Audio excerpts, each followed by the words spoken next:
माननीय सभासदों, माननीय सभापति जी,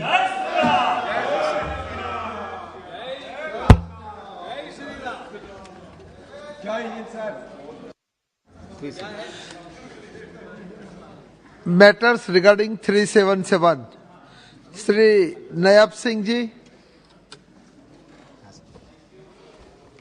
सभापति महोदय, मैं आपके माध्यम से सड़क व परिवहन मंत्री का ध्यान अपने हरियाणा की एक बहुत ही अति महत्वपूर्ण समस्या की तरफ ध्यान लगाना चाहता हूं।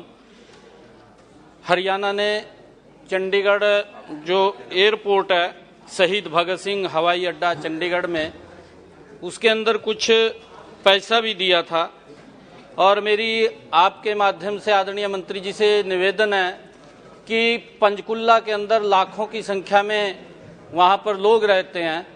डायरेक्ट कनेक्टिविटी शहीद भगत सिंह हवाई अड्डा चंडीगढ़ को नहीं है, घूम करके जाना पड़ता है। बहुत ट्रैफिक, भारी ट्रैफिक वहां पर है, परंतु कृपया अपने स्क्रिप्ट पढ़िए। महोदय, उत्तरी हरियाणा से बहुत अधिक मात्रा में यात्री शहीद भगत सिंह एयरपोर्ट से अपनी हवाई यात्रा करते हैं, विशेषकर पंचकुला जिला से, जो कि लाखों की आबादी का क्षेत्र है। वहां से अधिकतर यात्रियों को एयरपोर्ट तक आवागमन के लिए वाया जीरकपुर से होते हुए 10 से 15 किलोमीटर का अतिरिक्त मार्ग और भारी ट्रैफिक का सामना करना पड़ता है। ट्रैफिक जाम की वजह से यात्रियों को एयरपोर्ट तक पहुंचने में बहुत अधिक समय एवं कठिनाई का सामना करना पड़ता है। कई बार समय से ना पहुंचने के कारण उनकी हवाई यात्रा छूट जाती है, फिर मजबूरन यात्रियों को अन्य साधनों से सहायता लेकर के यात्रा करनी पड़ती है। मेरा माननीय मंत्री जी से निवेदन है कि पंचकुला से शहीद भगत सिंह एयरपोर्ट चंडीगढ़ तक के लिए नए सड़क मार्ग बनाने की कृपा करें, जिससे यात्रियों को हो रही असुविधा से राहत मिले। Thank you. बहुत बहुत धन्यवाद। श्री तीरथ सिंह रावत जी। श्रीमती माला राज्या शाह लक्ष्मी जी। नमस्कार। मैं आज आपके माध्यम से सरकार का ध्यान मेरे अपने संसदीय क्षेत्र टेढ़ी गढ़वाल उत्तराखंड के देहरादून जिले की ओर दिलाना चाहती हूँ। मुरादाबाद मंडल के अंतर्गत देहरादून से कालसी तक रेल लाइन बिछाने का सर्वे 2 बार हो चुका है, जिसमें कोई भी टेक्निकल फॉल्ट नहीं है, लेकिन अभी तक देहरादून से कालसी तक रेल लाइन बिछाने के लिए स्वीकृति नहीं मिली है। ये क्षेत्र पचवादून जौनसार बाबा क्षेत्र में आता है और इस क्षेत्र के बहुत सारे लोग सेना में अपनी ही सेवा देते हैं। उनको उनके घर आने जाने की में मुश्किल सुविधाएं होती है। इसके साथ ही साथ कालसी शिलालेख पर्यटन की दृष्टि से भी बहुत महत्वपूर्ण माना जाता है एवं व्यापारी दृष्टि से भी ये क्षेत्र महत्वपूर्ण है। रेल लाइन न होने के कारण यहाँ से व्यापारियों तथा यहाँ आने जाने वाले पर्यटन को अत्यधिक कठिनाई का सामना करना पड़ता है। मान्यवर, देहरादून से कालसी तक रेल लाइन की मांग बहुत पुरानी है और समय समय पर मुरादाबाद मंडल के देहरादून रेलवे स्टेशन से कालसी तक रेल लाइन बिछाने की मांग होती आई है। मेरे आपके माध्यम से रेल मंत्री जी से अनुरोध है कि मुरादाबाद मंडल के देहरादून रेलवे स्टेशन के कालसी तक रेल लाइन बिछाने के लिए तत्काल स्वीकृति प्रदान करने की कृपा करें। क्षेत्र की जनता आपकी आभारी रहेंगी। धन्यवाद। धन्यवाद जी। श्री तीरथ सिंह रावत जी। धन्यवाद सभापति महोदय। माननीय अध्यक्ष जी, मैं आपके माध्यम से बच्चों पर अपराध केस पर लापरवाही और बाल सुरक्षा हेतु सारे भारत में एक अलग police cell, fast track child rescue cell, active CRC की जरूरत पर सदन एवं सरकार का ध्यान आकर्षित करना चाहता हूं। संपूर्ण भारतवर्ष के पुलिस विभाग में बच्चों की सुरक्षा हेतु fast track child rescue cell का होना नितांत आवश्यक है। आज हमें भारत के 472 मिलियन बच्चों की सुरक्षा हेतु कुछ ठोस कदम उठाने चाहिए। मानव आज हर एक बच्चा बेशकीमती है। वह न सिर्फ अपने परिवार के लिए अपितु भारत का स्वर्णिम भविष्य भी है। दिन प्रतिदिन बच्चों पर अपराध बढ़ते चले जा रहे हैं, जो कि एक विकट समस्या है और विडंबना है कि उनकी सुरक्षा के लिए कोई पुख्ता इंतजाम नहीं है। एनसीआरबी के अनुसार हर 8 मिनट में एक बच्चा पूरे भारत से गायब और हर दिन 108 बच्चों का यौन शोषण हो रहा है। आज बच्चों की सुरक्षा में अनदेखी का निम्न कारण है। 0 एफआईआर, जानकारी की कमी के कारण एफआईआर करने में देरी, पुलिस बल में अत्यधिक कार्यभार, समय, नई तकनीकी व मैन पावर की कमी, CWC अनाथालय के बच्चों की जानकारी ऑनलाइन न होना, पुलिस को नाबालिग की खोज या मिलने पर आधार कार्ड के इस्तेमाल की पूर्ण छूट न होना, नवजात शिशुओं का आधार कार्ड के अभाव में हॉस्पिटल से चोरी और ताउम्र घर वापसी न होना, 9 से 18 साल के घर से भागे बच्चों के मिलने पर नाबालिग व अभिभावकों का काउंसलिंग न होना। मान्यवर, आपके माध्यम से बताना चाहता हूं कि NTCRC से तुरंत एफआईआर और तुरंत कार्रवाई होना तथा केंद्रीकृत डेटा होने पर बच्चे के गुम होते ही सारे देश व सभी राज्यों की सीमाओं में बच्चे की जानकारी पहुंचेगी। बच्चों से जुड़े अपराधियों की जानकारी एक जगह एकत्रित होगी। बायोमेट्रिक प्रौद्योगिकी सुविधाएं तुरंत एफआईआर और तुरंत कार्रवाई न करने पर दंड तथा हॉस्पिटल या घर में पैदा हुए बच्चों के आधार कार्ड अनिवार्य रूप से बनाए जाएं। मेरा अनुरोध है कि कृपया देश में fast track child rescue cell का गठन करने के लिए ठोस कदम उठाए जाएं, ताकि हम लाखों करोड़ों बच्चों को बचा सकें। मान्यवर, बहुत बहुत धन्यवाद। Shri Ashok Kumar Rawat ji. Thank you chairman साहब। मेरे मिश्रिक संसदीय क्षेत्र जो कि हरदोई जनपद में पड़ता है, उसका क्षेत्र में बिलग्राम तहसील पड़ती है, जिसके अंतर्गत माधोगंज ब्लॉक आता है और यहाँ पर माधोगंज बघोली रोड है, जिस पर उद्योग धंधे बड़ी तेजी से विकसित हो रहे हैं। जैसे चाय की पैकेजिंग है, राइस मिल है, वेयर हाउस इत्यादि की स्थापना हो चुकी है। मेरा आपसे सदन के माध्यम से सरकार से अनुरोध है कि माधोगंज को औद्योगिक क्षेत्र के रूप में विकसित किया जाए, ताकि वहाँ के युवाओं को रोजगार मिल सके। और यही धन्यवाद। इसी के साथ ही बहुत बहुत धन्यवाद। श्री प्रभुभाई वसावा जी।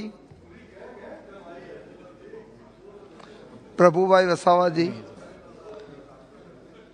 Shrimati Sangeeta Kumari Singh Dev ji. Thank you, Chairman, sir. The permission for opening of 2 Kendriya Vidyalayas in Patnagarh and Titlagarh subdivisions of my parliamentary constituency is still pending with the central government, sir. The Patnagarh Kendriya Vidyalaya is under the civil sector category. The site selection committee had visited and submitted its report on 9th February 2022. And as per the suggestions and recommendations of the committee, the necessary renovations of the temporary building have already been completed. Further, the 10-acre patch of land identified for the construction of the school has also been levelled and is free from all encroachments. The Titlagarh Kendriya Vidyalaya is under the challenge method, sir. And the matter of the Titlagarh Kendriya Vidyalaya has been going on since 2010. So I request the Honourable Minister of Education, through you, sir, to expedite the process of approvals needed for the opening of these 2 Kendriya Vidyalayas in Patnagarh and Titlagarh in Bolangir parliamentary constituency. Thank you, sir. Thank you very much. Shri Bholanath ji.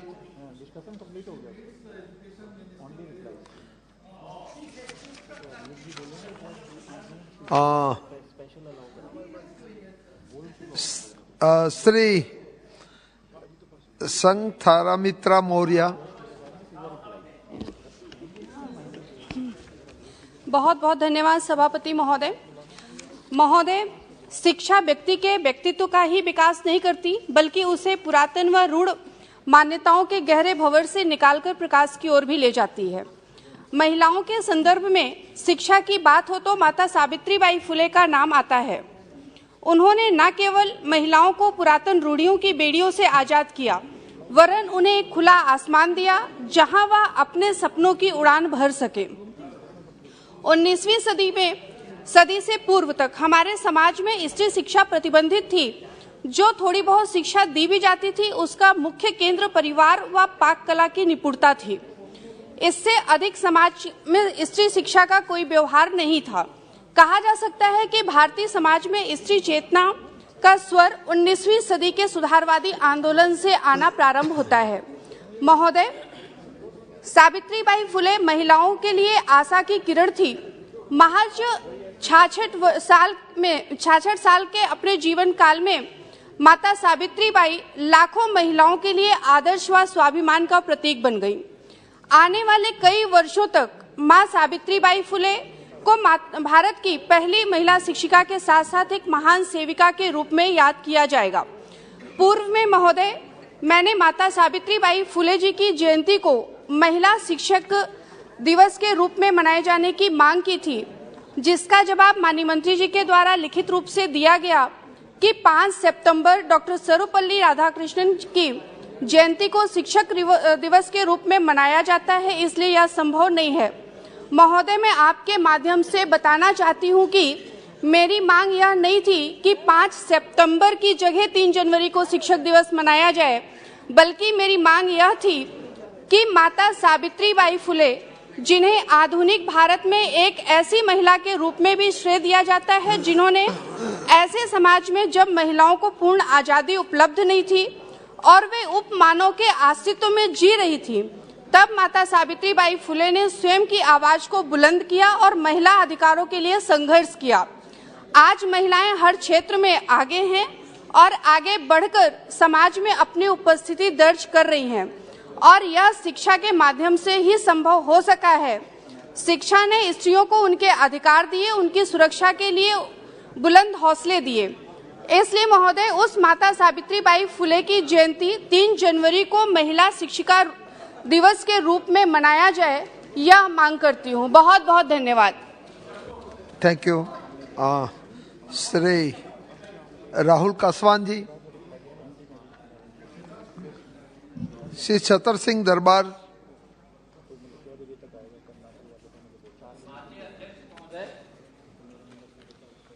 Madhya Pradesh मेरे संसदीय क्षेत्र में Punasa dam और Narmada dam भरने से धार के अंतर्गत मालवा और निमाड़ अंचल की नर्मदा पट्टी, ओंकारेश्वर डैम बनने के बाद इस पहाड़ी क्षेत्र से जंगली जानवर जैसे सुअर, नीलगाय आदि जो वहाँ रहते थे पहाड़ों में, वो सब मालवा और निमाड़ अंचल में आ गए हैं। ये जंगली जानवर इस पूरे क्षेत्र के किसानों की फसल को पूरी तरह तहस नहस करके भारी नुकसान पहुंचा रहे हैं। इस संबंध में सरकार से मेरा आग्रह है कि उपरोक्त जंगली जानवरों से किसानों की फसलों को बचाने हेतु तत्काल कोई कारगर कदम उठाए। धन्यवाद। धन्यवाद जी। श्री दुष्यंत सिंह जी। धन्यवाद चेयरमैन साहब। सर, आपका संरक्षण चाहिए सर। आपका संरक्षण चाहिए मुझे। This is not the point to be raise. Hello पर क्वेश्चन कर रहे हैं सर। चेयर आप अपनी बात रखो सर। इनकी बात रिकॉर्ड में नहीं जाएगी सर। पूर्व राजस्थान नहर परियोजना ERCP वर्ष 2051 तक मेरे निर्वाचन क्षेत्र झालावाड़, बारां सहित 13 जिले में राज्य की 41% आबादी को लंबी अवधि की सिंचाई और पेयजल की जरूरतों को पूरा करेगी। ये खेती योग्य भूमि को 2 लाख हेक्टेयर तक बढ़ाएगी और भूजल स्तर में भी वृद्धि करेगी। इस परियोजना की प्रस्तावित लागत 37,000 करोड़ रुपए है। काम में देरी होने की वजह से यह आंकड़ा रोजाना बढ़ रहा है। राज्य इस परियोजना की कीमत अकेले वहन नहीं कर सकता। वैसे भी राजस्थान की वित्त स्थिति बहुत खराब है। इसका राज्य घाटा 4.36% है, जो FRBM की 3% की सीमा से अधिक है। इसके 2022-23 के लिए 15 वित्त आयोग द्वारा निर्धारित अपने वित्त और ऋण लक्ष्यों को पार करने का भी अनुमान है। इसलिए राज्य को इस परियोजना के लिए केंद्रीय सहायता की आवश्यकता है, जो ERCP को राष्ट्रीय परियोजना घोषित करके प्रदान कर सकता है। मैं माननीय मंत्री जी से अनुरोध करता हूं कि वह जल्द ही जल्द ERCP को राष्ट्रीय परियोजना के रूप में घोषित करे और PKC परियोजना के साथ ERCP के लिंकेज के लिए एक प्रस्ताव का सुझाव दें, जो परियोजना को राष्ट्रीय स्तर पर विचार करने का योग्य बनाता है। धन्यवाद। धन्यवाद जी। श्री विजय कुमार दुबे जी। धन्यवाद माननीय अध्यक्ष जी। कुशीनगर लोकसभा क्षेत्र बौद्ध सर्किट एरिया है। महात्मा बुद्ध का परिनिर्वाण भूमि होने के कारण प्रतिवर्ष दर्जनों देशों के बौद्ध तीर्थयात्री यहां दर्शन के लिए लाखों की संख्या में आते हैं। महोदय, कुशीनगर के बौद्ध सर्किट एरिया को दुनिया के बौद्धिस्ट देशों से जोड़ने के लिए और यहां के पर्यटन को अंतर्राष्ट्रीय स्तर पर विकसित करने के लिए ही हमारे यशस्वी प्रधानमंत्री माननीय मोदी जी ने यहां अंतर्राष्ट्रीय हवाई अड्डा का निर्माण कराया। बौद्ध सर्किट एरिया से लगे आज भी पर्यटन विकास के लिए 195 एकड़ भूमि खाली पड़ा है, जिस पर बहुत सी परियोजनाओं का प्रस्ताव आज भी केंद्रीय पर्यटन मंत्रालय में लंबित है। पर्यटन मंत्रालय भारत सरकार द्वारा स्वदेश दर्शन योजना की गाइडलाइन को रिवाइज करते हुए स्वदेश दर्शन 2.0 हेतु नई गाइडलाइन जारी की गई है। मैं आपके माध्यम से पर्यटन मंत्री जी से आग्रह करता हूं कि कुशीनगर लोकसभा क्षेत्र के लोगों के रोजगार के अवसर को बढ़ाने के लिए और पर्यटन के क्षेत्र में कुशीनगर को अंतर्राष्ट्रीय स्तर पर विकास किया जा सके, इसके लिए स्वदेश दर्शन स्कीम 2.0 में सम्मिलित करने का कष्ट करें। धन्यवाद। धन्यवाद जी। श्री राहुल कसवान जी। धन्यवाद अध्यक्ष महोदय। मेरी लोकसभा क्षेत्र चूरू राजस्थान के अत्यंत महत्वपूर्ण राजमार्ग संख्या 52 का इस समय 2 लेन से 4 लेन किए जाने का कार्य प्रगतित है। यह एक बहुत ही महत्वपूर्ण मार्ग है जो मेरे लोकसभा क्षेत्र के सीधे तौर पर पंजाब और कांडला गुजरात से जोड़ने का कार्य करता है। इस सड़क मार्ग का विस्तार कार्य 2024 में होना प्रस्तावित था, लेकिन माननीय सड़क परिवहन मंत्री ने हमारे निवेदन पर अत्यधिक ट्रैफिक होने को देखते हुए इसी वर्ष इस कार्य को किए जाने हेतु स्वीकृति जारी की है। इस कार्य के लिए मैं आभार व्यक्त करता हूं। लगातार बढ़ते ट्रैफिक के कारण इस मार्ग पर अनेक ऐसे ब्लाइंड स्पॉट बन गए हैं जिन पर आए दिन दुर्घटनाएं होती रहती हैं। पिछले दिनों ही चूरू तहसील के गांव ढानी डीएसपुरा में 2 बच्चों की जान चली गई थी, जिसकी वजह से आमजन में भारी रोष था। मेरे द्वारा संबंधित विभाग के अधिकारियों में पुलिस को सम्मिलित करते हुए इस मार्ग को सर्वे कर विभिन्न ब्लाइंड स्पॉट्स को चिन्हित किया जाने का कार्य किया गया है। हमने पाया कि क्षेत्र में अनेक गांवों में सड़क के दोनों ओर बसावट है होने की वजह से सड़क को आर पार करना में बड़ी दुर्घटनाएं होती हैं। इसलिए जॉइंट सर्वे के दौरान हमने पाया कि गांव भांगीवाद, बागसरा, अथुना, खोटिया, ढानी डीएसपुरा, रामसरा, ढाडर, लखाऊ, सौदरपुर बाईपास और वह खेमाना, डंडाल व गुलपुरा के रास्ते पर आरओबी, वीयूपी, एससीपी बनाने जाने की अत्यंत मेहनती आवश्यकता है। अतः मेरा माननीय सड़क परिवहन मंत्री से निवेदन है कि राजमार्ग पर दुर्घटनाओं में कमी लाए जाने हेतु उपरोक्त सभी स्थानों पर आवश्यकता अनुसार आरओबी, वीयूपी या कैटल अंडरपास बनाए जाने हेतु ब्लाइंड स्पॉट रिडक्शन स्कीम के तहत निर्माण करवाया जाए। धन्यवाद सर। धन्यवाद जी। सुग्नश्री Debasree Chaudhary. Thank you, sir. I would like to draw the kind attention of the Honorable Minister of Road Transport and Highways towards the road connectivity between Raiganj, Uttar Dinajpur, West Bengal and Barshoi Katihar in Bihar by constructing a bridge at Makraghat. This work has the scope to strengthen the trade relations, provide the medical transactions to the people and improve the business sector also between the states of West Bengal and Bihar. The road between Raiganj in West Bengal and Barshoi in Bihar is vital for the overall development of Uttar Dinajpur, Dakshin Dinajpur and Katihar districts. By constructing the bridge and new national highway road connecting the bridge, people from Bihar would also get easy access up to Bangladesh, connecting through National Highway 12 and others, which would further strengthen trade relations between the two neighboring countries and help in development of people of the region. This is one of the most important long-lasting demands of the people of my Raiganj parliamentary constituency. Hence, I urge upon the Union government to intervene the matter for development of the above-mentioned road, which will definitely benefit the state of West Bengal and Bihar in general and development of Uttar Dinajpur, Dakshin Dinajpur and Katihar districts in particular. Thank you. Thank you, madam. Shri Santosh Pandey ji.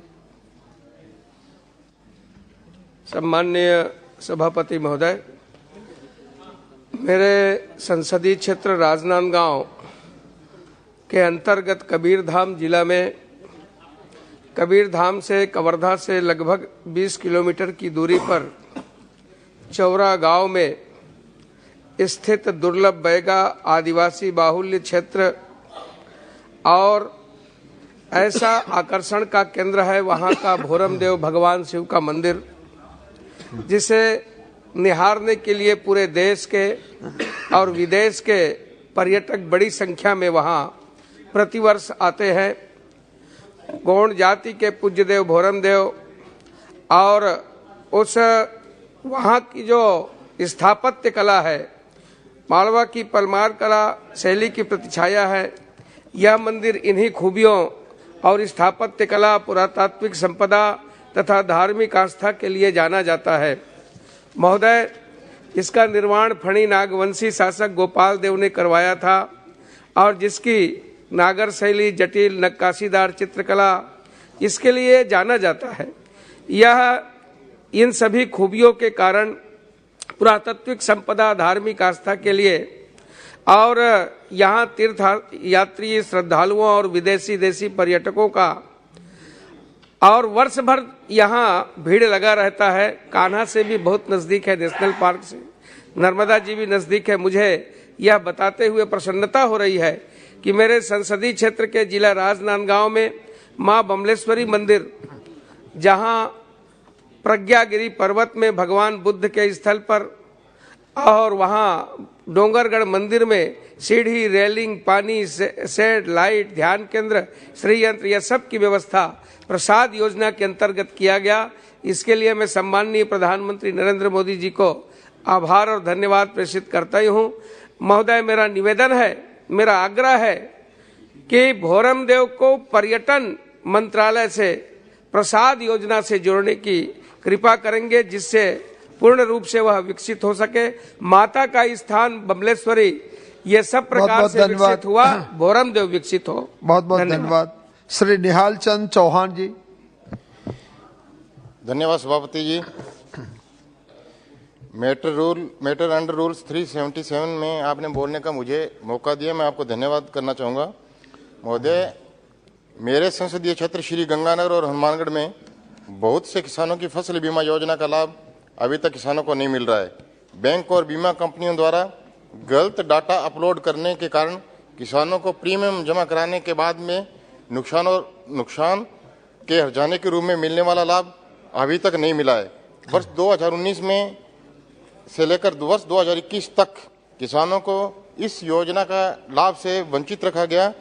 Hanumangarh में पीलीभंगा सहित पूरे जिले में भूमि insurance कंपनियों द्वारा गलत अंकित किया गया जिस कारण स्थानीय किसान बीमा क्लेम से वंचित रह गए और पात्र होने के बाद भी उन्हें इस योजना का लाभ नहीं मिला।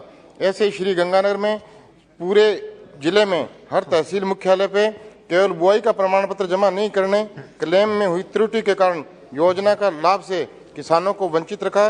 राजस्थान प्रदेश में राजस्व विभाग के पटवारियों द्वारा किसानों को बुआई प्रमाण पत्र जारी नहीं किए गए। ऐसी स्थिति में किसान बुआई प्रमाण पत्र को जमा नहीं करवा सके। मेरा आपके माध्यम से केंद्र सरकार से अनुरोध है कि मेरे संसदीय क्षेत्र श्री गंगानगर और हनुमानगढ़ में किसानों की फसल बीमा संबंधी इन समस्याओं का शीघ्र निपटान हेतु पोर्टल खोला जाए ताकि किसान नए सिरे से अपनी सारी जमाबंदी सारा सब कुछ अपलोड कर सके। इसके लिए जल्द से जल्द उचित और आवश्यक कार्रवाई कराने का बहुत बहुत धन्यवाद जी, बहुत बहुत धन्यवाद। श्री कृपानाथ मल्लाह जी। Thank you, Chairman sir. I would like to state you that in my constituency, Karimganj, already declared 2 number national highways in South Assam. NIT under package number NHIDCL/DPR/Assam/02/2017 for consultancy services for feasibility study and preparation of DPR demand for construction of 2 new national highways in South Assam is very old, and NHIDCL had also invited tender for preparation of DPR in the year 2017. But even after a lapse of about 5 years, no tangible action is seen towards materialization of the following 2 number proposed projects. Number 1, Badarpur Ghat, Dullabchada, Mamit Road, length 150 km, Assam and Mizoram. Number 2, Silchar, Ainakal Timukha, Asimganj, length 90 km, shorter link between NH8 and NH154. Therefore, I earnestly request Your Honor kindly to make arrangements for early commencement of work pertaining to the above said 2 number of NH in the interest of electorate of my parliamentary constituency.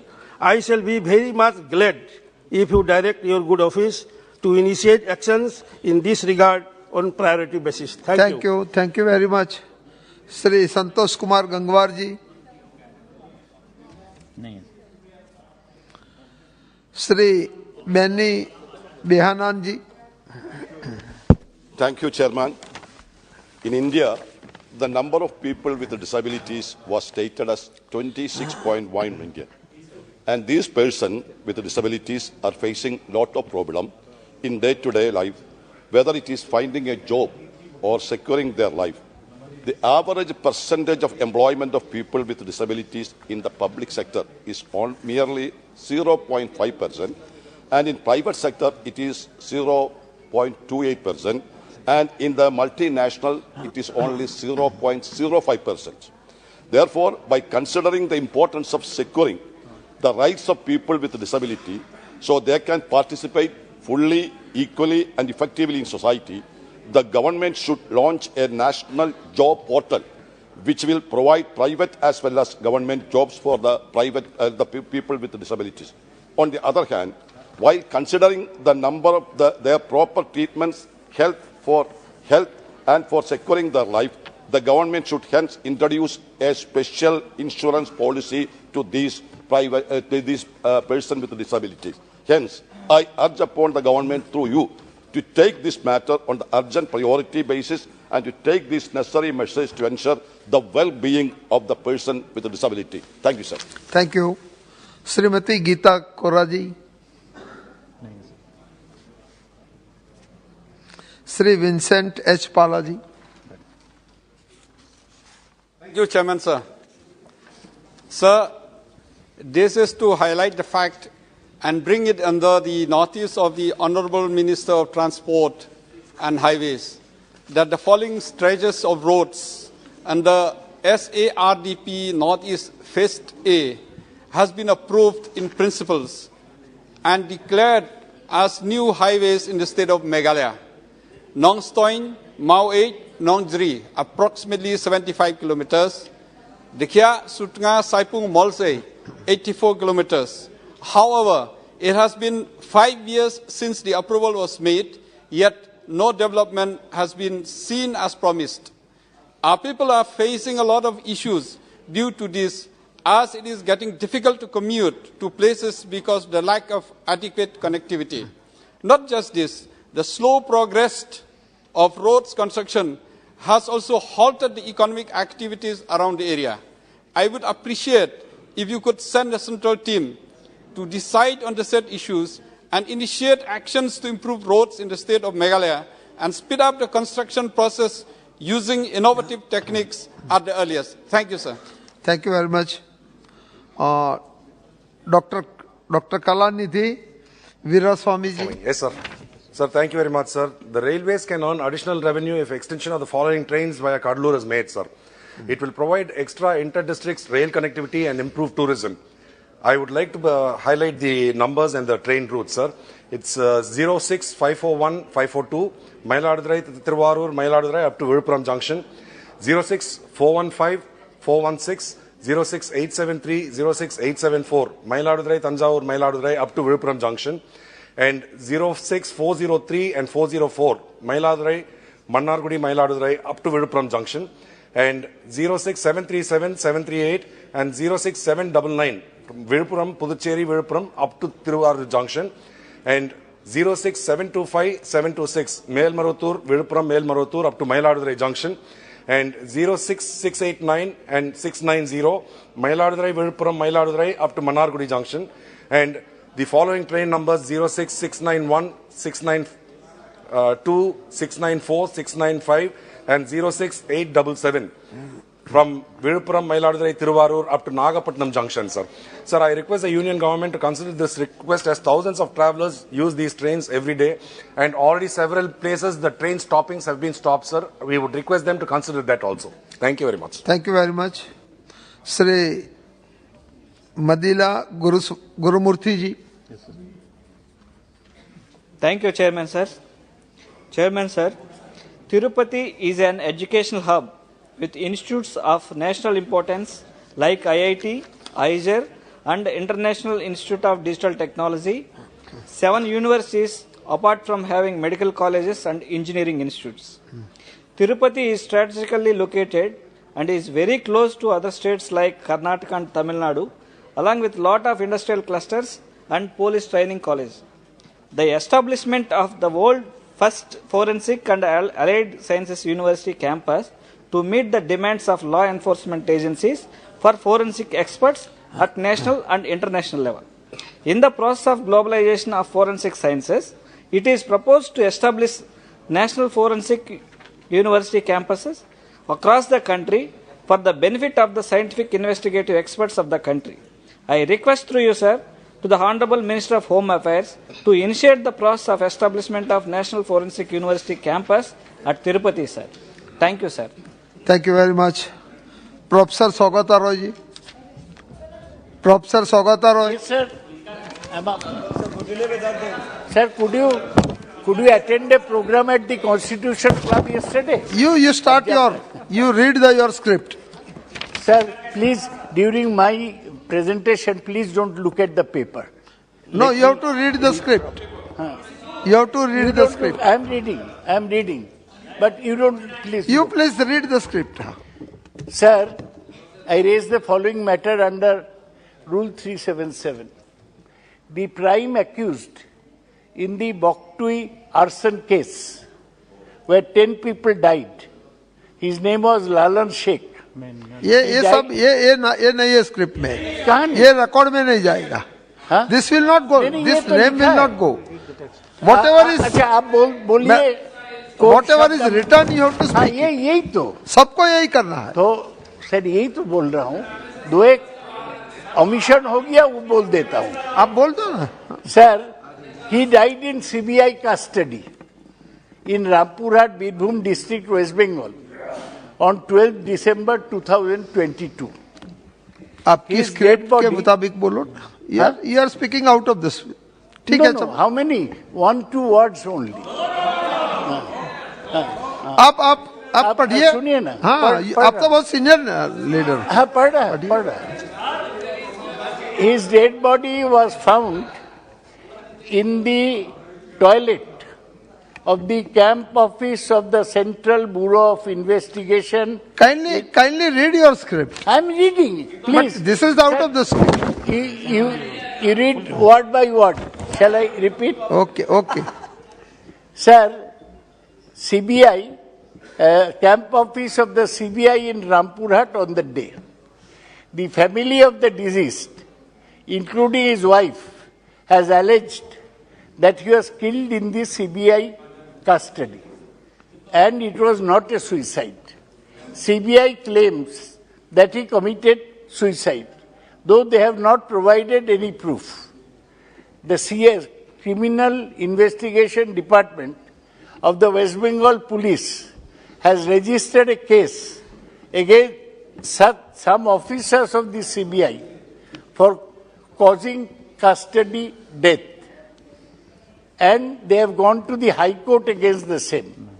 We demand that there should be an inquiry by a sitting judge of the Calcutta High Court to look into the incident.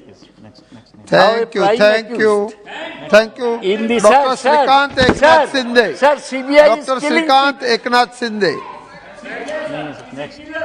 Dr. Alok Kumar Suman. बहुत बहुत धन्यवाद सभापति महोदय।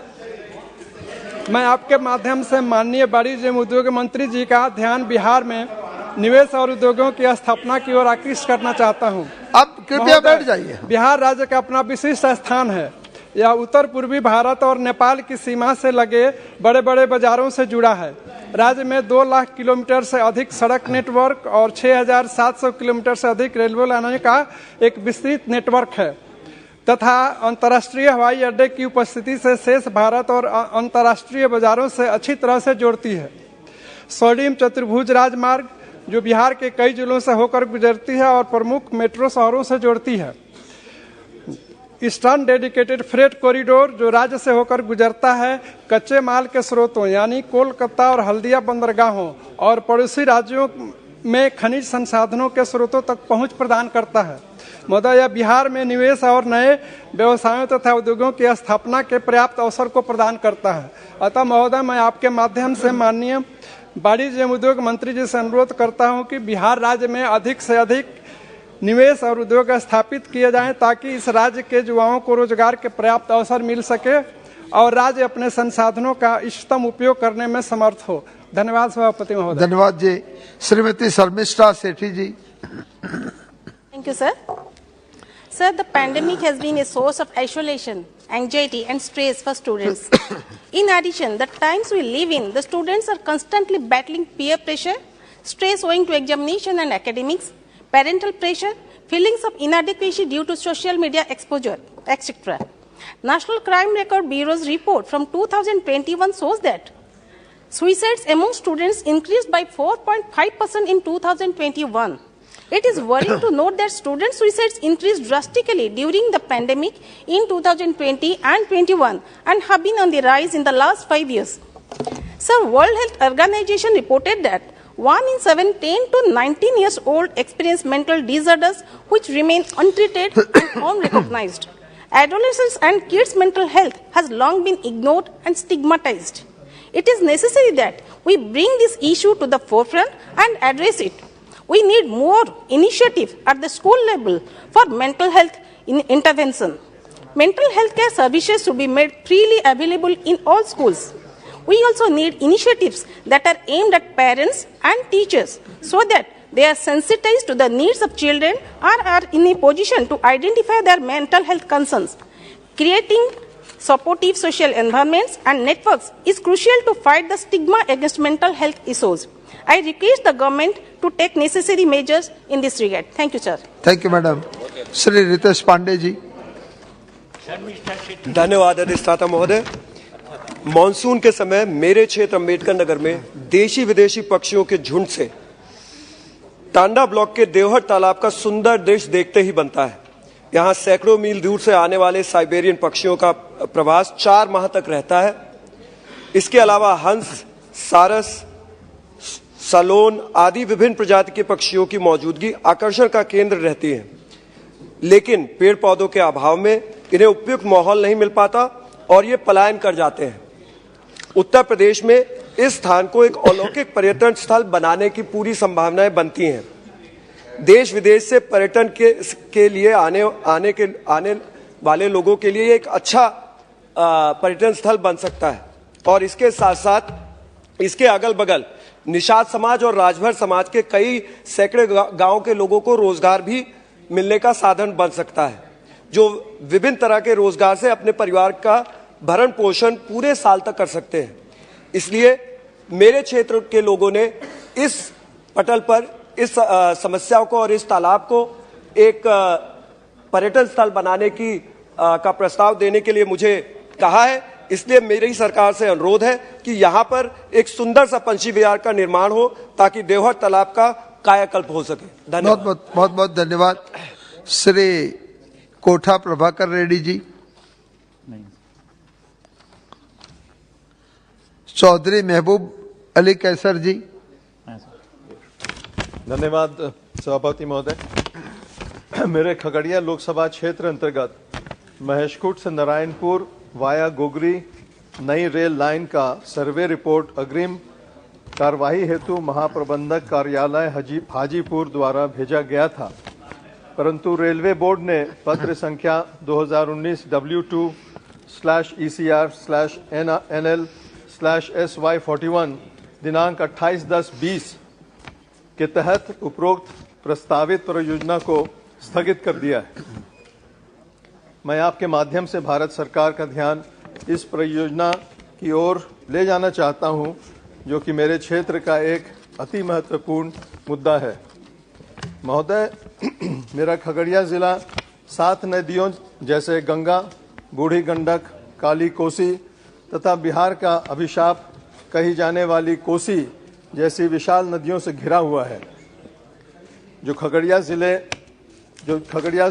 जिला को कई भागों में विभाजित करता है।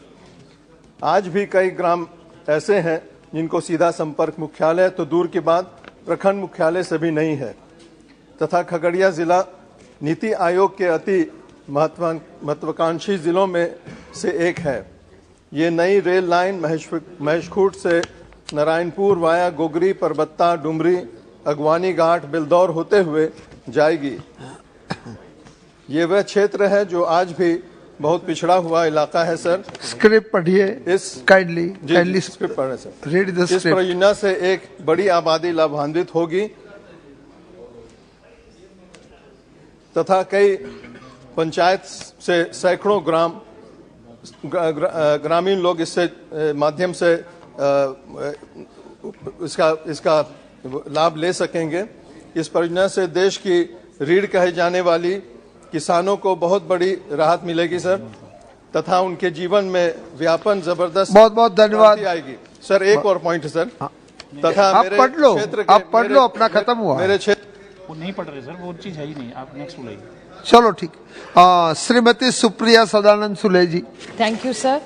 Under the matter under Rule 377, sir, I would like to raise the issue of the effects of the lumpy disease that has been quite disastrous this year on our agrarian economy. 1,55,724 cattle have died so far, and 29,52,223 have been severely affected in my state, Maharashtra, and the entire nation.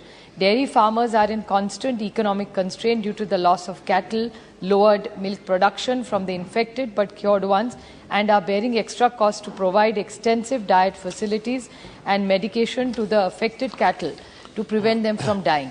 As the loss is huge and severely spread across the country, a centralized plan is needed from the government to revive the dairy economy.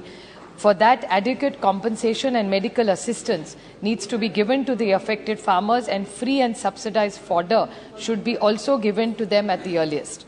Also, several researchers have revealed that the virus, which all the time mutates inside the host and has no long-term vaccine, can be guaranteed for this. As lumpy skin disease outbreaks occur in epidemics several years apart, a comprehensive research should be carried out to study its behavior to make a vaccine, so that future we can minimize and contain the spread of this disease which is affecting the farmer. Thank you, sir. Thank you, madam.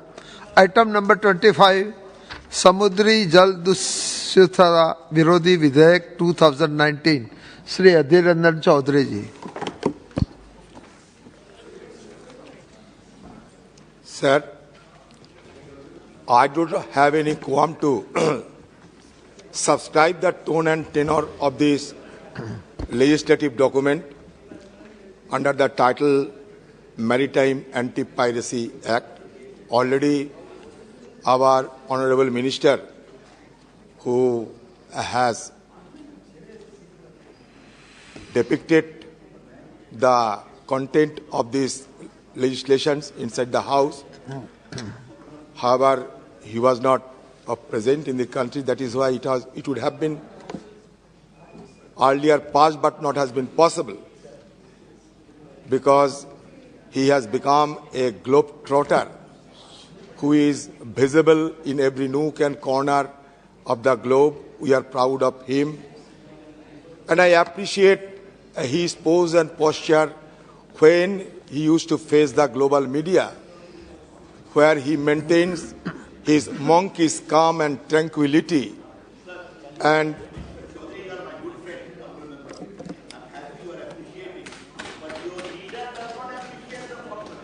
I thought I must convey that.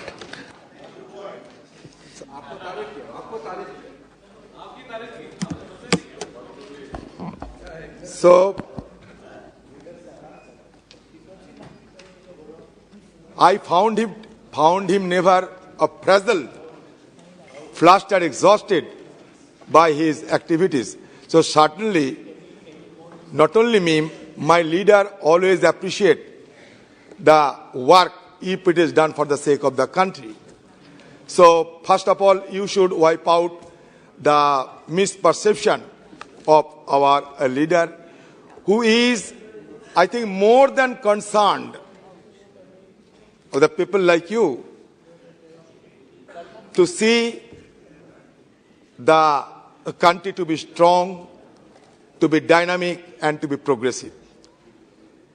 See, our minister himself has already been entrusted upon other assignments also. He has become a proponent of Global South. Already G20 has been propagated in a highfalutin manner in order to glamorize an individual and a government. I do not know the significance of this kind of propaganda, because it is often said that a G20 is, long by intent, but short by actionable deeds. It certainly consists 80% of global GDP, 75% of trade, and 60% of population. But as a system of rotation, we have been entrusted to host G20 as a 17th member. And next, the job will be entrusted upon Brazil and South Africa. What I am trying to say, that certainly you should be propagating on G20 and other issues. But we cannot let ourselves to be indifferent to the other burning issues, especially in those China border conflict and relations. Because you know that given the present diplomatic cauldron, especially in the Indian subcontinent, we should put our focus on Indo-China relations. Because when we go for discussing on maritime anti-piracy law, certainly the issue will be coming up. I would suggest, Honorable Minister, आप जब बाहर जाते हैं 2x2 होते हैं, आप रहते हैं और हमारे डिफेंस मिनिस्टर रहते हैं, यहाँ क्यों 2x2 चर्चा नहीं होते, सारे एक साथ समाधान हो जाते, आप भी रहते, हमारे डिफेंस मिनिस्टर भी रहते, हम सब सारे हमारा जो सवाल आप दोनों के सामने रखते हुए सब समाधान कर लेते. Because sometime we used to ask you, but we know that some issues are related to the Ministry of Defense. Okay, let me say that the genesis of this legislative document lies in a Latin term, hostis humani generis, that is, enemy of humankind. It originates in the Admiralty law. Sir, we know that the International Court of Justice has no jurisdiction to try and punish the pirates. That is why globally it was felt that a legislation should be framed up in order to punish the pirates who have been plundering, ransacking across the ocean. In the wake of fall of USSR, which necessitated the withdrawal of US forces and Russian forces from the sea, helped those pirates to carry out their nefarious and heinous tasks. And we have found the geometric rise of piracy across those regions, especially Gulf of Aden, where 20,000 of ships transit every year. From Gulf of Aden to Indonesia, to Malacca, to Hormuz, Gibraltar, everywhere, we have to resist the pirates by ways befitting to them.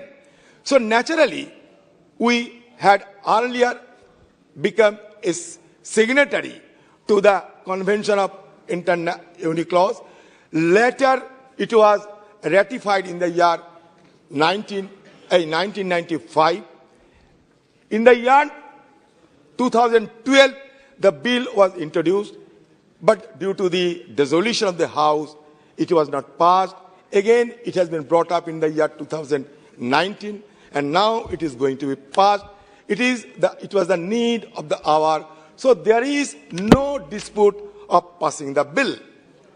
The bill was earlier called the Montagu-Beck Act, so we do not have any reservation in passing the bill. But taking advantage of this discussion, I would like to flag the attention of Honorable Minister that between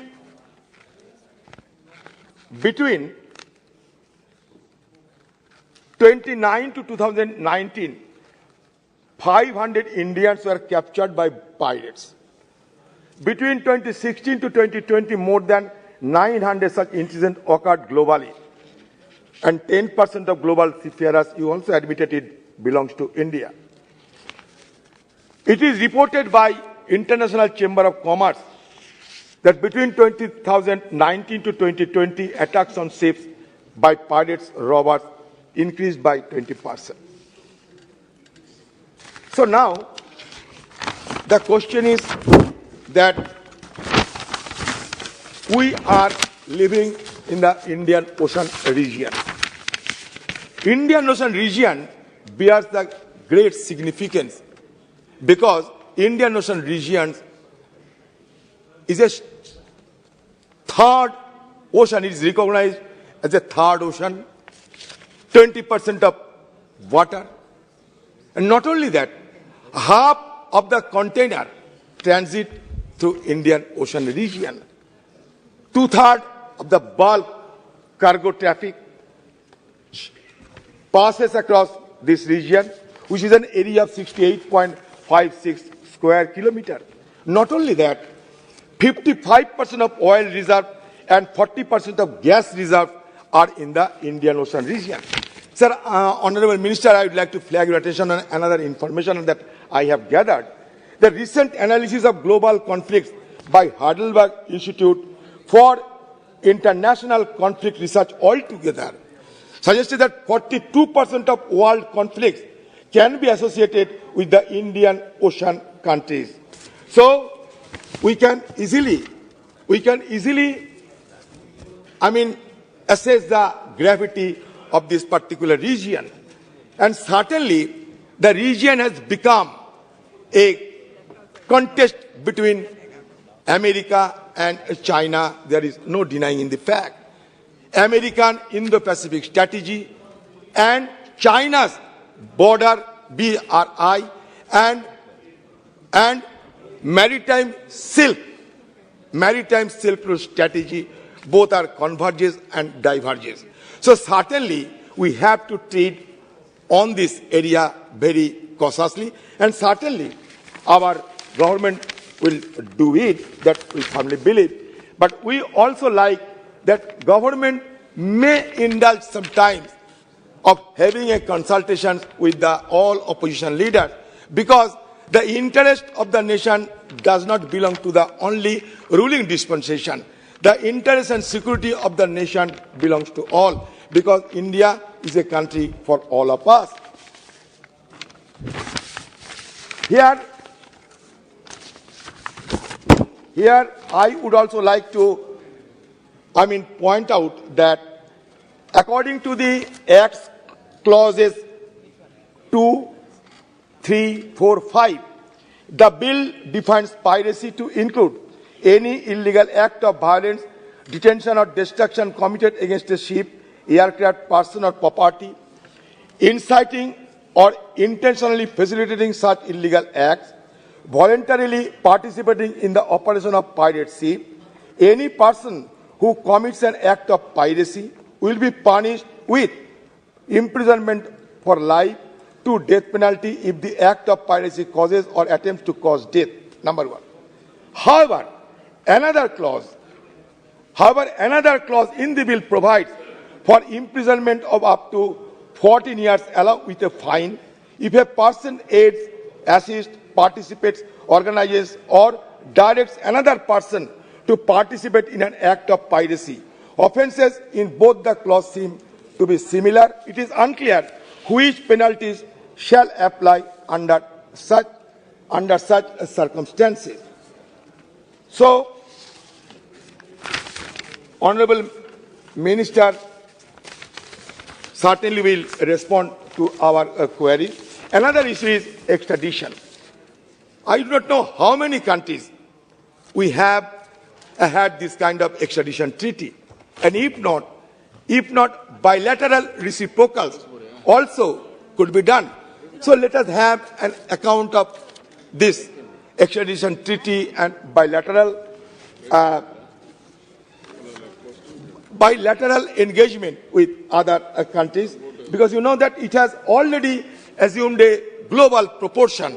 Now, that is the reason that most of the countries, especially those littoral countries who have their own interest in the oceanic region, they have been transiting even themselves also from their own thinking, from sea amnesia to sea cognizance has become a growing trend of all those countries.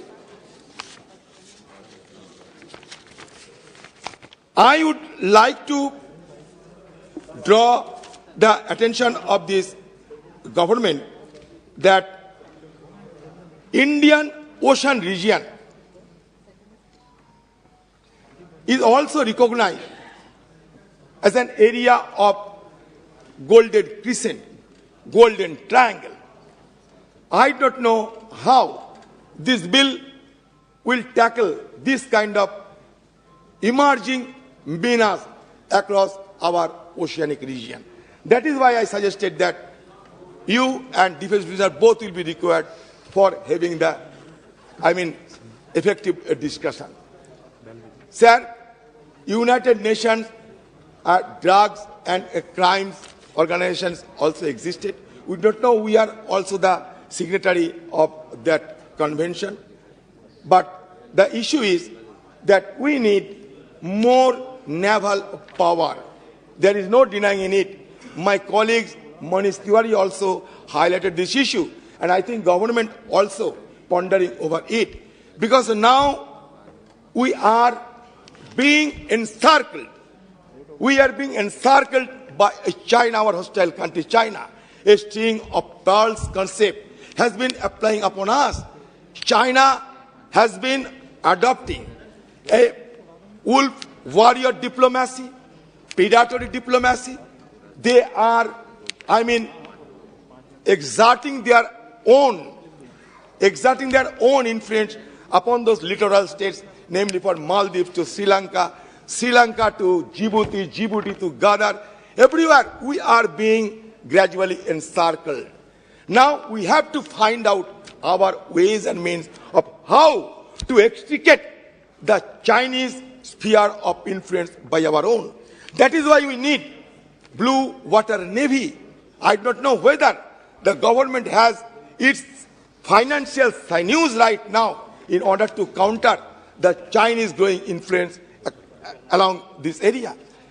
Already South China Sea has been dominated by China by 9 days. One imaginary 9 days. They are going to dominate the entire South China Sea.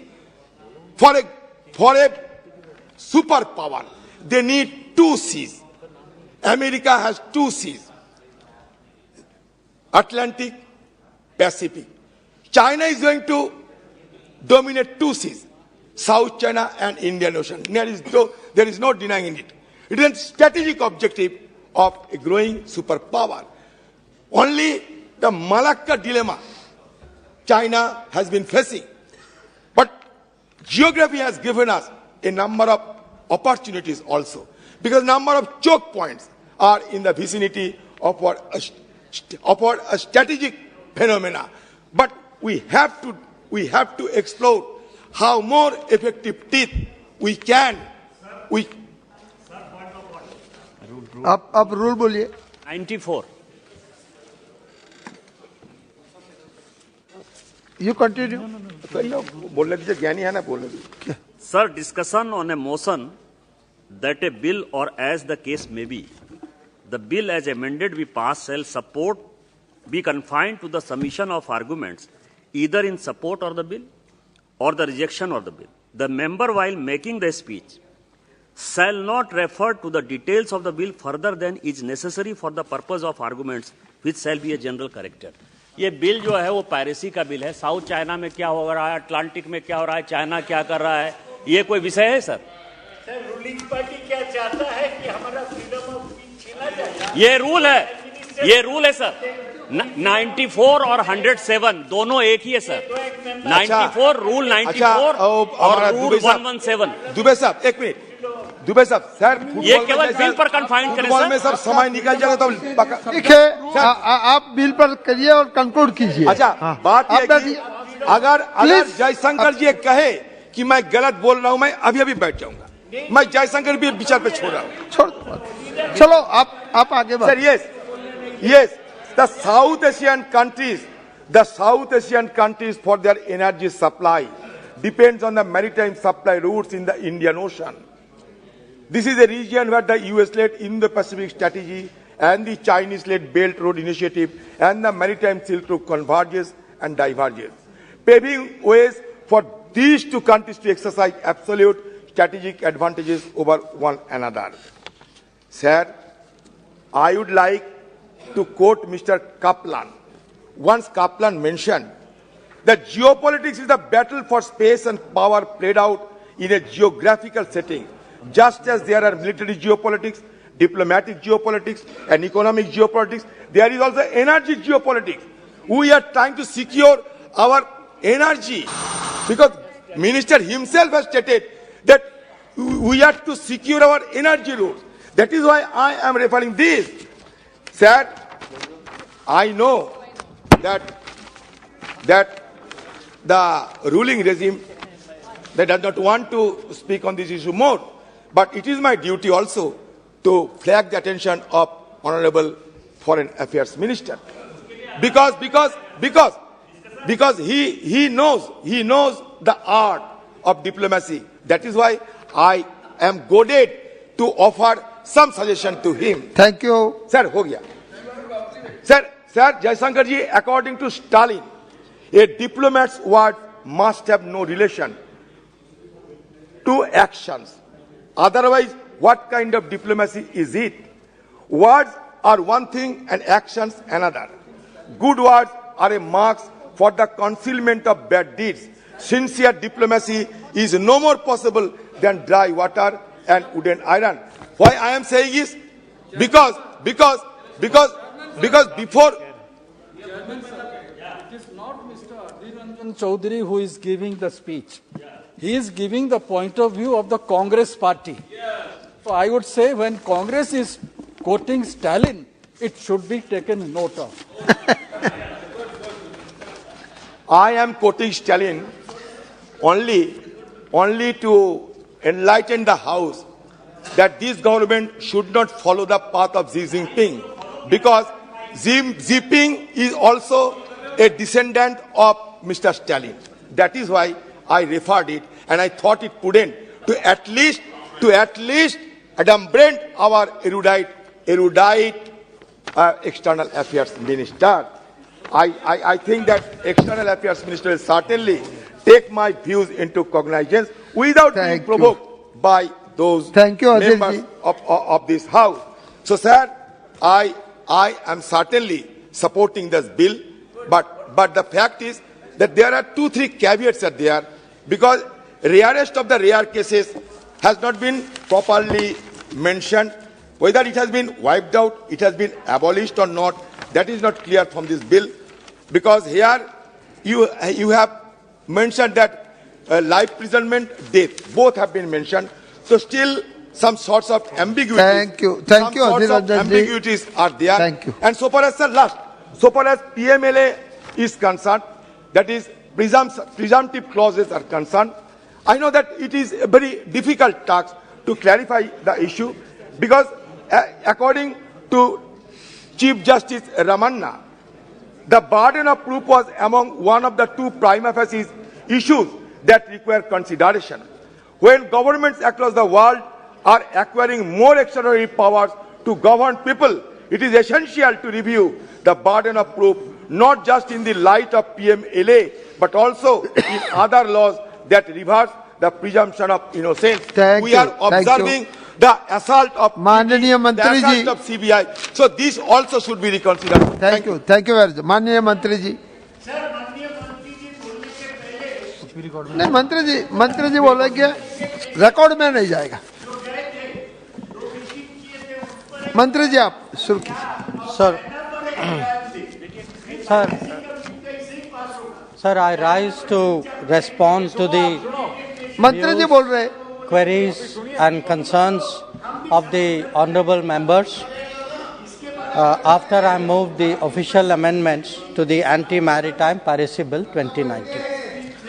First of all, sir, I would like to thank all the honourable members across the House, because I think everybody has looked at this initiative very positively. There is a broad recognition that our country requires anti-piracy legislation. It is part of our international responsibilities, and I think by and large I can see there is unanimity about the bill. I also, sir, want to particularly thank the Standing Committee. The chairman of the Standing Committee, Shri P.P. Chaudhary ji, had to leave just now because he had a Standing Committee meeting. But I want to put on record that he and his colleagues of all the parties who are members of the Standing Committee, they have made many invaluable suggestions. Out of the 18 recommendations, we have taken almost every one of them on board. And their recommendations, I want to say, have greatly helped in getting the right balance in this bill. Now, before I come, sir, to the points which were raised by individual members, I want to clarify one issue which came up, which was the question of government amendments, because I think some honourable members were either they had not seen the amendments, they were not aware of the amendments. Shri Manish Tiwari ji actually in his remarks said it was presented at very short notice. I want to put on record that actually government amendments were moved in the last session, in the monsoon session. They were moved in the business which is there for the 3rd, 4th and 5th of August, and the amendments were actually uploaded on July 22nd. That was in the last session. In this session, before we had the debate on the bill.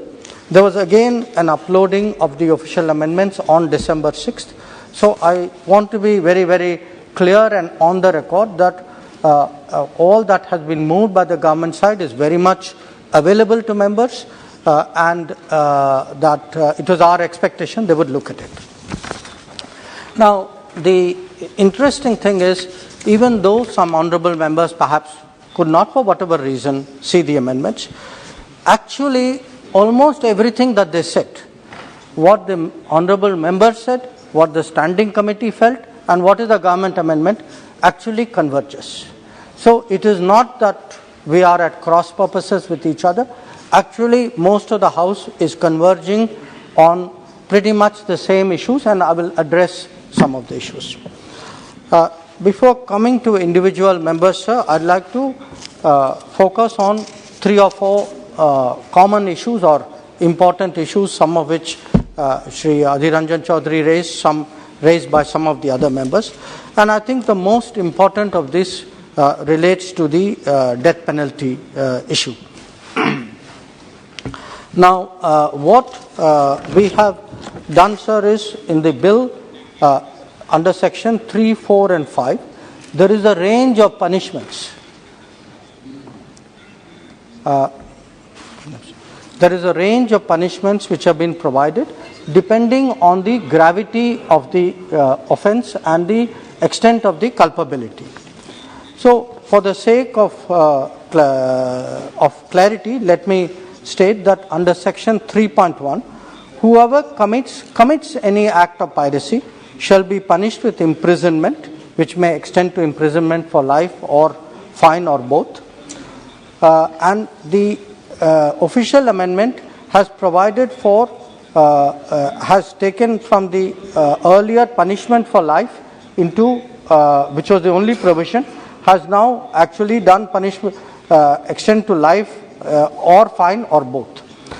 Regarding death, the provision for death, under subsection 2 of section 3, earlier on there was a provision for death. Now that has been amended as per government amendment to punishment with death or with imprisonment for life, if such a person is committing the act of piracy and causes death or in an attempt thereof. So I want to assure the House Speaker, sir, through you, that the concern that there will be a mandatory death sentence is no longer relevant in view of the government amendment, which actually provides for death or life imprisonment depending on the nature of the circumstances. This is in keeping with the Supreme Court pronouncement, which many honourable members also raised in their remark, which is that death should be rarest of the rare. So that flexibility is there in the amendment to the bill. We have also kept in mind that extradition, many countries will not extradite if there is a death penalty. So that flexibility is also something, and some of the other members also mentioned that in their remarks. The second issue, sir, is the issue of graded punishment. Now, there are different articles and different levels of punishment. Under Article 3.1, for committing an act of piracy, you could have up to life imprisonment. But if someone attempts to commit or aids or abets or conspires or procure, that is then can be imprisonment for a term which may go up to 10 years. So it is a lesser offence, the punishment envisaged is lesser. If someone has participated or organized or directed another person in an act of piracy, the punishment for that is 14 years. So we leave it, sir, to the court to make the judgment depending on what is the culpability of a person. Accordingly, that option for the punishment is there. Then, sir, many honourable members raised the issue of the concern about presumption. So I would like to clarify, and this was a point which the Shri P.P. Chaudhary made in his when he was speaking in terms of the standing committee recommendations. It is not an open-ended presumption. Supriya Sule ji, I think, expressed that concern, that it should not be that by presuming that government has the right to take action. There are very specific conditions relating to presumption. Condition number 1 is that arms, ammunition, explosives and equipment must be recovered. Condition number 2, there is evidence of the use of force. Condition number 3, there is evidence of an intended threat. So, unless these conditions, which prima facie show that some act of piracy has happened, and even there the presumption is unless the contrary is proved. So, I want to say very, very clearly that this is not a case where you are presumed to be guilty unless you are proven innocent. There has to be evidence on 2 cases, or there has to be a recovery in order for the presumption to take place. So I hope honourable members are reassured in this matter. Then some members, sir, raised the question of international cooperation. Now, we have the whole purpose of the bill is also to promote international cooperation. And I think many honourable members and the standing committee pointed out that we have been members of UNCLOS ratified it since 1985. We have not pursued the subsequent legislation to deal with piracy offences, and it is important we are seen as a responsible international player. Today, sir, correct. So we are today members of the RECAP, which is an arrangement of 20 countries in Southeast Asia, which happens incidentally to be headed by the former chief of our Coast Guard, Mr. Natarajan. They deal with armed robbery and piracy in Southeast Asia. We are part of the contact group on piracy of the coast of Somalia, because there is a lot of piracy out there. We have been in the Gulf of Aden. We have deployed since 2008. We have also now joined the combined maritime force based in Bahrain. Shri Manish Tiwari ji had raised that issue. The matter had been under consideration, but we came to the conclusion that the benefits of joining were more than of not joining. And in fact, for the first time, one of our ships has taken part in an exercise called Operation Southern Readiness as part of the CMF. We have also engaged with regional navies. We have engaged with foreign friendly countries. We have done EEZ surveillance. We have done coordinated patrols. We have created a maritime domain awareness system. And we have a fusion center in Gurugram, which actually gets data from the entire Indian Ocean area, so that there is better maritime security. Then, sir, the issue of our fishermen was also raised. I think Sumati ji raised it. Now, I was, sir, in a dilemma when she brought up the issue, because she said that Government of India is giving stepmotherly treatment because Tamil fishermen and fishermen of the Gujarat coast are treated differently. Now, I am a Tamil elected from Gujarat, and I was really not sure which side of the picture I give, because the other side would react. So I want to give a win-win answer, sir. वो तमिल के गुजरात से चुनकर आए हैं। तो sir संसद को मैं ये बताना चाहता हूँ सर, मैं खाली आंकड़े दूंगा, तो it is for the house to judge, and I am taking from 2014 because that is when the Gujarat argument started. So from 2014, the number of Indian fishermen released from Sri Lanka are 2,835. The number of Indian fishermen released from Pakistan apprehended off Gujarat coast is 2,165. So 670 more Tamil fishermen have been released after 2014. So I want you to, the honourable member, sir, to be very reassured. There is no stepmotherly treatment. In fact, there is very good fatherly treatment. Yes. And I sir, want to make a very serious point here. If there is any government, any leader, any prime minister who has given attention to the problems of the Tamil fishermen, it is Narendra Modi. Yes. It is Narendra Modi, because we have, during his government, set up a mechanism with the Sri Lankans to take up fishing issues. He has himself spoken to the President and Prime Minister of Sri Lanka on repeated occasions. He has asked me to deal with the Minister of Fisheries and other ministers on this matter. And the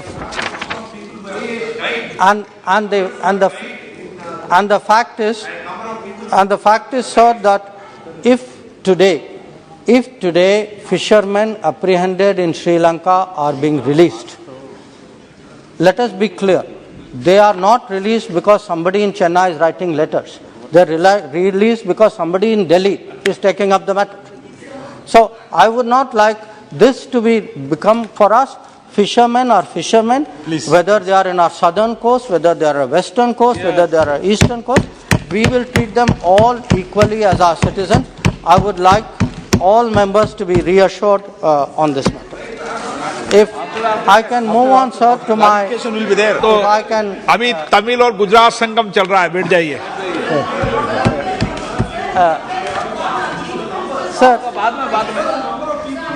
Sir, I would also then move to the next issue, sir, which is the issue which many members raised about whether there should be the consent of or consultation with Chief Justices when specifying designated courts. In this matter, sir, we were guided by the Ministry of Law and Justice, citing precedents. And the precedents are the Prevention of Money Laundering Act 2002 and the National Investigation Act 2008. In both cases, special courts were set up. In both cases, this were done with consultation of the Chief Justice of the High Court concerned. So I want to say that we followed that particular precedent. Then we came, sir, to the issue of various ministries. I think members wanted to know, have the roles of different ministries been defined? I want to assure them that there are already standard operating procedures and contingency plans. Depending on the situation, Ministry of Shipping has its own plans and SOPs, Ministry of Defence, Navy has its own.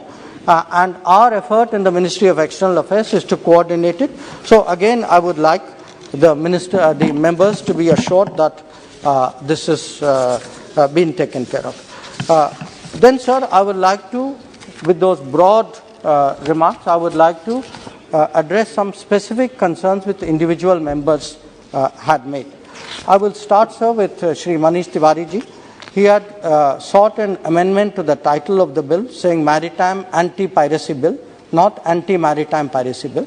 I want to assure him that is part of the government amendment. It has been taken care of. Regarding the Combined Maritime Task Force, I have already spoken about it. We have weighed the pros and cons and decided to become a member. He spoke about what we are doing to ensure greater security in the Western Indian Ocean and Arabian Sea. I want to assure him that we are working with our various partners in the region and our maritime cooperation there has become very much stronger. The death sentence issue I have already dealt with. He had referred to the word, there was a word, sir, in clause 4 on the word counsel, and he felt the word counsel was not the right word. We agree with him. The government amendment has replaced counsel with conspire. Then there was a concern he expressed that under clause 9, Indian nationals on board a foreign ship may have been hurt due to piracy, and we do not have the jurisdiction to try that. So we have removed that provision so that that problem is not there. The presumption issue I have already answered. So in regard to the issues pertaining to the bill, I have responded to the concerns that he has raised. So if I could move to the issues raised by Shri P.P. Chaudhary. He had raised this issue that at where there should be a replication of word aids and abets and procures. But what I have clarified to him is that 3, 4, 5 envisage different levels of culpability, and the punishment envisaged depends on the seriousness of the offence, and we leave it to the judgment of the courts to actually exercise the latitude which the law gives them in this regard. Then, sir, Shri Brithari Mehtab had raised an issue that the presumption should be confirmed by the High Court within 30 days. Yes. So I would like to clarify to him that the presumption is not an unconditional presumption. The presumption has prima facie evidence. Twice the word evidence is mentioned, once the word recovery is mentioned. So our view is that the designated court will not presume about the commission of the crime without those conditions being met. So I would urge the honourable member not to press his amendment in this regard. The second issue was also regarding confirmation by the High Court.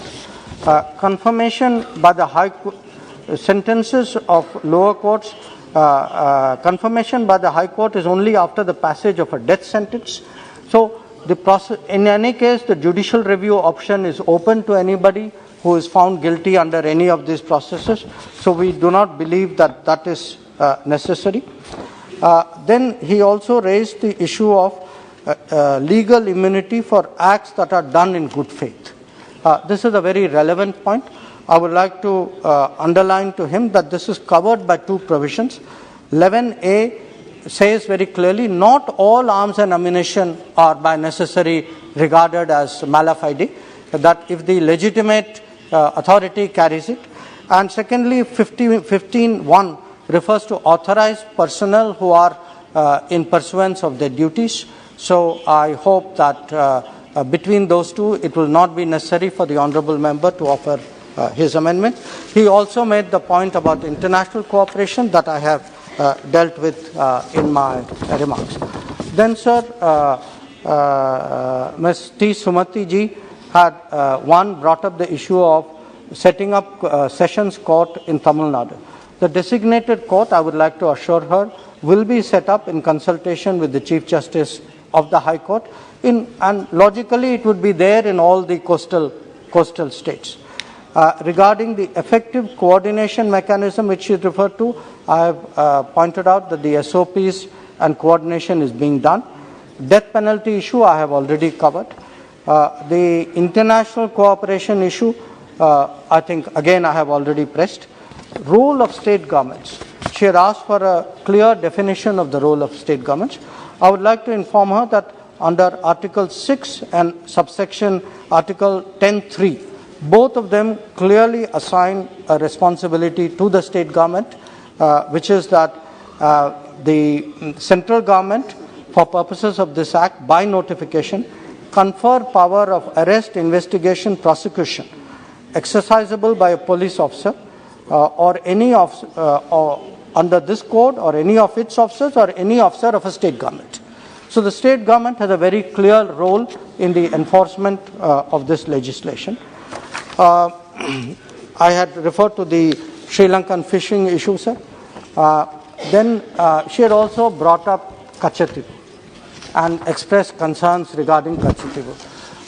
So this is a long pending matter, but I would urge the honourable member, when she raises Kachativu, not to look on this side, but to look on that side. Because I don't think the issue started from this side of the House, sir. This is a long-standing issue.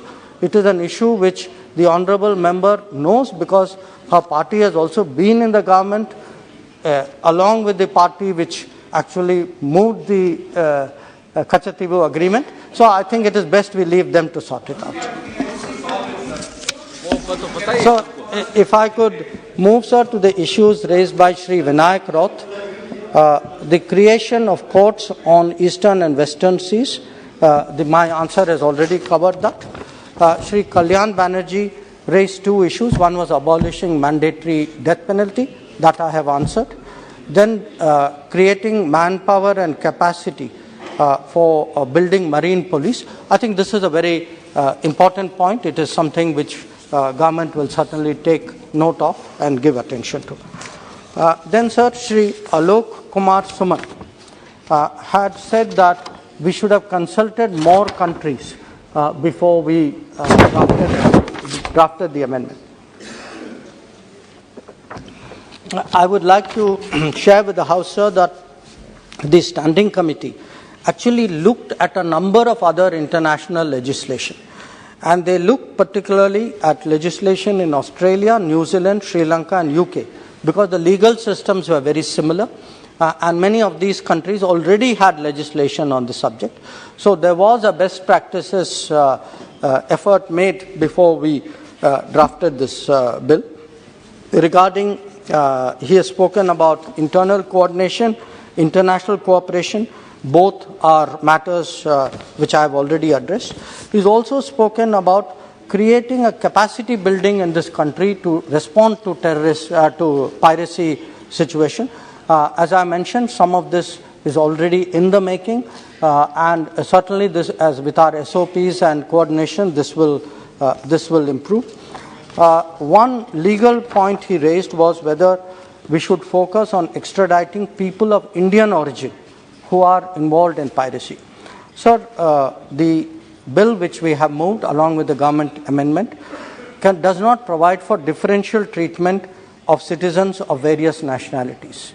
So for us, an act of piracy is an act of piracy. We cannot make a separate reference to PIOs in this regard. We have also, the issue of death penalty is also something he raised, I have addressed. Then Sir Kumar Danish Ali Danish Ali ji had raised two issues.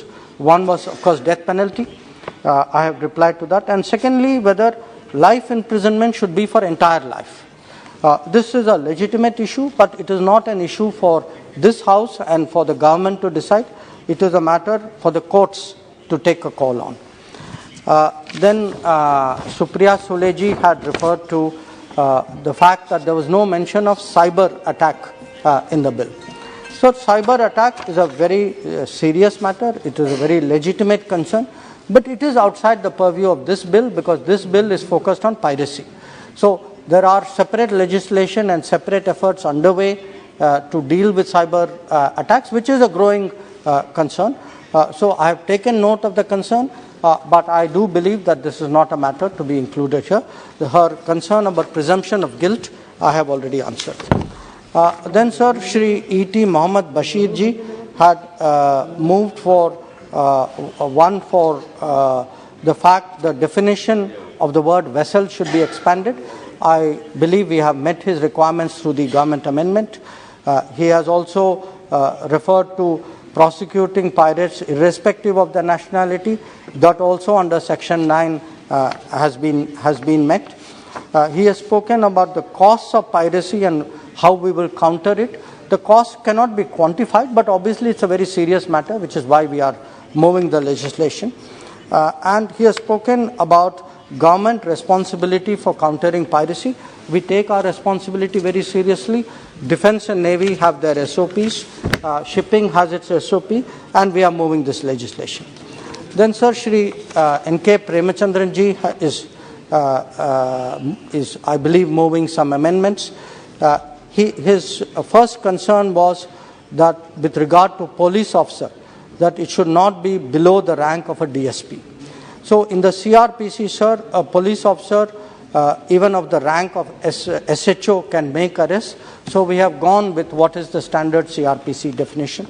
Similarly, the issue of gazetted officer, whether he has sought to insert the word not below the rank of under secretary. We have actually deleted the word gazetted. We have just kept officer because different states have different practices and we want to respect all of them. And the High Court issued the consulting and consent I have already dealt with. He has spoken about the need for in section 9 to insert the word in writing for a request. That entire section has been deleted in the government amendment, sir, because of the need. We feel that it will, in a piracy situation, it is difficult to communicate with a ship. So we should actually avoid that and leave it for the authorized ship to take necessary action. His point about substituting the word reasonable opportunity for opportunity, the government amendment has taken care of it. Presumption of guilt, I have already replied. Mandatory death penalty, I have already replied. And regarding a ship situation in Nigeria, sir. It's a ship called MV Heroic Idun. I want to, because a number of members raised the issue, I want to inform them that the crew members have been charged on 3 counts. Their case hearing is coming up on 10th, 11th January. We are providing them legal support, we are giving them consular support, and we will do whatever we can to help them in the circumstances. Then, sir, I come to Sri K. Suresh's concerns. One was regarding the area of jurisdiction. I think the amended definition of jurisdiction, which includes EEZ and all waters beyond the jurisdiction of other states, deals with the matter. The issue regarding the imprisonment, I have dealt with as well. As regards the rarest of the rare and death matters, this too is something which I have already addressed. And regarding, he had some concerns about Indian courts not having jurisdiction in some cases. That has been deleted as part of the government amendments. And he was concerned that how does the law treat a foreign government's naval force? And what I want to clarify is that nothing in the proposed bill will apply to a warship or a government-owned ship employed for non-commercial service. So these, sir, were discussed earlier. Today Shri Adhir Ranjan Chaudhary ji also spoke on the bill, sir. One, of course, he was kind enough to note what he called my activities around the world. I appreciate that very much. I want to inform the House, sir, through you, that I was in New York to chair the UN Security Council, which is a matter of great pride for all of India. And the two issues which came up were the reformed multilateralism and counter-terrorism, both, that is UNSC reform and counter-terrorism, both of which are very, very important and subject of national consensus in this House. He referred to the G20 issue. It is outside the purview of the bill, but I want to tell him that this is a moment when the world is looking for Indian leadership.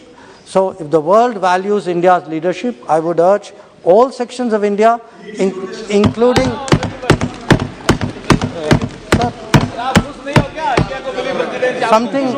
because something is rotational doesn't mean you are not valued. So then sir,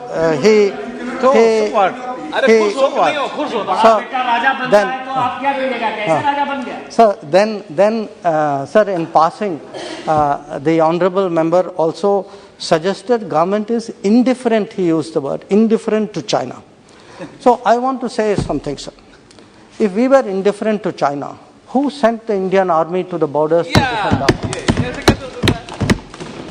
If we were indifferent to China, why are we today pressing China on disengagement and de-escalation? Why are we saying publicly that our ties are not normal? So we have no problem if there is political differences, if there is even political criticism. I have heard sometimes that my own understanding needs to be deepened. When I see who is giving the advice, I can only bow in respect. But I think we should not directly or indirectly criticize our Jawans. Yeah. When our Jawans, sir, are standing, sir, our Jawans are standing, sir, in Yangtze, in Yangtze at 13,000 feet. Yeah. At 13,000 feet, they are standing there defending our border. They do not deserve to have the word pitai. The word pitai should not be used for our Jawans, sir. Sir, our Jawans are standing their ground, so they should be respected, they should be honored, they should be appreciated. This is not something which is appropriate. So then, sir, let me come to the bill. One is the penalty, the graded penalties which apply. The graded penalties apply. There's no confusion out here. For certain offences, death can apply. For certain offences, life imprisonment can apply. Certain offences, 10 years will apply. Certain offences, 14 years will apply. The court will decide which of these offences come under which category. Finally, sir, on the bilateral extradition and bilateral arrangement, I think Sri Adhir Ranjan Chaudhary ji has a very valid point. It is something we have covered under Article 14. I certainly appreciate what he said, that on this issue, the issue of countering piracy, there is a sense of unanimity in the House. So I hope that the entire House will support the bill. एक बात बताइए, माननीय सदस्यगण, माननीय मंत्री जी ने बहुत detail में एक एक व्यक्ति का जवाब दिया है। आपने जो जो इश्यू उठाए हैं, एक मिनट, आपका भी नाम लिया, आपका भी नाम लिया, आपका भी नाम लिया। अब आपके पास एक मिनट, आपके नेता टी.आर. बालू जी क्या बोलना चाहते हैं? You are wrong information. He has misinformed the House. Actually, the Kachati has been ceded. आपको अगर आप by bilateral agreements of two executives only. Now, it has not been sanctioned with the Parliament of India. So that no way it is legal. So ministers simply pass on the buck to the Congress. See, whether it is Congress or BJP or any government of this matter is not a settled one. This geography belongs, Kachativu geography belongs to Raja of Ramnad, who is the king of Tamil Nadu at that time. Okay. Actually, this has been. Mehtab ji, okay. This has been considered by. Sir, Mehtab ji, I fully appreciate. एक minute, Mehtab जी एक minute, बालू जी please एक minute, please बालू जी एक minute please, please. Somebody writes to us. Is somebody, who is that somebody, sir? Somebody is chief minister. He is an elected chief minister. He should mind his word. He should withdraw immediately. This is not fair on the part of external affairs minister. Just to inform. Mehtab ji. Honorable Speaker, sir, I fully appreciate the views that has been, the point that has come up by the External Affairs Minister. After a very long time, actually, we are discussing about anti-piracy. 2000 years ago, in the eastern coast, the Kalingan mariners had a flourishing maritime activity and they were fighting against piracy. During the 7th, 8th and 9th century, it was the Cholas who ruled the Indian Ocean and also conquered large part of Southeast Asia, and they were also fighting against piracy. And I am also remembered in the 16th century it was Chhatrapati Shivaji in the Arabian Sea who fought against piracy. And in Sir, I am coming to that. Sir, in this 22nd century, पूरी दोबारा से चर्चा करा लें क्या? We are moving. मंत्री जी ने detail में आपको सबको जवाब दे दिया, क्या दोबारा से चर्चा करना है? Sir, last line, sir. Sir, last line. No last line, no. प्रश्न है कि विधेयक पर विचार किया जाए, जो सदस्य इसके पक्ष में हाँ कहें, जो सदस्य विरोध में ना कहें। मेरे विचार में निर्णय हाँ वालों के पक्ष में विधेयक पर विचार करने तो प्रस्ताव को स्वीकृत किया गया। अब सभा पर विधेयकवार खंडवार विचार करेगी। माननीय मंत्री जी, संशोधन संख्या 616। मैं सबको मौका दे रहा था, सब एक साथ क्यों उठे? मैं सबको मौका एक एक को दे रहा था। मैंने बालू जी को बोला, बालू मेहताब जी को दिया, आपका सब एक साथ उठ गए आप सदन में। नो, गलत तरीका, नो।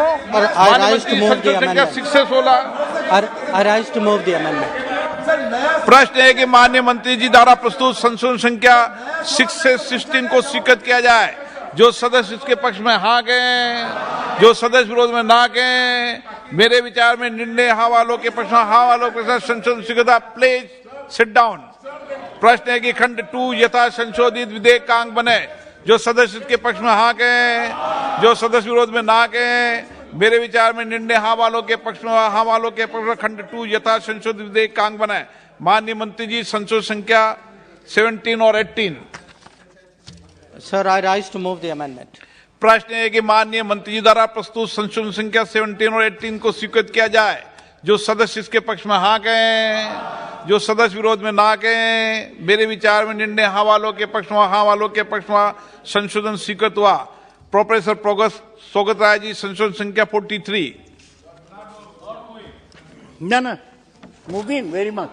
ओके, प्रश्न है कि श्री सोगत राय जी द्वारा प्रस्तुत संशोधन संख्या 43 को स्वीकृत किया जाए। जो सदस्य के पक्ष में हाँ कहें, जो सदस्य विरोध में ना कहें। मेरे विचार में निर्णय ना वालों के पक्ष में, ना वालों के पक्ष में। आपने कह दिया था मुंह, तो मैंने चला दिया आगे। आपने कहा मुंह, तो मैं चला दिया। आप पहले बोल लेते, उसके बाद मुंह बोलते तो ठीक रहता। प्रोफेसर साहब आप सीनियर होंगे, लेकिन व्यवस्था का प्रश्न है। प्रश्न है कि खंड 3 यथा संशोधित विधेयक का अंग बने। जो सदस्य इसके पक्ष में हाँ कहें, जो सदस्य विरोध में ना कहें। मेरे विचार में निर्णय हाँ वालों के पक्ष में, हाँ वालों के पक्ष में। खंड 3 यथा संशोधित विधेयक का अंग बने। माननीय मंत्री जी, संशोधन संख्या 19 और 20। I rise to move the amendment. प्रश्न है कि माननीय मंत्री जी द्वारा संशोधन संख्या 19 और 20 को स्वीकृत किया जाए। जो सदस्य इसके पक्ष में हाँ कहें, जो सदस्य विरोध में ना कहें। मेरे विचार में निर्णय हाँ वालों के पक्ष में, हाँ वालों के पक्ष में संशोधन स्वीकृत हुआ। प्रोफेसर सोगत राय जी, संशोधन संख्या 44। Sir, I beg to move that in page 3, line 9, for 14 years, substitute 20 years. I move the amendment. प्रश्न ये कि श्री सोगत राय जी द्वारा प्रस्तुत संशोधन संख्या 44 को स्वीकृत किया जाए। जो सदस्य इसके पक्ष में हाँ कहें, जो सदस्य विरोध में ना कहें। मेरे विचार में निर्णय ना वालों के पक्ष में, ना वालों के पक्ष में संशोधन स्वीकृत हुआ। प्रश्न है कि खंड 4 यथा संशोधित विधेयक का अंग बने। जो सदस्य इसके पक्ष में हाँ कहें, जो सदस्य विरोध में ना कहें। मेरे विचार में निर्णय हाँ वालों के पक्ष में, हाँ वालों के पक्ष में संशोधन। खंड 4 यथा संशोधित विधेयक का अंग बना।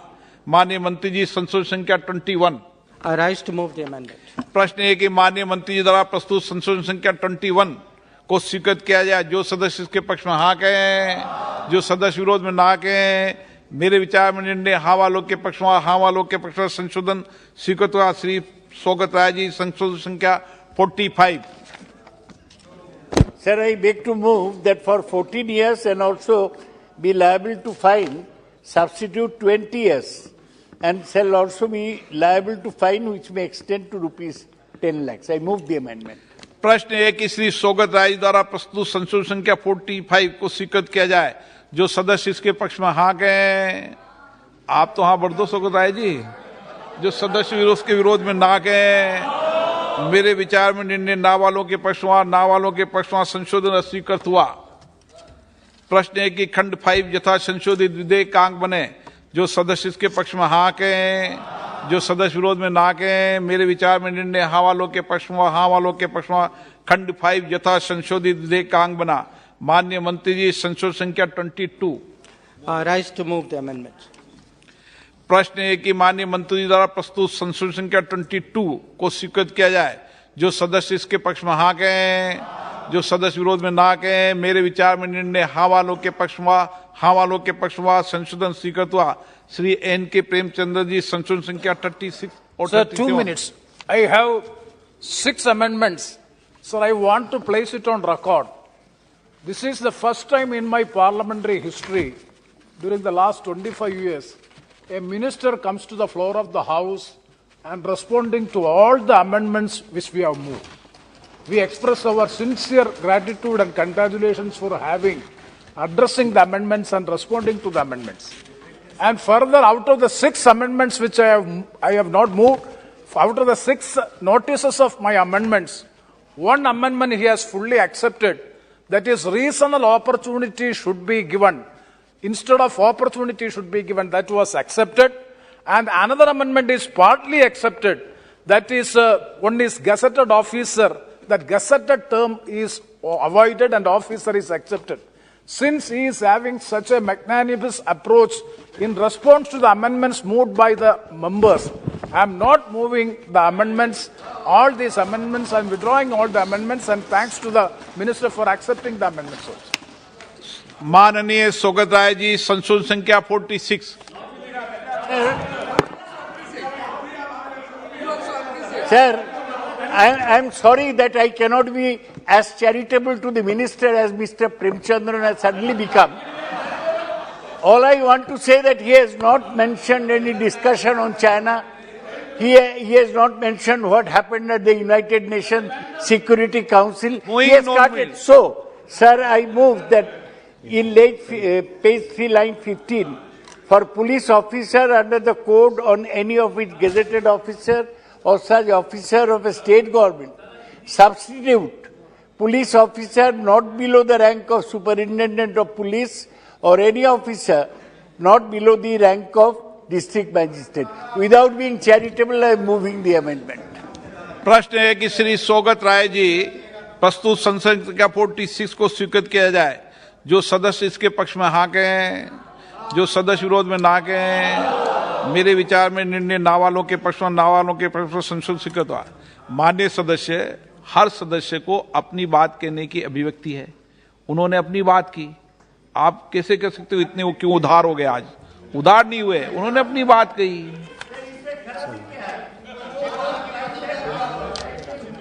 प्रश्न ये कि खंड 6 यथा संशोधित विधेयक का अंग बने। जो सदस्य इसके पक्ष में हाँ कहें, जो सदस्य विरोध में ना कहें। मेरे विचार में निर्णय हाँ वालों के पक्ष में, हाँ वालों के पक्ष में खंड 6 यथा संशोधित विधेयक का अंग बना। माननीय मंत्री जी, संशोधन संख्या 23। Sir, I rise to move the amendment. प्रश्न है कि माननीय मंत्री द्वारा प्रस्तुत संशोधन संख्या 23 को स्वीकृत किया जाए। जो सदस्य इसके पक्ष में हाँ कहें, जो सदस्य विरोध में ना कहें। मेरे विचार में निर्णय हाँ वालों के पक्ष में, हाँ वालों के पक्ष में संशोधन स्वीकृत हुआ। प्रश्न है कि खंड 7 यथा संशोधित विधेयक का अंग बने। जो सदस्य इसके पक्ष में हाँ कहें, जो सदस्य विरोध में ना कहें। मेरे विचार में निर्णय हाँ वालों के पक्ष में हुआ, हाँ वालों के पक्ष में खंड 7 यथा संशोधित विधेयक का अंग बना।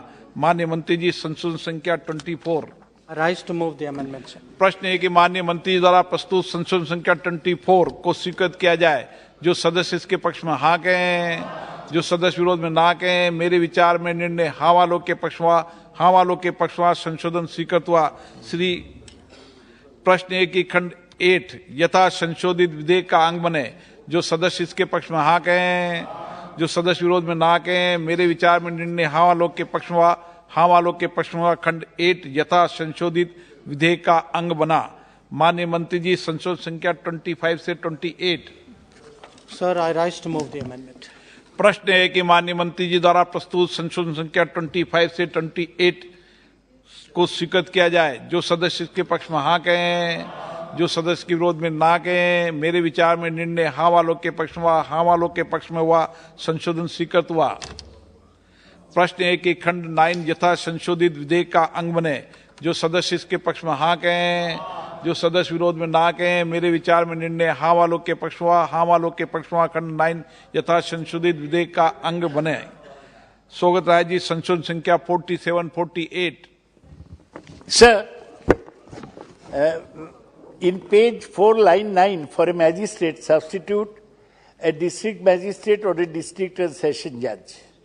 Page 4, lines 11 to 13, for a whole period not exceeding 15 days in the whole, where such magistrate is a judicial magistrate, and 7 days in the whole, where such magistrate is an executive magistrate, substitute for a period not exceeding 14 days at a time, and if the judicial authority deems appropriate, the custody may be extended to a maximum of 1 month as a whole.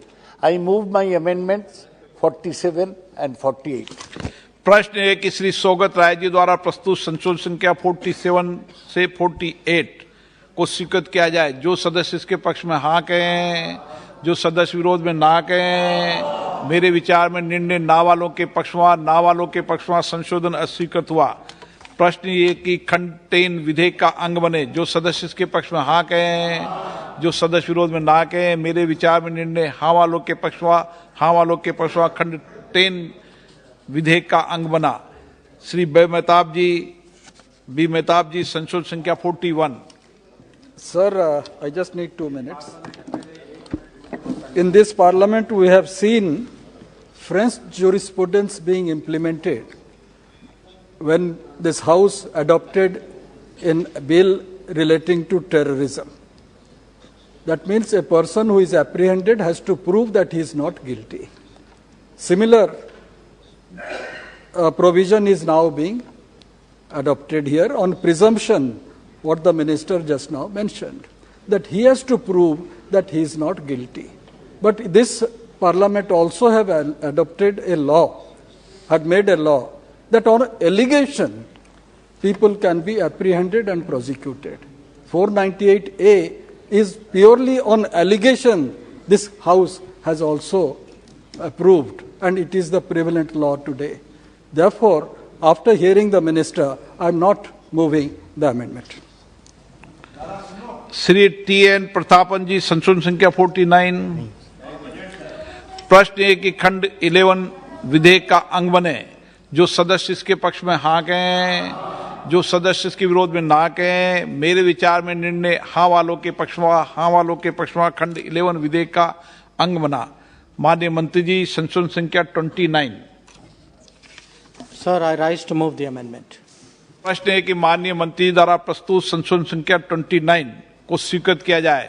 जो सदस्य इसके पक्ष में हाँ कहें, जो सदस्य विरोध में ना कहें। मेरे विचार में निर्णय हाँ वालों के पक्ष में, हाँ वालों के पक्ष में संशोधन स्वीकृत हुआ। प्रश्न ये खंड 12 यथा संशोधित विधेयक का अंग बने। जो सदस्य इसके पक्ष में हाँ कहें, जो सदस्य इसके विरोध में ना कहें। मेरे विचार में निर्णय हाँ वालों के पक्ष में, हाँ वालों के पक्ष में खंड 12 यथा संशोधित विधेयक का अंग बना। प्रश्न एक खंड 13 विधेयक का अंग बने। जो सदस्य इसके पक्ष में हाँ कहें, जो सदस्य विरोध में ना कहें। मेरे विचार में निर्णय हाँ वालों के पक्ष में, हाँ वालों के पक्ष में खंड 13 विधेयक का अंग बने। माननीय मंत्री जी, संशोधन संख्या 30 से 33। Sir, I rise to move the amendment. प्रश्न है कि माननीय मंत्री जी द्वारा प्रस्तुत संशोधन संख्या 30 से 33 को स्वीकृत किया जाए। जो सदस्य इसके पक्ष में हाँ कहें, जो सदस्य इसके विरोध में ना कहें। मेरे विचार में निर्णय हाँ वालों के पक्ष में, हाँ वालों के पक्ष में संशोधन स्वीकृत हुआ। प्रश्न है कि खंड 14 यथा संशोधित विधेयक का अंग बने। जो सदस्य इसके पक्ष में हाँ कहें, जो इसके विरोध में ना कहें। मेरे विचार में निर्णय हाँ वालों के पक्ष में, हाँ वालों के पक्ष में खंड 14 यथा संशोधित विधेयक का अंग बना। माननीय मंत्री जी, संशोधन संख्या 34 और 35। I rise to move the amendment, sir.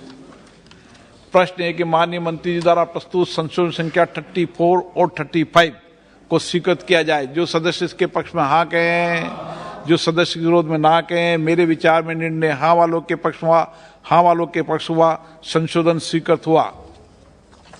प्रश्न ये कि खंड 15 यथा संशोधित विधेयक का अंग बने। जो सदस्य इसके पक्ष में हाँ कहें, जो सदस्य विरोध में ना कहें। मेरे विचार में निर्णय हाँ वालों के पक्ष में, हाँ वालों के पक्ष में खंड 15 यथा संशोधित विधेयक का अंग बना। माननीय मंत्री जी, संशोधन संख्या 4 और 5। I rise to move the amendment, sir. प्रश्न है कि माननीय मंत्री जी द्वारा प्रस्तुत संशोधन संख्या 4 और 5 को स्वीकृत किया जाए। जो सदस्य इसके पक्ष में हाँ कहें, जो सदस्य के विरोध में ना कहें। मेरे विचार में निर्णय हाँ वालों के पक्ष में, हाँ वालों के पक्ष में संशोधन स्वीकृत हुआ। सौगत राय जी, संशोधन संख्या 42।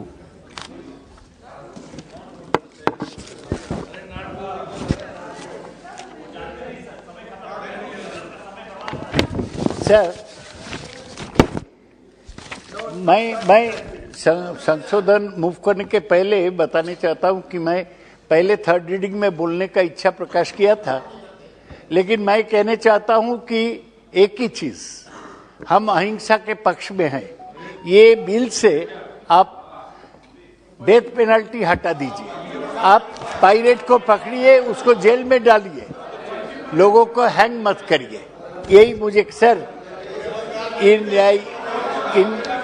क्लॉज अगर आपको हिम्मत है, ताकत है, तो उसको पकड़िए, जेल में सारा जिंदगी के लिए भेज दीजिए, मत मारिए।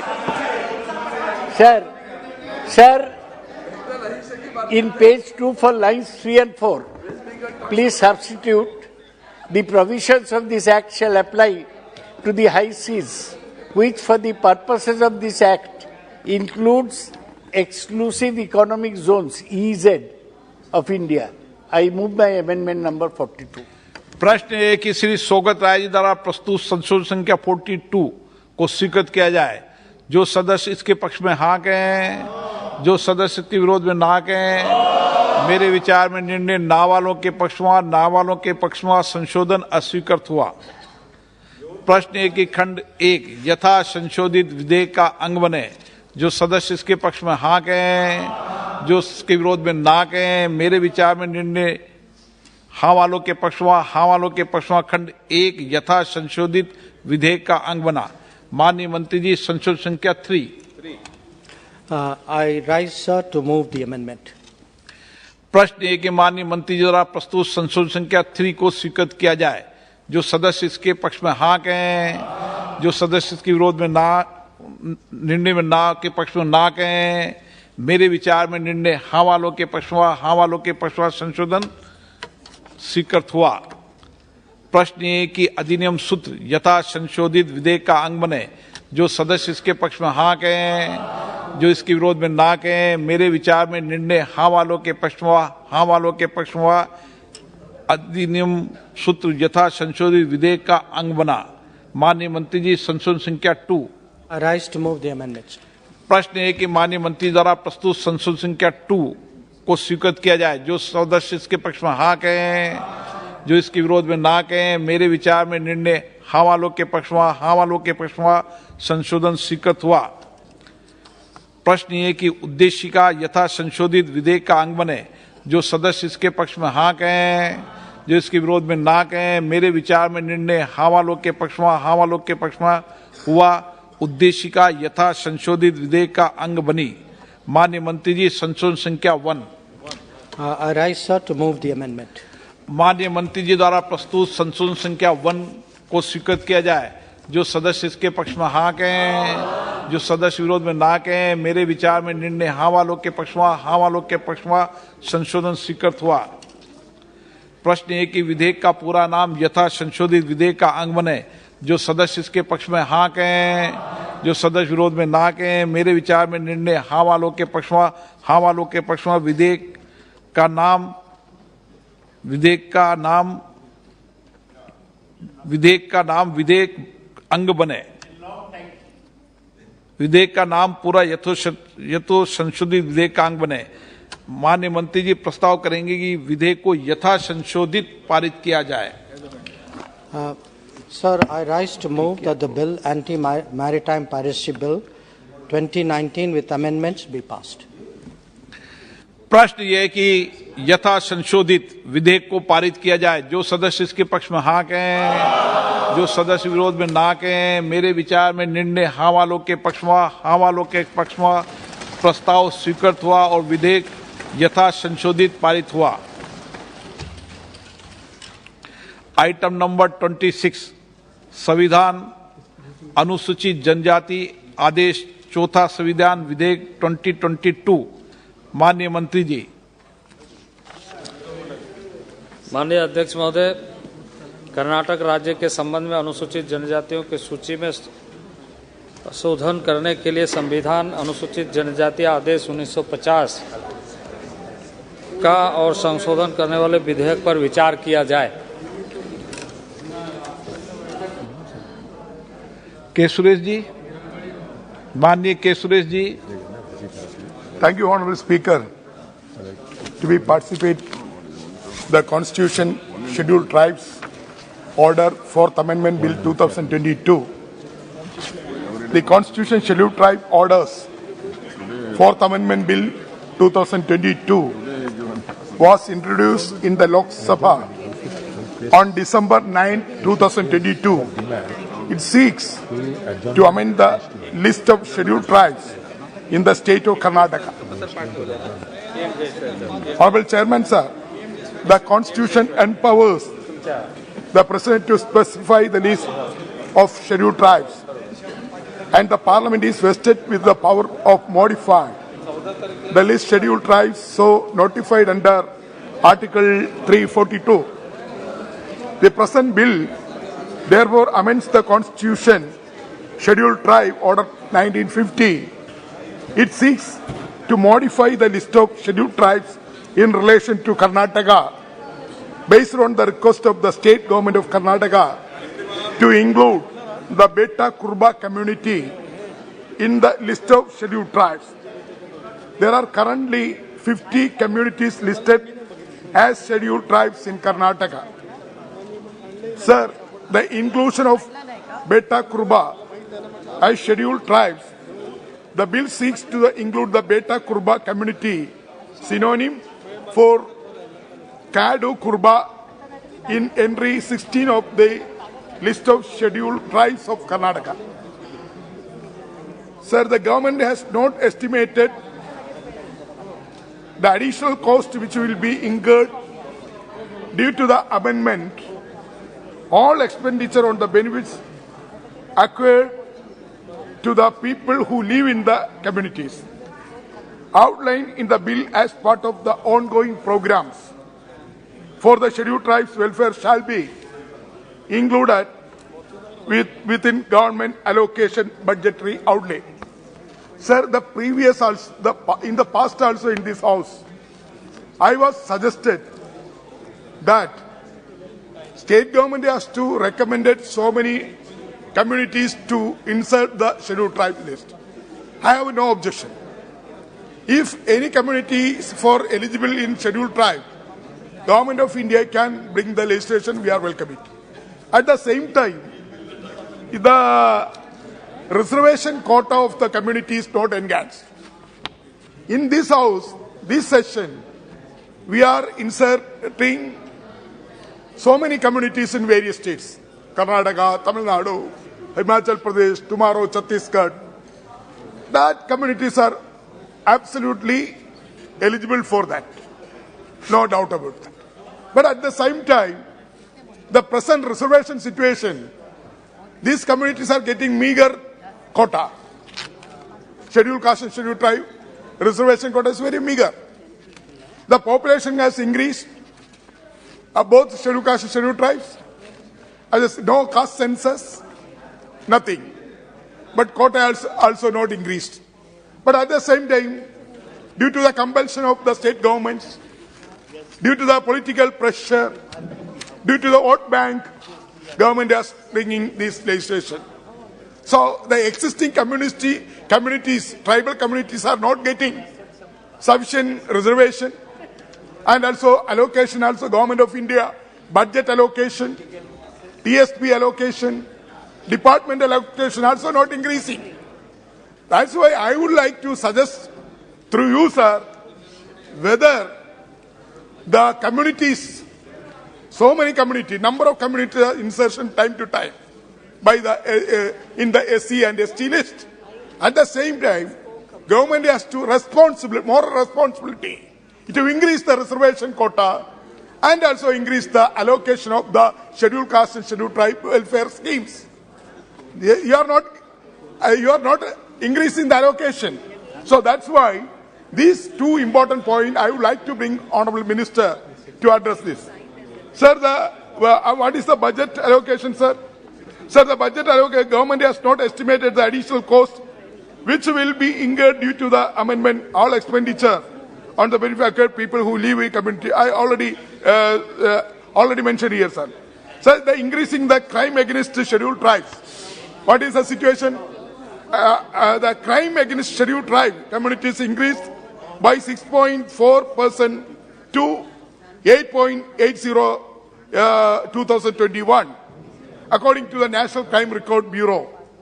At the end of 2021, 12,159 cases of atrocities against ST, including those from year before, were still under the investigation.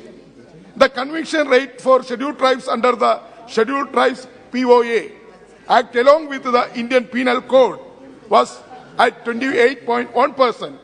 At the end of 2021, 95.4% cases of atrocity against STs were pending the trial. Sir, further violence against Adivasi women had also risen.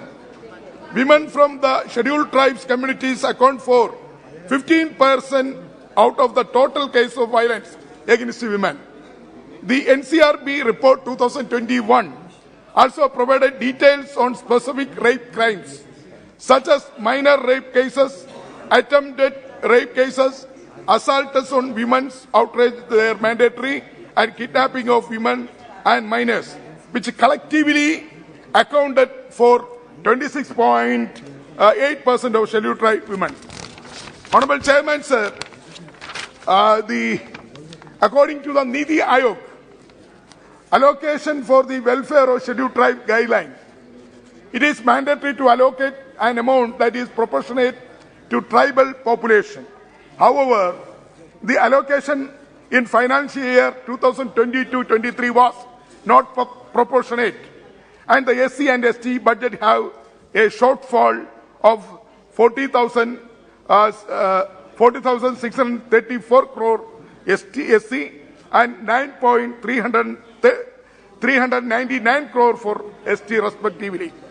The budget for schemes aimed at creating jobs for STs in the Union Budget 2022-23 has been substantially decreased from rupees 889.5 crore last year to 11.3 crore in this year. The current year is Labour Welfare Scheme for ST, so decreased from the previous years rupees 12.9 crore to 10.66 crore. The budget for STs also lacked significant funding areas like education and women's safety. I am not going to further details, sir. Sir, the BJP-led Karnataka government has time and again prioritized dominant caste issues, leaving many tribal communities to fight for their rights. According to the Loksabha response, the Ministry of Environment, Forest and Climate Change stated around 2,60,779 land titles are yet to be distributed. Out of 2,75,446 applications received until 2020, only 14,667 land titles have been distributed. Among its southern counterparts, Karnataka is the worst distributing land deeds. The long delay was also owing to the course of setting up of the cabinet under the present government. Report shows that Karnataka is the third highest state, the forest under encroachment in India. Sir, more than 83,000 hectares of the land Karnataka is under encroachment. Government disregarded for tribal concerns threatens the process of resettlement of many tribal families in Karnataka. 400 tribal families settled in Nagarhole Tiger Reserve for years. Due to the reducing forest cover, Betta Kurba, Jan Kurba, Yeravas and Soliga have been encountering nuisance by animals and experience denial basic facilities like health care, transport and connectivity of education. Please. Sir, the process of resettlement faced multiple setbacks, especially due to the mismanagement of funds. The Karnataka government increased the reservation for scheduled tribes from 3 to 7% in 2022. However, the forest dwellers in some area of the Mysore region, particularly in the district of Mysore and Kodak, tribes that live in the forest, including the Janu Kurba, Kadu Kurba, Betta Kurba, Soliga, and others, do not have access to education or employment opportunity. Therefore, the forest-dwelling tribes are demanding for an internal reservation among scheduled tribes to ensure representation. This is the overall situation in Karnataka state. The tribal community is facing several issues. These are the important issues. Sir, I am not going into details. This bill is related to Karnataka. Sir, throughout the country, tribal communities are facing so many serious crises. There are a number of issues, but Government of India is not addressing all the issues. Unemployment, education, and also budget allocation, and health problems. A number of issues are facing tribal community, but the government is not addressing all the issues, particularly in Karnataka. With this way, I conclude, sir. Thank you. Thank you very much. I request all the honourable members, when a member speaks on his legs, please don't cross the speaker. Don't cross the speaker and the chair. That is the convention of the House. That is the rule of the House, but unfortunately, even most of the senior members are crossing in between the person who is speaking, member speaking, and between the chair. Please keep it in mind. Next speaker, Sri Umesh Jadhav ji. Thank you, Speaker, sir. I rise here in support of the Constitution Order Bill 2022 pertaining to Karnataka for the inclusion of Kadu Kurba and Betta Kurba. Sir, I am very happy today because बोलते हैं जहाँ रवि न पहुंचे वहाँ कवि पहुंचे. आज तक कोई न पहुंचे, आज नरेंद्र मोदी जी सरकार और हमारे बम्बई जी की सरकार पहुंच रही है. आज ये छोटे छोटे समाज जो दुख झेलते आए हैं, तकलीफ झेलते आए हैं आज तक, उनको रिकॉग्नाइज कर आइडेंटिफाई कर हमारी कर्नाटका सरकार, बम्बई सरकार ने काड कुर्बा और जनु कुर्बा को एसटी में अमेंडमेंट करके लाने के लिए रिकमेंड किया है. आज पूरे कर्नाटका की तरफ से मैं शुक्रिया अदा करता हूं, धन्यवाद करता हूं हमारे मुंडे जी को और नरेंद्र मोदी जी को. आज ये ऐतिहासिक काम हुआ है sir. Sir, I want to talk about the Kadu Kurbas. The Kadu Kurba are the tribal people who live in South India. Their names means tribal people of the forest in the language of Kannada. Since the medieval times, they served as the soldiers in the armies of South India. Up until recent times, they collected and sold honey. Honey has their main source of income. They weaved baskets and items from bamboos and another way to get their income. In 1970s, the Kadu Kurba were removed from their forest homes by the Indian government. The trees were cut down for this thing and land cleared for the cultivation. The Kadu Kurba must now work as a day agriculture labor. As low as their previous standard of living was, it has become lower. These days, they suffer from malnutrition, poverty, unemployment and depression. Their forest homeland was distributed to the business and individual favored by the government. The Kadu Kurba speak Kannada as their primary language. They also speak other regional languages. Sir, Betta Kurba, the Betta Kurba community, which numbers less than 1 lakh and spread across the most backward area, remote area of Mysore, Chamarajnagar and Kodugu district, received the much awaited ST tag by the union government.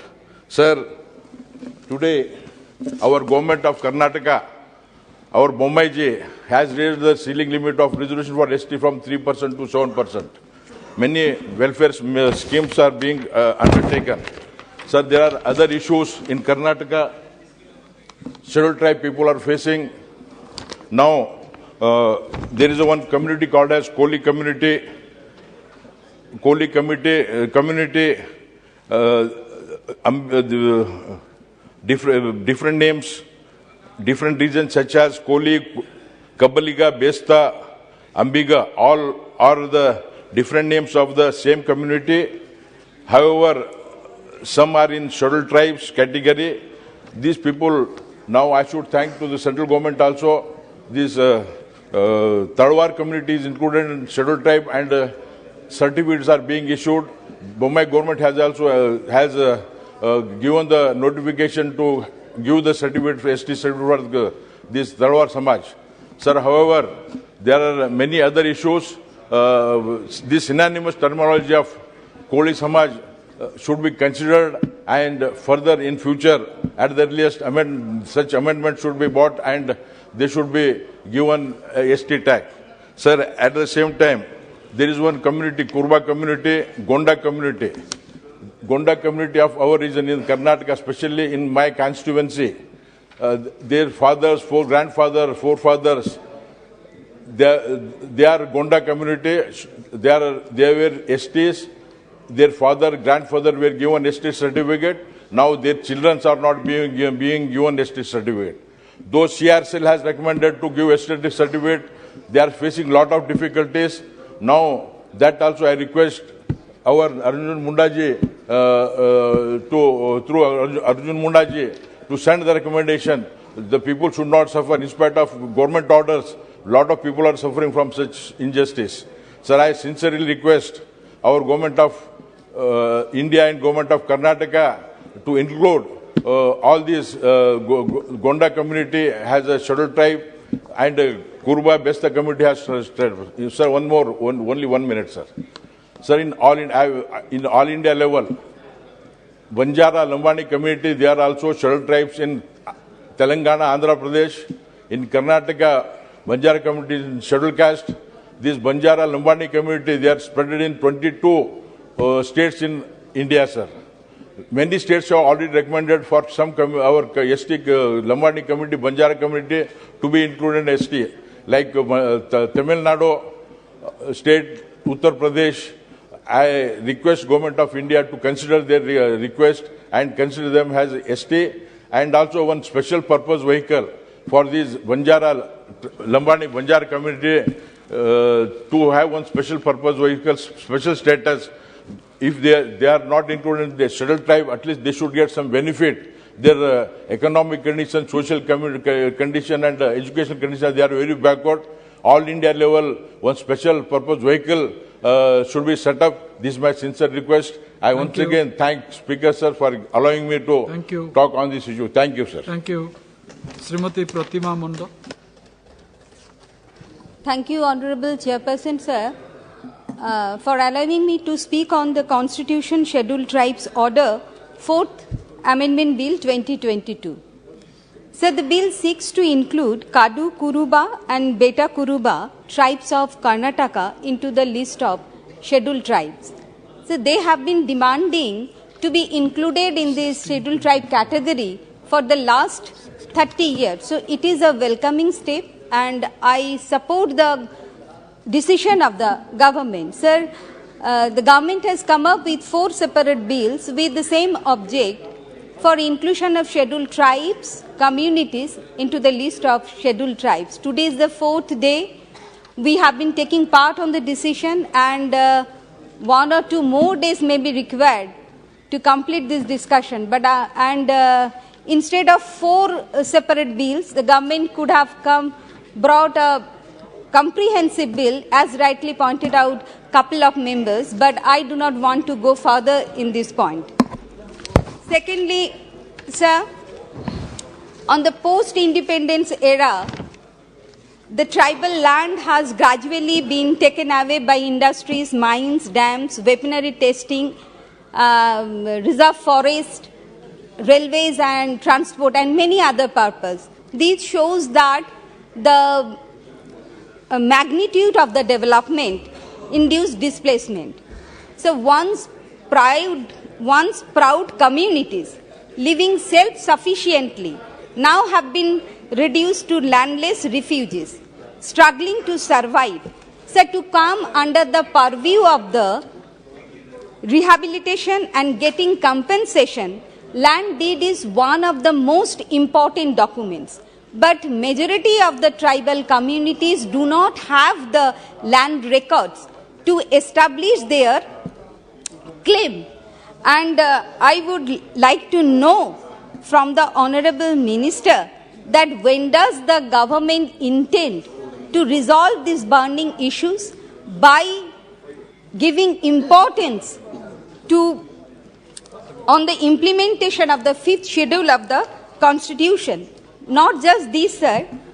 R.V. Chandrasekhar Ramina Heli of Center for Study of Social Exclusion and Inclusive Policy, National Law School of India, University, Bengaluru, who has conducted extensive studies on the rehabilitation and resettlement of tribal communities in Karnataka, informs that village forest committee or Gram Sabhas are constituted in such a manner that no one speaks about the right of the tribals in the forest. This is the scenario of our country, sir, and I request the Honorable Minister to take note on this matter.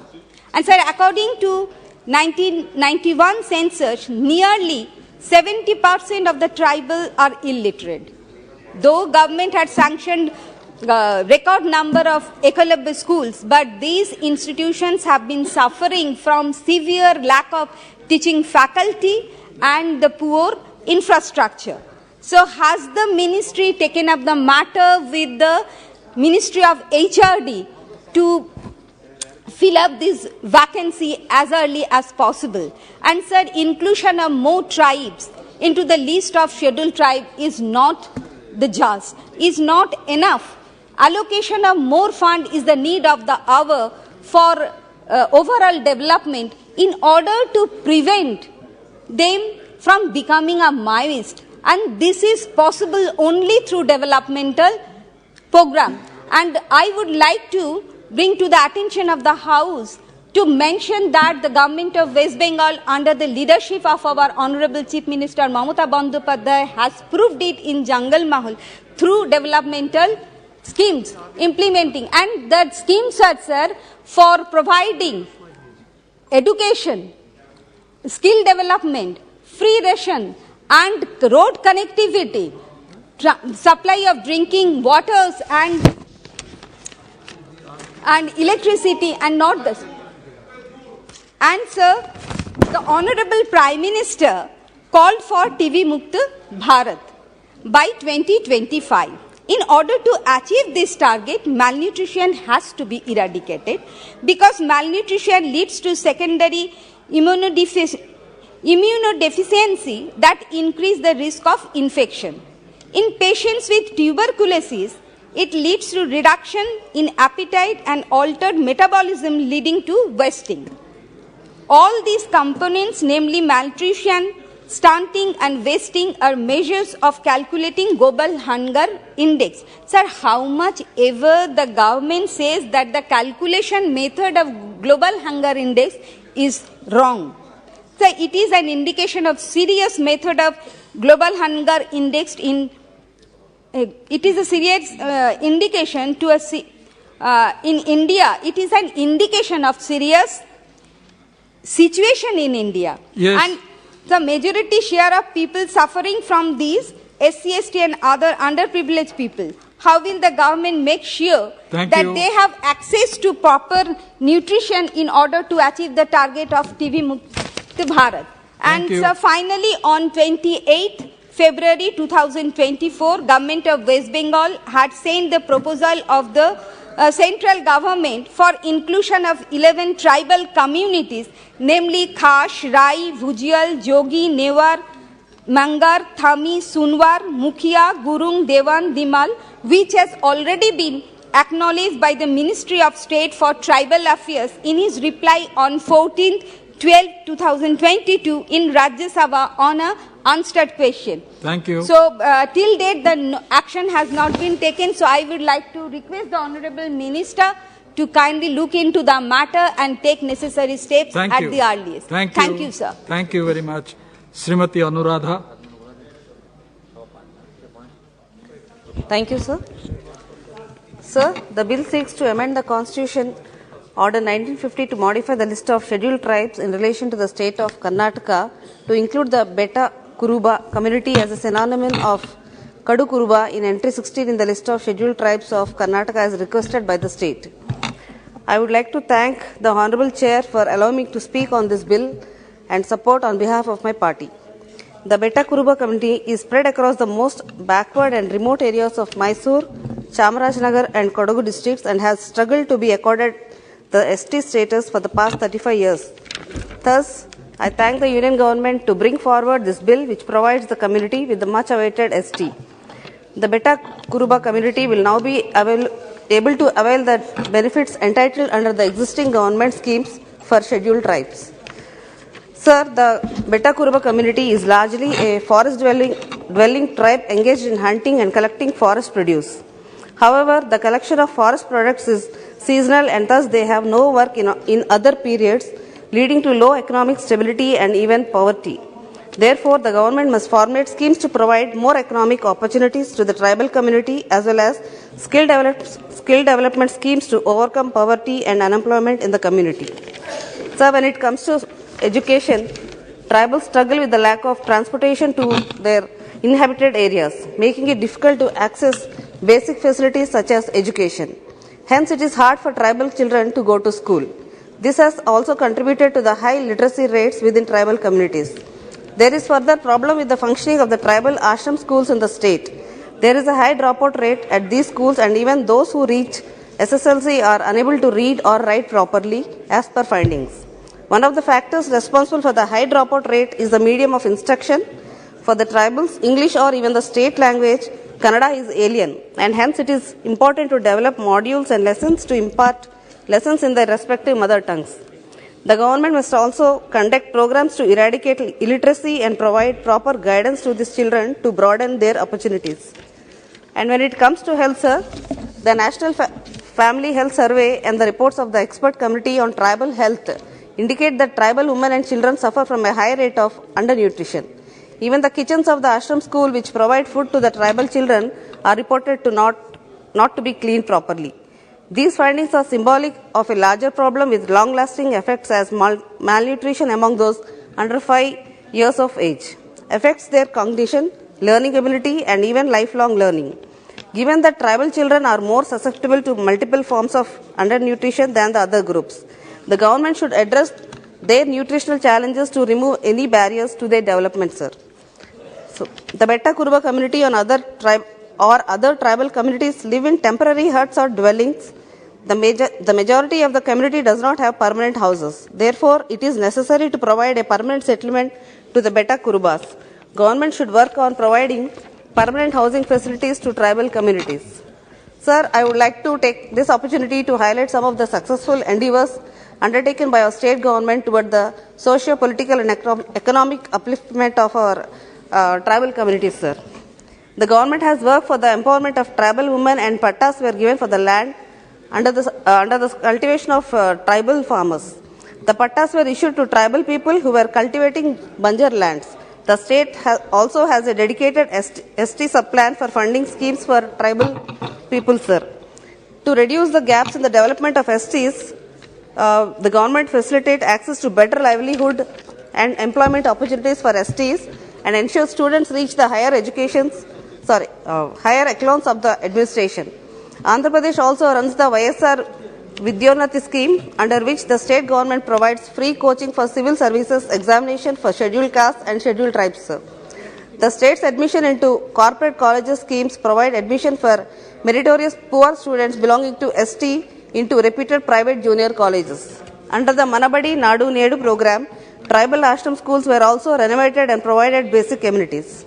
Under the Jagjeevan Jyoti, the state government has extended the benefit of free power of up to 100 units to ST consumers and SC households consuming 125 units per month, and would also be supplied free power, sir. The scheme has benefited thousands of ST consumers. Therefore, Andhra undertakes a lot of welfare measures to uplift its tribal community. I would request the government to extend more funds to state to help us in scaling up our efforts towards ensuring a better status for our tribal people, sir. Generations of tribal people run the risk of staying deprived of equal opportunities. If the government does not act with urgency, thus these suggestions, I support the bill, sir. Thank you. Thank you. Shri Rahul Shivale. धन्यवाद अध्यक्ष महोदय। मैं भाषण के पहले आपको एक चीज़ का ध्यान आकर्षित करना चाहता हूँ कि ये जो वॉच है यहाँ पे 4:30 बजे और यहाँ पे 12:30 बजे हुए, तो इसके लिए आप वॉच चेंज करने के लिए instruction please come to the bill. Yes अध्यक्ष महोदय, धन्यवाद। आपने मुझे संविधान अनुसूचित जनजातियों आदेश 4 संशोधन विधेयक 2022 पर बोलने का और मेरी पार्टी बाला साहब की शिवसेना की तरफ से पक्ष रखने का मौका दिया। इसके लिए मैं आपका आभार व्यक्त करना चाहता हूँ। अध्यक्ष जी, माननीय प्रधानमंत्री जी के नेतृत्व में माननीय जनजातीय मंत्री जी अर्जुन मुंडा जी ने लाए गए इस विधेयक का मैं स्वागत करता हूँ। इस विधेयक के माध्यम से कर्नाटक जनता को न्याय दिलाने का काम आदरणीय मंत्री जी कर रहे हैं, जो स्वागत योग्य है। मैं आशा करता हूँ कि महाराष्ट्र राज्य की जनता को भी न्याय देंगे। अध्यक्ष महोदय, मैं सदन को बताना चाहूँगा कि इस देश में जनजातीय और आदिवासी क्षेत्र के बारे में सबसे पहले इंडिया एक्ट 1935 में यह कहा गया है कि आदिवासी क्षेत्र कौन कौन से हैं। हमारा देश जब आज़ाद हुआ और उस समय ठक्कर बापा की अध्यक्षता में कमेटी बनी और उस कमेटी के माध्यम से सारे सुझावों को ध्यान में रखते हुए संविधान सभा ने संविधान में ऐसे कई प्रावधानों को जोड़ते हुए संविधान में ऐसी जातियों के बारे में चर्चा की गई, लेकिन इसके बावजूद ऐसी कई समस्या हमारे सामने उभरती रही है। महोदय, आपके माध्यम से मैं संबंधित मंत्री जी को बताना चाहूँगा कि ऐसे कई समुदाय हैं जो आज भी सुविधाएं से वंचित हैं और वे सूचीबद्ध भी नहीं हो पाए। अध्यक्ष महोदय, मैं महाराष्ट्र के धनगढ़ समाज के बारे में कुछ कहना चाहता हूँ। धनगढ़ समाज की स्थिति काफ़ी खराब है। धनगर समाज का मूल व्यवसाय पशुपालन जैसे भेड़ बकरी चराना है। साल के 8 महीने ये लोग पशुपालन करने के लिए जंगलों तथा गांव-गांव भटकते रहते हैं। उनकी आर्थिक स्थिति कमजोर होने से अपने बच्चों को ना अच्छी शिक्षा दे पाते हैं और ना ही उनका अच्छे से पालन पोषण कर पाते हैं। अध्यक्ष महोदय, मैं बताना चाहूँगा कि धनगर समाज के लोग सरकार द्वारा चल रही योजना से भी वंचित रह रहे, जिससे उनकी स्थिति काफ़ी दयनीय हो गई है। अध्यक्ष महोदय, मैं संबंधित मंत्री जी को बताना चाहता हूं कि 70 वर्षों से धनगर समाज के आरक्षण का प्रश्न महाराष्ट्र में प्रलंबित है और भारतीय संविधान के अनुसार अनुसूचित जनजाति की सूची में 36 नंबर पर धनगढ़ का उल्लेख है। हिंदी भाषा के उच्चारण शास्त्र के अनुसार धनगर और धनगढ़ एक ही शब्द है। महाराष्ट्र में धनगढ़ नाम की कोई जनजाति नहीं है। महाराष्ट्र शासन के राजपत्रों में और भारत सरकार के कई पत्रों में धनगर शब्द का स्पष्ट उल्लेख है, फिर भी धनगर समाज को आरक्षण से वंचित किया जा रहा है। महाराष्ट्र में धनगर समाज की संख्या लगभग 11% से ज्यादा है और 1967 में महाराष्ट्र राज्य के सरकार के निर्णय के अनुसार धनगर जाति को महाराष्ट्र के अन्य पिछड़े वर्ग में सम्मिलित किया गया था। वर्तमान में धनगर महाराष्ट्र राज्य के एक प्रमुख जाति है और ये महाराष्ट्र की धनगर और इसी तरह की जनजातियों के लिए 35% आरक्षण दिया गया है। महाराष्ट्र में 1 करोड़ और 5 लाख जनसंख्या वाली अनुसूचित जनजातियों की सूची में 45 जनजातियों शामिल है और इन जनजातियों के लिए कुल 7% आरक्षण दिया गया है। धनगर और धांगड़ जनजातियों को अनुसूचित जाति और अनुसूचित जनजाति आदेश संशोधन अधिनियम 1976 के तहत अनुसूचित जनजातियों की सूची में सम्मिलित किया गया है। संविधान के अनुच्छेद 342(1) के तहत किसी जाति को अनुसूचित जनजाति की सूची में शामिल करने या बाहर करने का अधिकार सिर्फ और सिर्फ संसद को दिया गया है। इसलिए मैं सरकार को आग्रह करता हूं कि धनगर समुदाय को अनुसूचित जनजाति में शामिल करे और उन्हें सामाजिक आर्थिक आरक्षण दे। ये करते वक्त महाराष्ट्र में जो अनुसूचित जनजातियों का जो कोटा है वो कोटे को पर कुछ असर नहीं होना चाहिए। उनके जो अधिकार है उनके अधिकारों के ऊपर कुछ असर नहीं होना चाहिए। उसके बावजूद धनगर समाज को ये आरक्षण देना चाहिए। अध्यक्ष महोदय, मैं आपके माध्यम से महाराष्ट्र राज्य में मराठा समाज के आरक्षण के संबंध में संबंधित मंत्री जी का भी ध्यान आकर्षित करना चाहूंगा। अध्यक्ष महोदय, महाराष्ट्र राज्य में मराठा समाज के आरक्षण की मांग काफी सालों से This issue does not come under this bill. That can be taken up later. जनजाति का, लेकिन चलो मराठा समाज नहीं, we are not discussing about reservation as such. नहीं, मराठा ओबीसी से है तो ओबीसी का विषय घेता है या इसको लेकर ये विषय को लेकर संक्षेप में बता दीजिए बस, but it doesn't concern this bill. इसको लेकर सुप्रीम कोर्ट ने बड़ा फैसला सुना है। सुप्रीम कोर्ट ने शिक्षा और नौकरी के क्षेत्र में मराठा आरक्षण को असंवैधानिक करार देते हुए कहा कि मराठा समुदाय को कोटा के लिए सामाजिक शैक्षणिक रूप से पिछड़ा घोषित नहीं किया जा सकता है और 2018 महाराष्ट्र राज्य कानून समानता का उल्लंघन करता है। कोर्ट ने कहा कि हम 1992 के फैसले की फिर से समीक्षा नहीं करेंगे जिसमें आरक्षण का कोटा 50% पर रोक दिया गया था। मैं आपके माध्यम से मंत्री जी को निवेदन करना चाहता हूं कि बॉम्बे हाई कोर्ट ने कानून की संवैधानिक आपका इशू आ गया दो मिनट कानून की संवैधानिक वैधता को बरकरार रखते हुए राज्य सरकार को राज्य पिछड़ा वर्ग आयोग की सिफारिशों के अनुसार कोटा घटाकर 12% से 13% करने का निर्देश दिया गया था। न्यायालय ने यह भी कहा कि सर्वोच्च न्यायालय द्वारा कुल आरक्षण पर लगाई गई 50% की कैप असाधारण परिस्थितियों में पार की जा सकती है और 9 सितंबर को सर्वोच्च न्यायालय ने सामाजिक और शैक्षणिक रूप से पिछड़े वर्ग अधिनियम 2018 के तहत मराठा समुदाय को प्रदान किए गए शैक्षणिक संस्थानों और सरकारी नौकरियों में आरक्षण पर रोक लगाई गई थी। अध्यक्ष महोदय, मैं आपके माध्यम से संबंधित मंत्री जी को कहना चाहता हूं कि मराठा समुदाय राज्य की आबादी का लगभग 1/3 हिस्सा है। अदालत ने यह भी स्पष्ट किया है कि चिकित्सा पाठ्यक्रमों में मराठा कोटा के तहत पहले से किए गए प्रवेश प्रभावित नहीं होंगे। इसमें कहा गया है कि जिन लोगों ने इसका लाभ उठाया उनकी स्थिति में खराब नहीं होंगी। महाराष्ट्र अध्यक्ष महोदय, इसके पहले भी सेम ऐसे बिल के ऊपर विभिन्न राज्यों ने उनके यहाँ के प्रॉब्लम यहाँ पे रेज किए हुए हैं, तो आप क्यों प्रतिबंध? Confine your discussion relating to the bill. आप and also relating to reservation for same tribal bill के नहीं अध्यक्ष महोदय, सेम इसके पहले भी जो बिल इंट्रोड्यूस हुआ था उसके बारे में धनगर समाज और मराठा समाज के लिए सेम दूसरे सदस्यों ने बात की थी, तभी कभी विरोध नहीं हुआ। नहीं, करना नहीं चाहिए। हाँ, करना नहीं चाहिए, तभी बताना चाहिए था। लेकिन हमें महाराष्ट्र राज्य के लोगों की नहीं, महाराष्ट्र राज्य के नागरिकों की जो भावना है वो हम यहाँ पे प्रकट करेंगे, जो हमारा अधिकार है, रिकॉर्ड पे आ गया है, वो हमारा अधिकार है। संक्षिप्त में कंक्लूड कर रहा हूं मैं। कंक्लूड करिए। तो उनकी स्थिति भी खराब नहीं होगी। महाराष्ट्र राज्य सरकार की यह मांग है कि उच्चतम न्यायालय को आरक्षण पर मौजूद 50% के कैप पर पुनर्विचार करना चाहिए और कई राज्यों में आरक्षण की सीमा 50% से अधिक हो गई है और आर्थिक रूप से कमजोर वर्गों के लिए घोषित कोटा भी सीमा पार कर गया है। मराठा आरक्षण को छोड़कर इसमें किसी को भी नहीं रखा गया। उच्चतम न्यायालय को आरक्षण पर मौजूदा 50% कैप पर पुनर्विचार करना चाहिए। इसलिए 1993 के इंदिरा साहनी मामले में 50% की दर से कोटा देने के लिए ऐतिहासिक फैसले का फिर से देखने की जरूरत है। अगर केंद्र सरकार इस मुद्दे पर सकारात्मक रुख अपनाता है तो महाराष्ट्र में मराठा आरक्षण मंजूर करने का मार्ग प्रशस्त करता है और मराठा बच्चों को न्याय मिलेगा। धन्यवाद अध्यक्ष महोदय। धन्यवाद honourable member. Now doctor Achyutananda Samanta. Honorable Sir, Namaste. The Constitution Scheduled Tribes Order 4th Amendment Bill 2022 seeks to amend the Constitution Scheduled Tribes Order 1950 with respect to its application to Karnataka. The order lists the tribal communities deemed to be scheduled tribes in states and also union territories.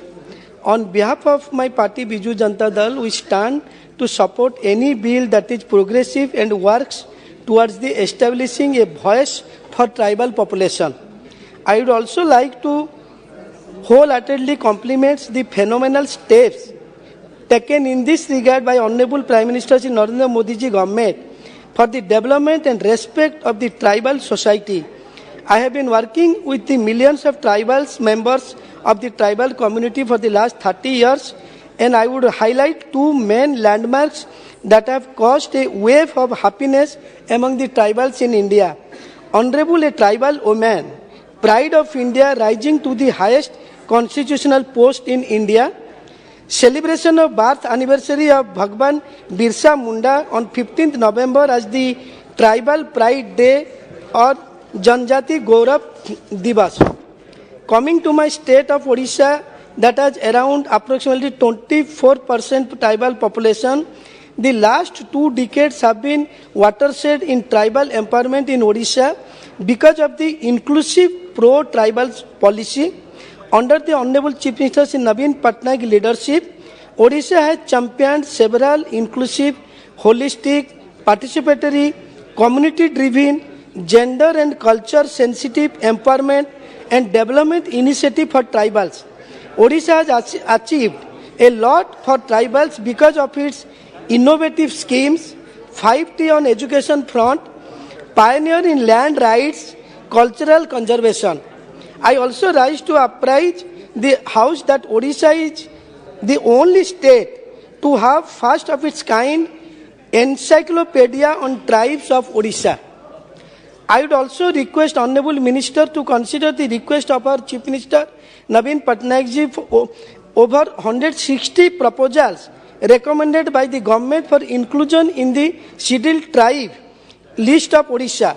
Since 1978, the state government has recommended more than 160 communities of the state to the central government for their inclusion in the ST list of the state with approval of the Tribes Advisory Council.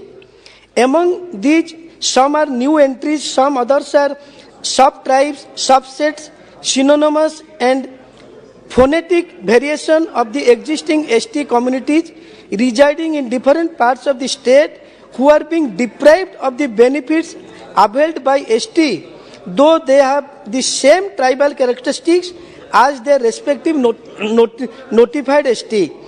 One of them happens to be the Kudmi community in the state, whose population comprise 30 lakhs, live in the districts like Moyurbhanj, Keonjhar, Sundargarh, Baleswar and nearby districts.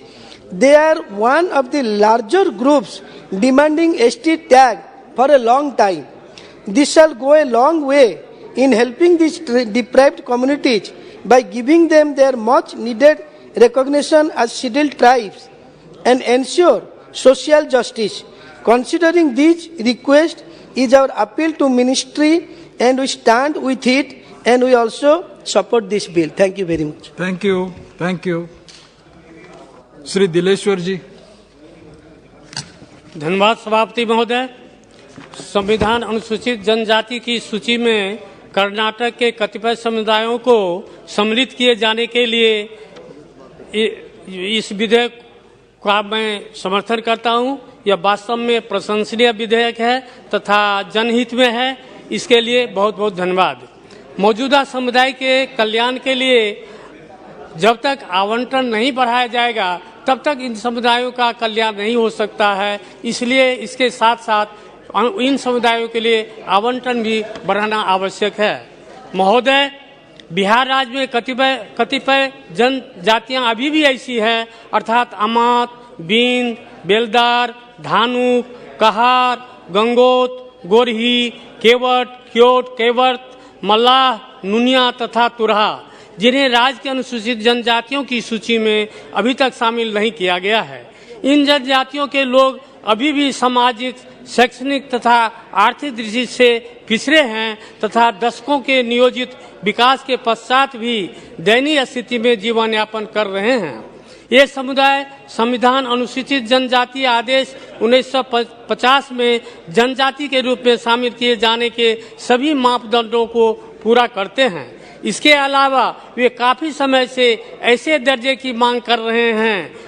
Bihar सरकार भी इन जातियों के लिए इन जातियों को infographic अध्ययन report के साथ केंद्र सरकार को अनुशंसा भी प्रेषित कर चुकी है। उसी क्रम में मैं कहना चाहता हूं कि बिहार राज्य के अंतर्गत राजवंशी जाति नागर और चरोस को भी अनुसूचित जनजाति का दर्जा देना चाहिए। इन्हीं शब्दों के साथ मैं निवेदन करना चाहूँगा माननीय मंत्री जी से, जो बिहार के इन जातियों को भी अनुसूचित जनजाति समुदाय में सम्मिलित कर और इस संविधान में संशोधन कर उन्हें भी यह दर्जा दिया जाए, जिससे उनका भी विकास हो सके और वो आगे बढ़ सके। धन्यवाद। धन्यवाद श्री दानिश अली। धन्यवाद सभापति महोदय कि आपने मुझे आप काफी लेफ्ट को आ गए जी। मैं आपने बहुत ही सर वो ड्रेस इसलिए चेंज किया कि ये निशिकांत जी का या बीजेपी भाजपा वालों का कोई पेटेंट नहीं है सैफरन कलर पहनना, इसलिए मैं ये पहन के आया हूँ, जानबूझ के पहन के आया मैं। आप लेफ्ट में थे, राइट को आ गए। आप राइटिस्ट हो रहे हैं। Thank you sir. Sir thank you sir. वो हमारे झंडे में भी है। ये जो है हरा सफेद केसरिया राष्ट्रीय ध्वज में भी है, जिस राष्ट्रीय ध्वज का ये लोग विरोध करते रहे आजादी के 50 साल से ज्यादा बाद तक भी, विधेयक है ना। संघ के हेडक्वार्टर पे राष्ट्रीय ध्वज नहीं फहराया इन्होंने। Please speak on the bill. Yes, धन्यवाद सभापति महोदय कि आपने मुझे एक इतने इम्पोर्टेंट बिल पर बोलने का मौका दिया। ये बिल जो है ये कर्नाटक के अंदर जो बेटा कुर्बा कम्युनिटी है उसको शेड्यूल ट्राइब की लिस्ट में शामिल करने के लिए यह बिल लाया गया।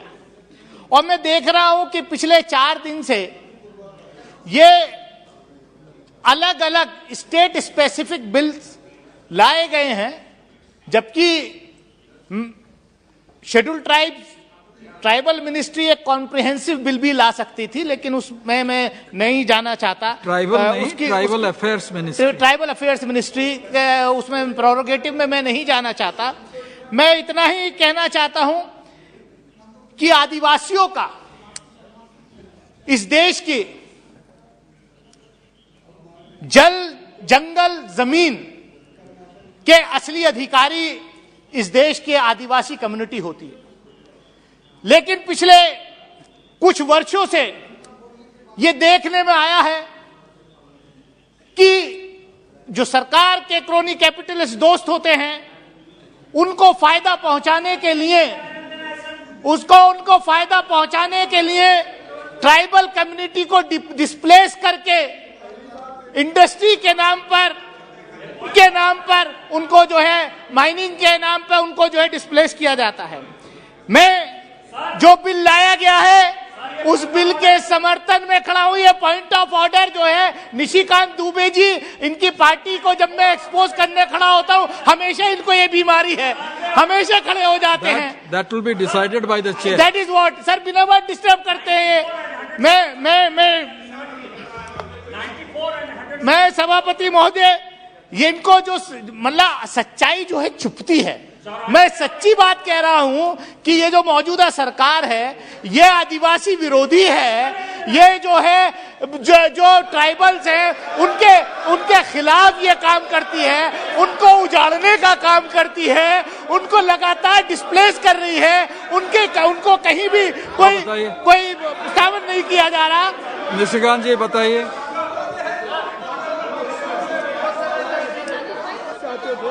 आज पहली बार ये निशिकांत जी सर, वर्षों से 94 सर, राज्यों में लोग इंतजार कर रहे थे, उनको आज schedule tribe. The discussion on a motion that the bill or as the case may be, the bill as amended be passed shall be confined to the submission of arguments either in support of the bill or for the rejection of the bill. The member while making the speech shall not refer to the details of the bill further than is necessary for the purpose of argument which shall be of general character. इसका इस bill से क्या लेना है sir? कि किसको mine दे गया, नियमगिरी दे दिया? मैं बता दूं, कांग्रेस ने जिंदल को कैसे दे दिया माइंस, कैसे किरुबुरु में दे दिया, ये उसको सपोर्ट कर रहे हैं।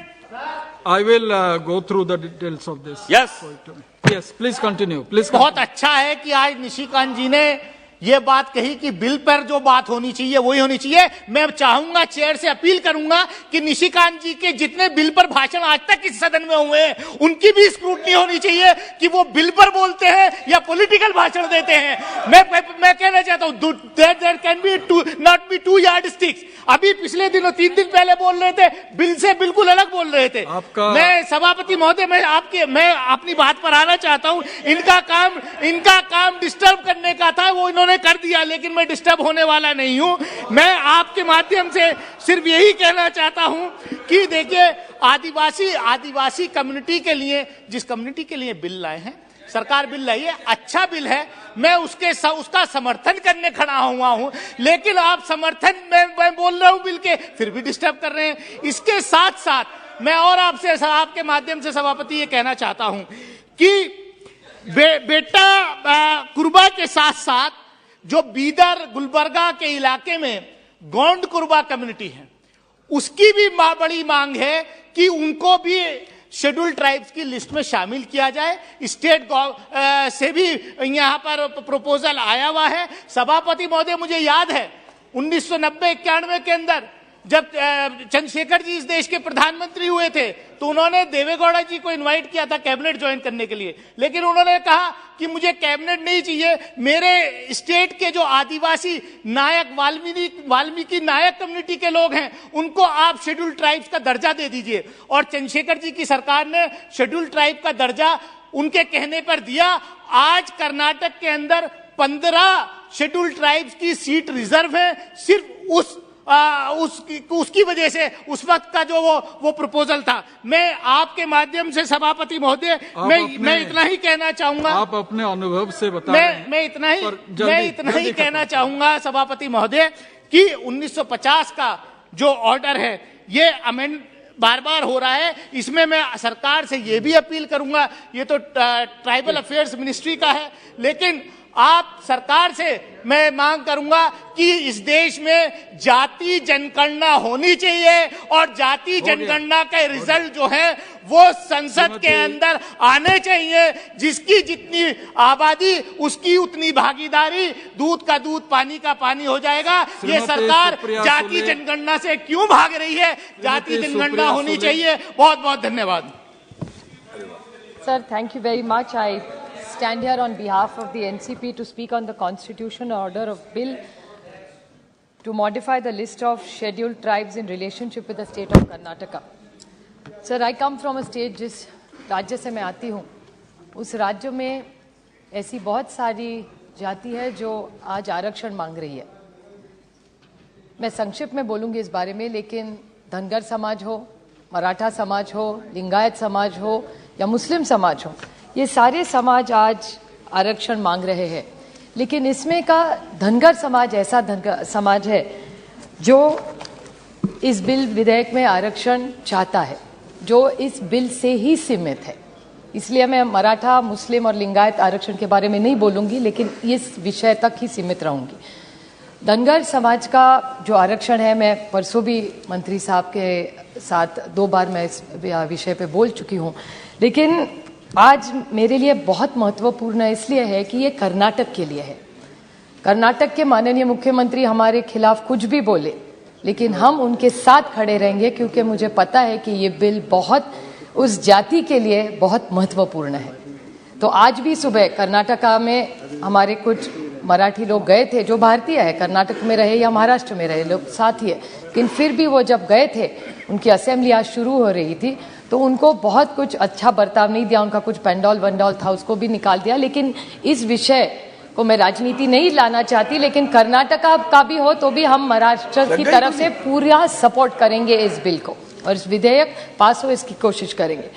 महाराष्ट्र में ये जो बिल है उसके लिए आज की जो ईडी सरकार है, वो सर खुद ईडी करते हैं, एकनाथ और देवेंद्र, ये देवेंद्र जी का ही स्टेटमेंट है, मैं मेरा खुद का नहीं, एनफोर्समेंट डायरेक्टली खुद को ईडी बोलते। अच्छा, तो वो ईडी सरकार ने, उन्होंने देवेंद्र जी जब लीडर ऑफ ऑपोजिशन थे, तो उन्होंने एक प्रस्ताव रखा था कि जब धनगर समाज हमारी सरकार आएगी तो धनगर समाज, जिसका उल्लेख भी पहले एसपी बघेल जी भी यहाँ थे, पहले बैठे थे, शायद निकल गए, लेकिन निशिकांत जी और एसपी बघेल जी दोनों ने कल या परसों जब डिबेट हुआ था, उन्होंने कहा था कि जिस स्पेलिंग का मिस्टेक है, और जिसमें एक न्यूज़ आइटम भी आया था कि 2014 में जब ये नरेंद्र मोदी जी की सरकार आई थी, उन्होंने एक नया ग्रुप बनवाया था, और उसका कोई अधिकारी श्री पांडा जी थे, उन्होंने एक रिपोर्ट बनवाया था, और उसमें ऐसा रेफरेंस लिखा है कि अगर there is a spelling change, whether there is any phonetic variation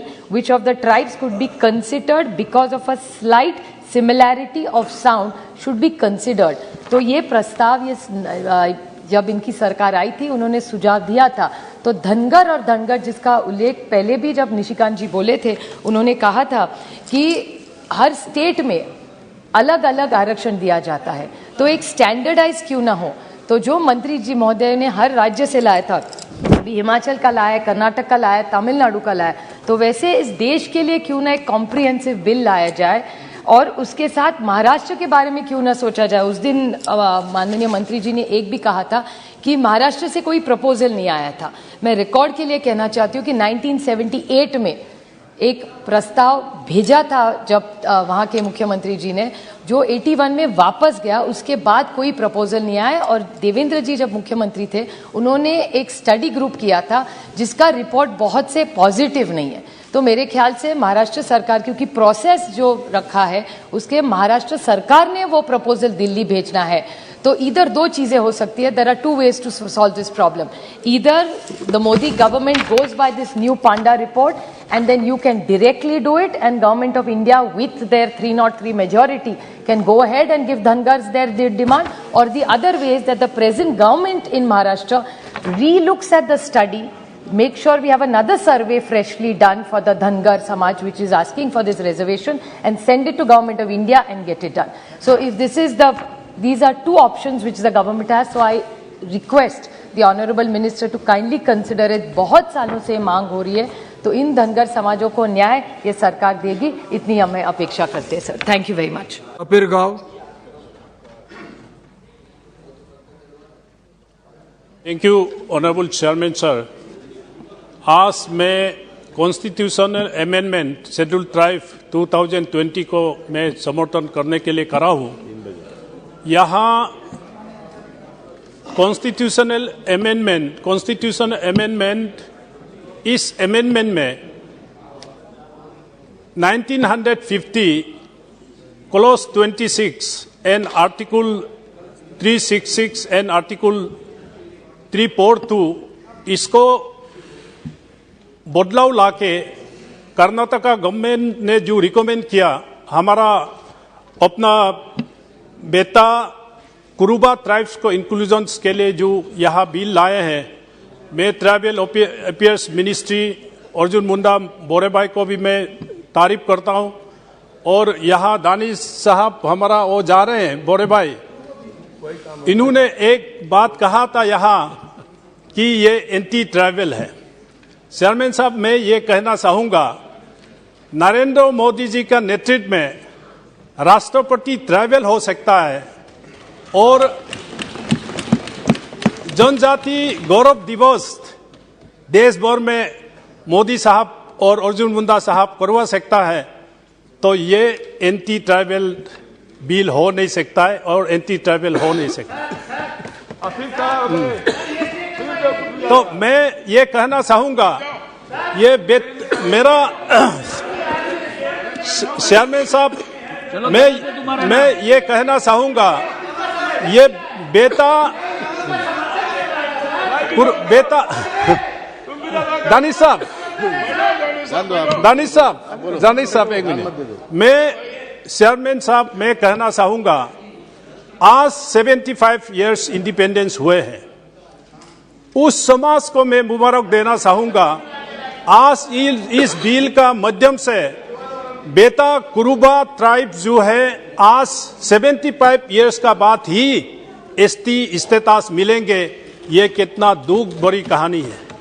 आज देश भर में हर प्रदेश में ऐसे ट्राइबल है जिसको अभी तक कॉन्स्टिट्यूशनली हमने रिकॉग्नाइज नहीं दिया गया था, लेकिन मोदी जी का नेतृत्व में, अर्जुन मुंडा साहब का नेतृत्व में आज देश भर में अरुणाचल से लेके यूपी होते हुए आप कर्नाटका, तमिलनाडु, हिमाचल, छत्तीसगढ़, सारा प्रदेशों में उन ट्राइबल लोगों को राइट मिलेगा जिसको कॉन्स्टिट्यूशनली मिलना चाहिए था। लेकिन it is not too late to start a good beginning. Modi सरकार ने और हमारा अर्जुन मुंडा साहब ने जिन जनजातियों को स्टेटस दिया जा रहा है, इसमें मैं मंत्री जी को भी मैं मुबारक देना चाहूंगा। साथ में मैं ऑनरेबल चेयरमैन सर, स्टेटस देने से नहीं होता है, उसका पहचान भी होना पड़ेगा, उसको देख रेख भी करना पड़ेगा, उसका सुविधा भी देना पड़ेगा। कॉन्स्टिट्यूशन में हमको पूरा राइट दिया गया है, तो इसलिए मैं मंत्री जी का अटेंशन ये ड्रॉ करना चाहूंगा। चेयरमैन साहब, फॉर योर इंफॉर्मेशन, वाजपेयी साहब का सरकार में मैं अनुसूचित जनजाति और अनुसूचित जाति में मैं member and I am the first vice chairman in tribal commission in government of India. मैंने सारा देश भर में टूर किया हूं और कहाँ कमी है, कहाँ हम सुधर सकता है, इसमें मैंने ये बिंदु पकड़ा है। हर स्टेट में एसटीज एंड एचसीज का एक ऑफिसर होता है, इसको ड्यूटी बाउंड करना पड़ेगा हर डिस्ट्रिक्ट लेवल तक। उसका ड्यूटी ये हो कि उसका एट्रोसिटी, उसका बेनिफिशियरीज, उसका सारा सब हम सुविधा देखने के लिए स्टेट लेवल से डिस्ट्रिक्ट लेवल तक हम ट्राइबल ऑफिसर्स बनाना पड़ेगा, dedicated to the tribal communities. Tribal affairs ministry से इतना स्कीम्स है, ट्राइबल एफोर्ड कर नहीं पा रहा है कि कौन सा ले लूं, कौन सा। प्रधानमंत्री का इतना पीएमए हुआ है, हर ट्राइबल घर को बिल्डिंग बना रहा है, लेकिन डेडिकेटेड ऑफिसर ना होने के कारण बहुत सा स्कीम्स ट्राइबल को पता नहीं है, क्योंकि जो जंगल में है उसको गवर्नमेंट का सुविधा भी पता नहीं है कि हमको क्या बेनिफिट है। तो इसलिए आज हमारा मोदी जी के नेतृत्व में education, health and drinking water तक, एजुकेशन के लिए एकलव्य मॉडल स्कूल हर ट्राइबल बेल्ट में, हर ट्राइबल डिस्ट्रिक्ट्स में इतना सुविधा, इतना बिल्डिंग्स और इंफ्रास्ट्रक्चर का साथ एजुकेशन ट्राइबल मिल रहा है। और आयुष्मान भारत मोदी जी के हेल्थ कार्ड हर ट्राइबल घर में पहुंच रहा है और हर घर में नल, हर नल में जल, ये सुविधाएं मिल रहा है। तो इसलिए मैं इस चीज को 100% हो रहा है। तो इसलिए मैं ये कहना चाहूंगा चेयरमैन साहब, इस चीज को मॉनिटरिंग करने के लिए, देख रेख करने के लिए जो स्टेट लेवल में ट्राइबल ऑफिसर है, it should be decentralized up to the district level and the block level dedicated to scheduled castes and scheduled tribes, so that the implementations of government policies and programs can be done in accordingly. और sir, इसी सदन में आपका सामने tribal forest right bill 2006-7 में पास हुआ था और बहुत सा ऐसा प्रदेश है इस ट्राइबल फॉरेस्ट राइट बिल का भी इम्प्लीमेंटेशन फुल्ली हुआ नहीं है। इसलिए इसको भी हमारा ट्राइबल अफेयर्स मिनिस्टर और सरकार देखे कि इसमें ट्राइबल्स का कोई असुविधा ना हो, इसको भी हम लोग को देखना चाहिए। और साथ में मैं न्यूट्रिशन से लेके पेक एसटी सर्टिफिकेट, माल न्यूट्रिशन बच्चों में जो जंगल में है उसको न्यूट्रिशन दे नहीं पा रहा है कहीं कहीं, और साथ में पेक सर्टिफिकेट, जैसे मैं अभी parliamentary standing consultative committee schedule caste schedule tribe में है, शेड्यूल ट्राइब का फेक सर्टिफिकेट, शेड्यूल कास्ट का fake certificate, legal implications, legal complications बहुत है। और इसमें ध्यान देना हम लोग को जरूरी है कि उस ब्लॉक लेवल का उस पंचायत लीडर को अवार्ड देना पड़ेगा कि किस किस लोगों को एसटी सर्टिफिकेट देना चाहिए, किन किन लोगों को एससी सर्टिफिकेट देना चाहिए। ये भी उस ब्लॉक लेवल तक जब एसटी एससी का ऑफिसर्स बैठेंगे उसमें होगा। और मैं कंक्लूड करूंगा, ऑनरेबल चेयरमैन सर, अभी असम में और पूर्वोत्तर राज्यों में आपको पूरा पता है वो ट्राइबल बेल्ट है। असम में भी हमारा 6 ट्राइब्स है जिसको शेड्यूल ट्राइब देना चाहिए, जिसमें ताई, आहूम, मोरान, मोतोक, टी कम्युनिटी, कोस, राजवंशी, सुटिया। असम में भी ये गवर्नमेंट ऑफ इंडिया का मेरा बड़े भाई ऑनरेबल ट्राइबल अफेयर्स मिनिस्टर का इस चीज को नॉलेज में है। और मेरा पार्लियामेंट्री कॉन्स्टिट्यूएंसी में योबिन जो विजयनगर में 75 इयर्स के बाद इस साल ही गाड़ी पहुंचा है जो border to Myanmar. Chairman sir, Vijaynagar एक ऐसा जगह है, पूरा इस साल ही सड़क पहुंचा है विजयनगर में। वहां का निवासी योबिन अरुणाचल प्रदेश का ट्राइबल लिस्ट में है, लेकिन जब तक कॉन्स्टिट्यूशनल अमेंडमेंट में नहीं लाएंगे वो नेशनल लेवल का ट्राइबल लिस्ट में नहीं आएंगे। ऐसे नागालैंड में भी, मणिपुर में भी ऐसे बहुत सा ट्राइब्स हैं। तो इसलिए मैं ऑनरेबल ट्राइबल अफेयर्स मिनिस्टर को इस बिल को समर्थन करते हुए मैं रिमाइंड करूंगा कि अगर हम मोदी जी के नेतृत्व में और आपका नेतृत्व में ट्राइबल को जस्टिस देना हो तो सारा देश भर में एक सेंसस हो जहां रियली ट्राइबल जंगलों में रह रहे हैं, इसको ट्राइबल स्टेटस दिया जाने का प्रोविजन करें। Thank you sir. धन्यवाद। Arif, honorable member. You speak, sir. Before entering into the discussion on the bill, I wish to draw your attention, please. Honorable Speaker, sir. The wall clock is misleading all the speakers and the August House. You may please give direction to correct it.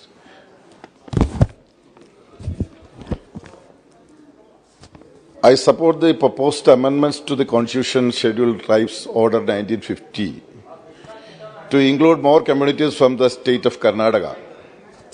Sir, on behalf of CPIM, I wish to raise some serious concern about the plight of our sisters and brothers from SC/ST communities.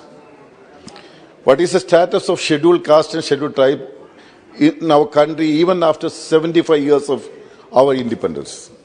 the government would boast of our country having 2 presidents from scheduled caste and scheduled tribes communities consecutively. Sir, is it reflects on the life and livelihood of people belongs to SC/ST? Sir, I am going to elaborate it. One and each and every issues will. First of all, discrimination. Every day we happen to read from the newspapers that in our or other part of country, people from SC or ST communities facing discrimination in sharing communities' resources or excluded only because of their SC/ST status. So 2 replies I got from this government in this session reveal their true status. First, the atrocities against SC/ST are increasing across the country, and the most number of cases were registered last year in BJP-ruled state of Uttar Pradesh and Madhya Pradesh. Sir, second, even the public institution where reservation for SC/ST communities is mandated by the constitution, they are not getting their due shares. Sir, I got the reply from the Honorable Education Minister that in 45 central universities of the country, if only 21% posts reserved for general category remain vacant. In this case of posts reserved for SC/ST, it is 42%. Sir, if the status of SC/ST in public institutions is this, can we imagine about their representation in private sector? So day by day, this government is writing off every institution in the public sector to the private corporates and curtailing employment opportunities for SC/STs. So hence I request that this House should seriously think of extending reservation to the private sector, especially those PSUs which were earlier in the public sector, to the safeguard their interests. Thank you, sir. Mr. One point. We have only one point. Sir, this government has assured in various occasions that it would seriously look into the allegation of underrepresentation of SC/ST in central universities and other higher educational institutions. But not only this government has taken any concrete steps for this, but on the other hand, it has hid the data on representation of SC/ST in IITs, even from replies given in Parliament to me.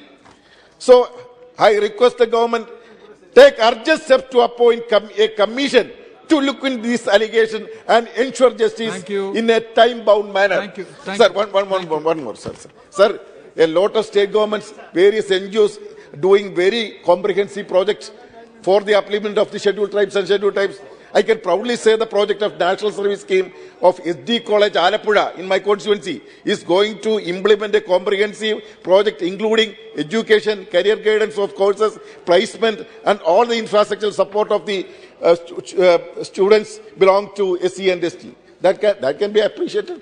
Thank you. But the government can't do anything. So the government can't do anything. So I want again and why I wants to urge upon the government to appoint a commission to look into these allegations of the ensure justice. Thank you. Honorable Chairman, thank you for giving me an opportunity to participate in the debate on the Constitution Scheduled Tribes Order 4th Amendment Bill 2022. Sir, there can be no disagreement with the proposition that wherever government finds a community to be similarly circumstanced as a scheduled tribe community, to enlist that community in the category of scheduled tribe. But that would remain an idle formality unless there is an attitudinal shift. There's a shift in the approach, and that shift in the approach is not visible. All this exercise is reduced to a cosmetic exercise. I mean, these additions are made for political reasons without intending any benefit for the communities that are proposed to be enlisted, proposed to be added to the list of scheduled tribes. Sir, the change, the shift in the approach is not visible. What has been recently done is that there has been the allocations for pre-matric scholarship have been slashed down. The scholarships that were meant for the weaker sections, unaided sections. And whatever the Maulana Azhar National Scholarship, which enabled a large number of students to have access to the higher education. So had government been honest about the effort to come to the rescue of these unaided segments of society, it would not have embarked on such an exercise whereby it reduced the number of scholarships and slashed down the amount. Sir, the fact remains that the scheduled tribes continue to have no access to health care, have no access to education, and have no access to the means of employment. So, in case of Jammu and Kashmir, we have a good population of ST population. And what we see is that only an addition has been made in name. The population continues to have no access to the education. The most of the school dropouts are from that community, and most of the shadow areas, surprisingly the shadow areas where we don't have connectivity at all, not even telephone connectivity, not net connectivity, are from the areas which are inhabited by the scheduled tribe. Resultantly, what happens?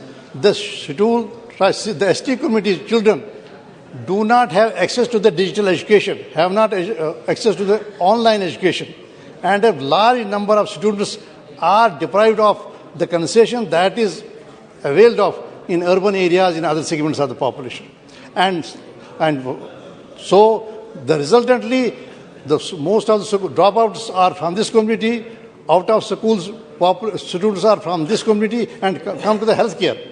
Sir, we have least healthcare facilities available to this community. No access to the healthcare. So what is point in making additions when you don't intend to do ameliorate their lot or do make any significant changes in their lifestyle? In the access, so it will not just one. It will remain. Just see these communities continue to be at the bottom of the barrel, and the experience tells us that these remain only cosmetics.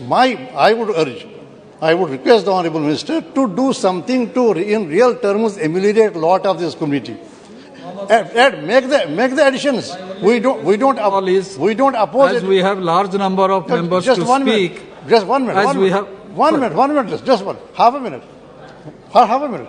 We don't oppose the additions. Let the communities be enlisted if you have on an objective. You have raised a very valid point. But make it meaningful. The exercise is meaningful. You have raised a very valid point.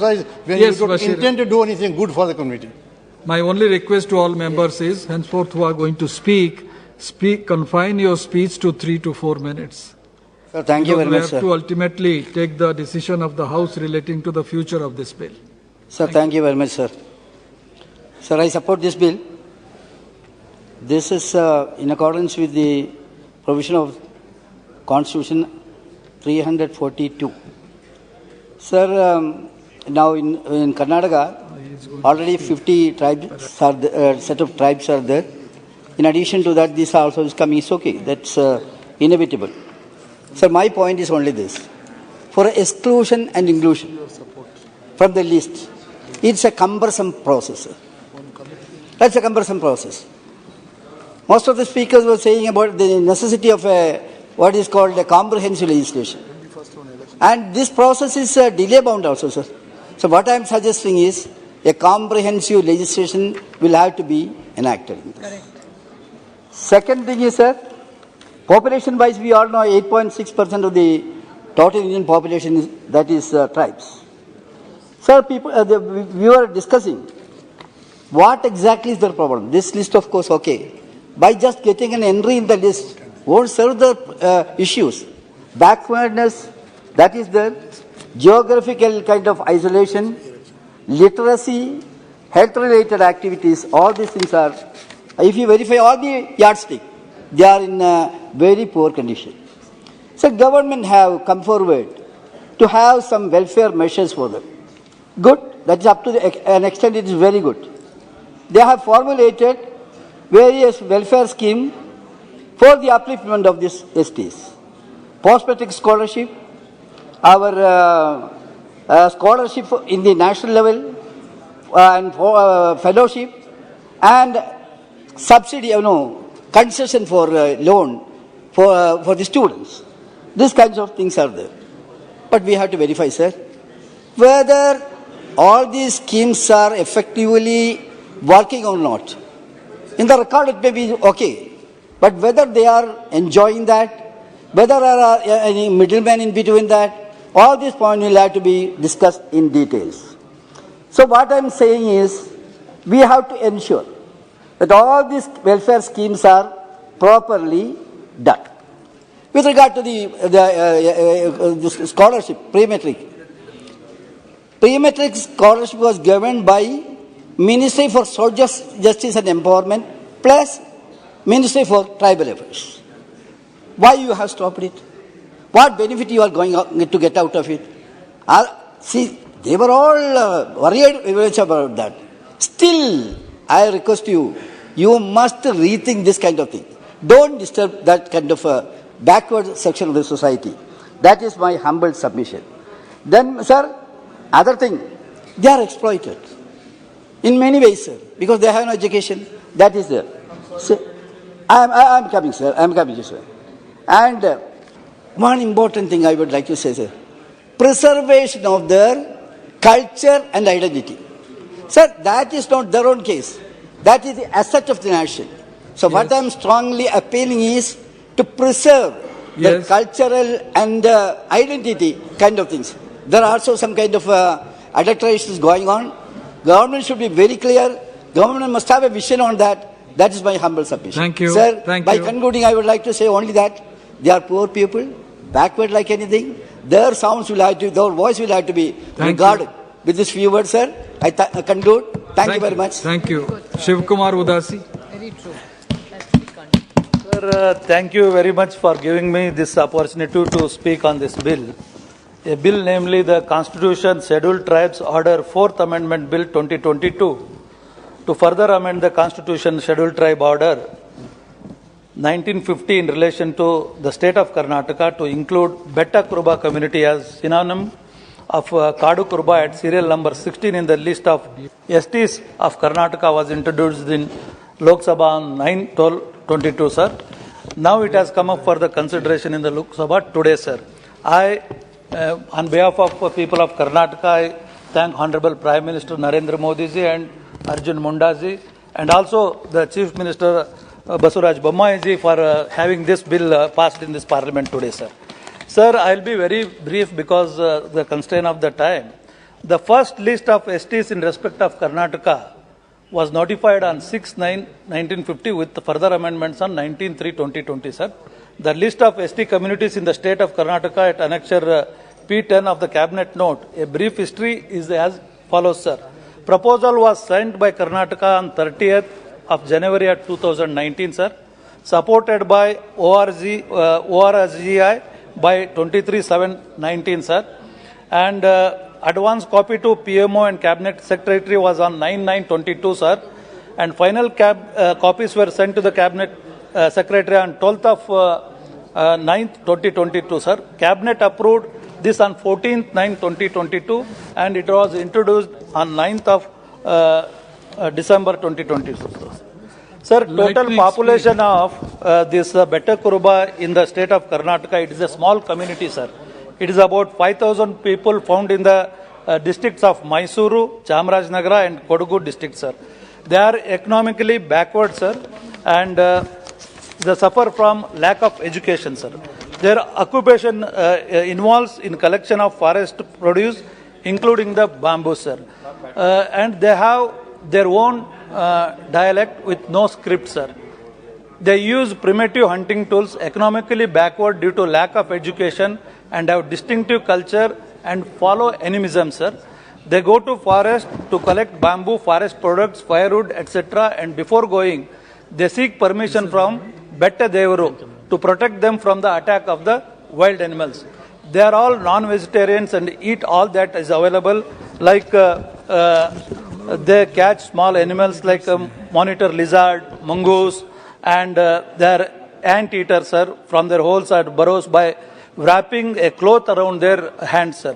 And as I said earlier, they follow animism and are worships of Panchabhutas of sun, moon, air, water, plant, trees and animals. They worship earth and they also celebrate the fairs like Suggi Habba and Ugadi, sir. They have their own ethno-medical practices, sir. So their census in India states that the Kadu Kurbas of Mysore are divided into Betta or Hilla Kurbas and Jenu Kurbas, sir. So in this regard, the Honorable Prime Minister and under the CM Chief Minister Basuraj Bommai has given this opportunity for them to be inclusive. And as Mr. Bashir was saying about the exclusive and inclusion of this thing, this is the bill where the inclusiveness of the Kadu Kurbas is happening in this through this bill, where their life standards, living standards will improve and educate them, and their social structure in the hierarchy will improve, and thereby a justice is done, a last mile justice where inclusiveness is of the paramount to this country, and Honorable Prime Minister is doing the same for the country. Sir, I use this opportunity to also the support given by the Honorable Chief Minister CM Basuraj Bommai to increase the scheduled tribe from 3% to 7% and scheduled caste from 15 to 17%, which was welcomed by all of the state in the Karnataka, sir. And also I, in the angle of reservation, which is having a lot of discussion nowadays in the whole of the country, a holistic approach should be done so that the communities which are asking for this reservation should be considered as a holistic approach, which will be done in the future time, sir. And one issue was raised by honorable member, sir, where the Gonda what has happened to Gonda Kurbas. So the state of government of Karnataka has also sent the proposal to the government of India, which will be under consideration, which will be happening in the near future. Sir, I thank once again the Honorable Prime Minister for having this bill amended this day, sir. Thank you very much. Thank you. N.K. Premchand. Thank you very much, sir. Sir, I fully support this bill. But I would like to make mention certain very important aspect regarding the legislative practice. Sir, this Constitution ST Order 4th Amendment Bill 2022 Karnataka. And yesterday 2 bills were passed. The same character and the same type of 2 bills are passed. And we are coming for another bill, 4th bill. Sir, this government is always a government of contradictions. And this government is giving least priority to the seriousness of the legislative practice. The careless way in which the drafting and the careless way in which the bill are being pushed to this house is quite unfortunate and not even heard in the legislative history of Indian Parliament. Why I am saying is today morning the Honorable Law Minister has introduced the bill, the Repealing and Amendment Bill 2022, in which more than 100 bills, including appropriation acts, have to be abolished. So they want to minimize the number of acts in the legislative document and the register of legislative in the list of register of the legislations. But the same day, same character, same more or less same nomenclature, content, everything is same. 4 bills are being pushed to the House, and each bill is being allotted separate time, and the legislative time is being spent on this issue. Means it is a very bad and unhealthy legislative practice. That is why I am saying that the government has no business. The government has no business, nothing to do with the government. So many bills are pending. Now we are having 4 bills of the same character is being discussed every day. Means the government is not giving any serious observation to the legislative practice. That is my number one objection. But I think you have to give credit to the Tribal Affairs Minister. Definitely, the Tribal Affairs Ministry is here, and he is patiently hearing all of us, and he is replying to all the members, responding to all the members. We are thankful to the Minister. And I urge upon the Minister, I request to the Honorable Minister, in every state, Karnataka, Himachal Pradesh, Chhattisgarh, Rajasthan, even in my state, in every state, these types of issues are there. So I also request for having a comprehensive legislation. Let the Honorable Minister, you may please take initiative, get or appoint a commission Let them appoint already a commission is there, National Commission for Scheduled Tribes is there. Entrust the responsibility with the National Commission for the Scheduled Tribes so as to find out all these issues in consultation with the states and have a comprehensive legislation so as to avoid all these difficulties. That is the first suggestion which I would like to make. And regarding the contents of the bill, sir, if you come to the contents of the bill, what is the impact of the inclusion of certain communities under scheduled tribe by virtue of Article 342 and 346? Article 342 and 346 is dealt with the scheduled tribe by which you are made a schedule. What is the impact of including a community in a particular schedule, in the scheduled tribe? There means their culture, their tradition, employment, education has to be protected for the welfare being of these deprived sections of the society. Dear Chairman, sir, I would like to say that the scheduled tribes and scheduled castes are the most deprived section of the society compared to other backward communities or other communities. But it is quite unfortunate to say that even after 75 years of independence, this discrimination is still there.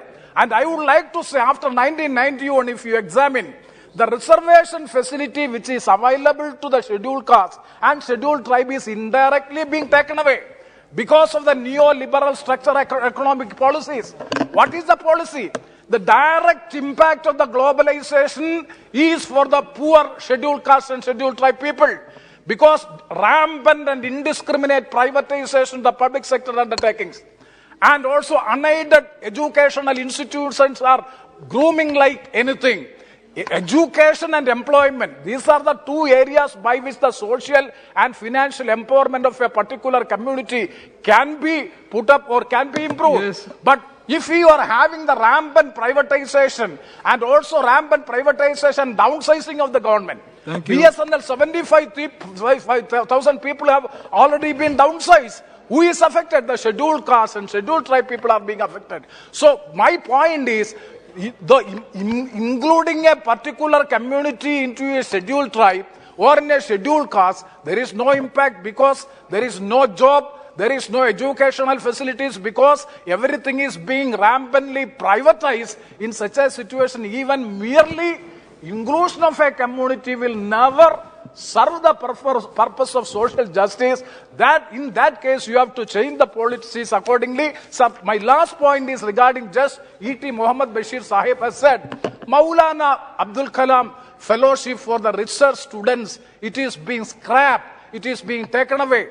Pre-metric scholarship for the scheduled tribes taken away. Sir, I urge upon the government, please reintroduce it. It is the necessity and need of the students who are marginalized because of the social and historic reasons. If social justice has to be achieved, definitely this thing should be continued. With these words, I support the bill. Thank you very much, sir.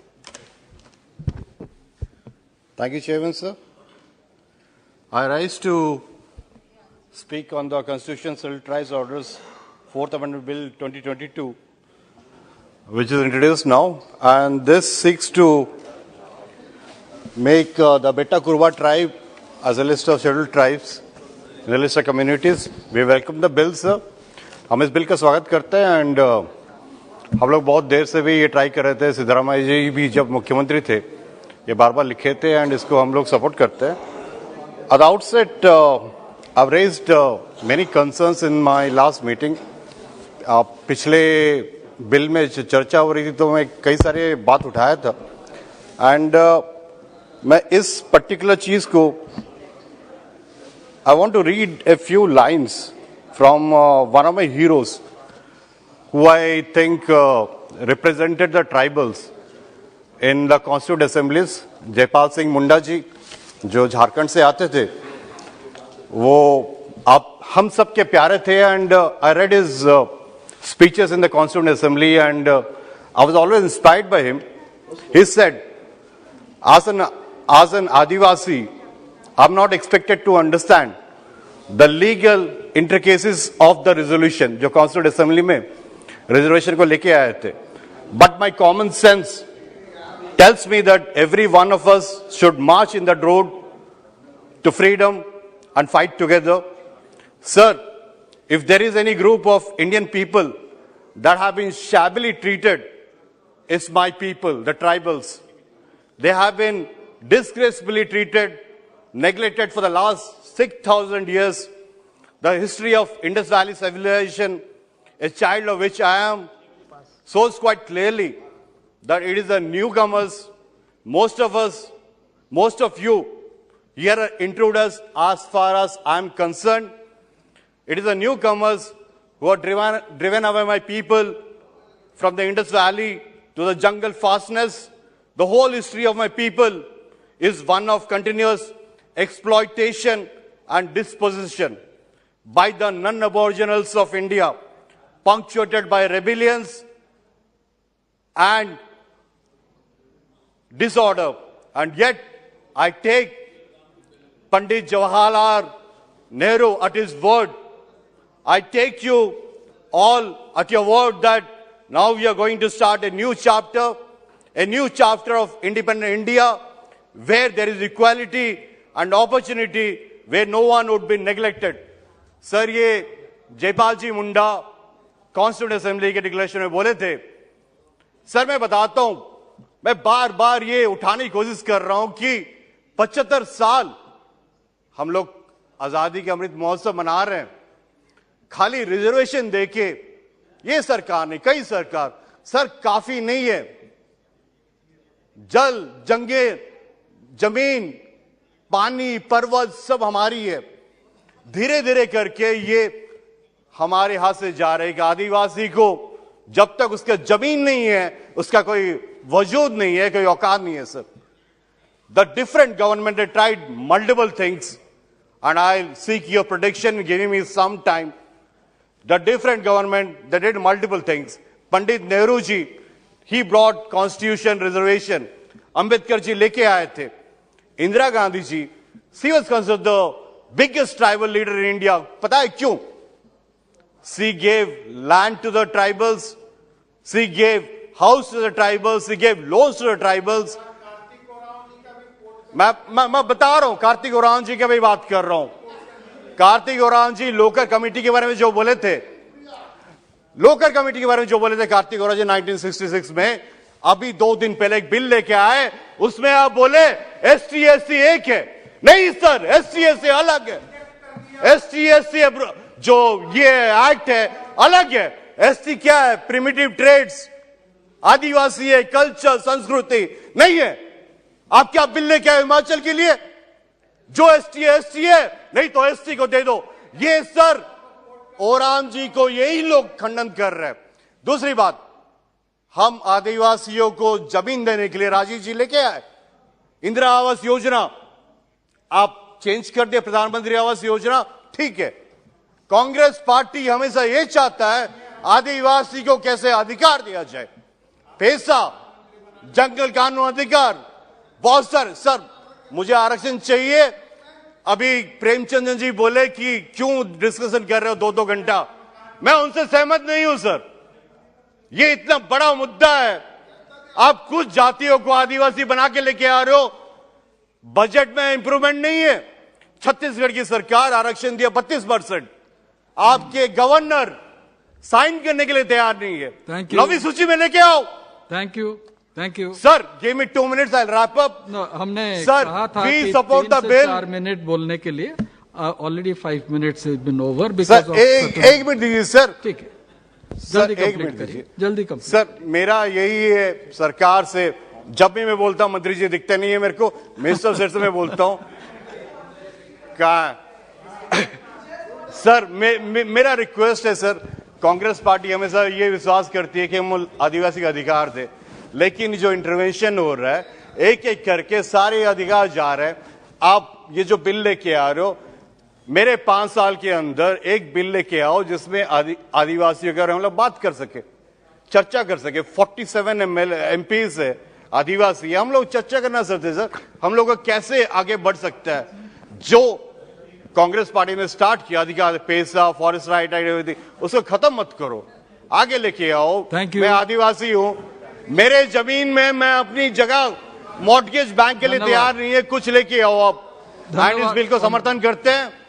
अपने जो पूर्वतन मुख्यमंत्री सिद्धरामैया जी को बहुत बहुत समर्थन करते हैं, राहुल जी को, सोनिया गांधी को, इस ट्राइब को आदिवासी मान्यता देने के लिए बहुत बहुत धन्यवाद। The point that you have raised, that you have to discuss relating to tribal affairs issues, I think your leader is very much present here.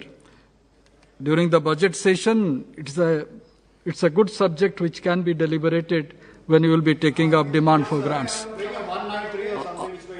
Demand for grants will be a better subject. Hanuman Beniwal ji.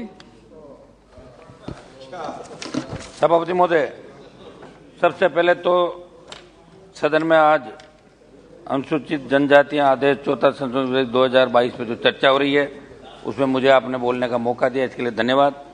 ये बेटा कुर्बा कर्नाटक के अंदर जिसको अनुसूचित जनजाति की सूची में लेने का बिल है, और सभापति महोदय ये खुशी की बात है कि लगातार ये तीसरा ट्राइबल का बिल है जिसमें अलग अलग राज्य के बिल आए, और उसमें मेरे से पूर्व कई विद्वान सांसदों ने अपनी बात भी रखी। निश्चित रूप से आज देश के अंदर ट्राइबल, SC, ST, OBC को जो अधिकार दिए हैं और ट्राइबल को विशेष रूप से जिन परिस्थितियों के अंदर ट्राइबल चाहे आदिवासी वनवासी की बात दोनों तरफ से उठी और इनके अधिकारों की बात भी उठी। समझ लो आज दुर्भाग्य इस बात का है कि आज़ादी के 75वें वर्ष जो अपना महोत्सव मना रहे हैं, आज़ादी का 75वां अमृत महोत्सव मना रहे हैं, लेकिन आज भी कई जो ट्राइबल की नौकरियां हैं वो खाली है केंद्र की सेवाओं के अंदर। स्टेट जो हमारे राजस्थान से जहाँ से हम आते हैं, दुर्भाग्य इस बात का एक बड़ी आदिवासियों की संख्या है, बड़े इलाके हैं,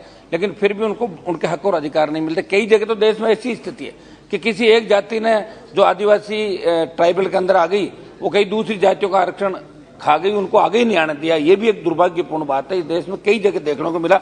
मेरी एक तो सभापति महोदय ये मांग रहेगी कि अत्यंत पिछड़े जो आदिवासी जैसे अपने पोर्ट ब्लेयर के अंदर हो गए, जाड़वा, बिहार, झारखंड के अंदर पहाड़िया, ये जो जातियां विलुप्त हो रही है, इनको कैसे मुख्य धारा के अंदर लाया जाए।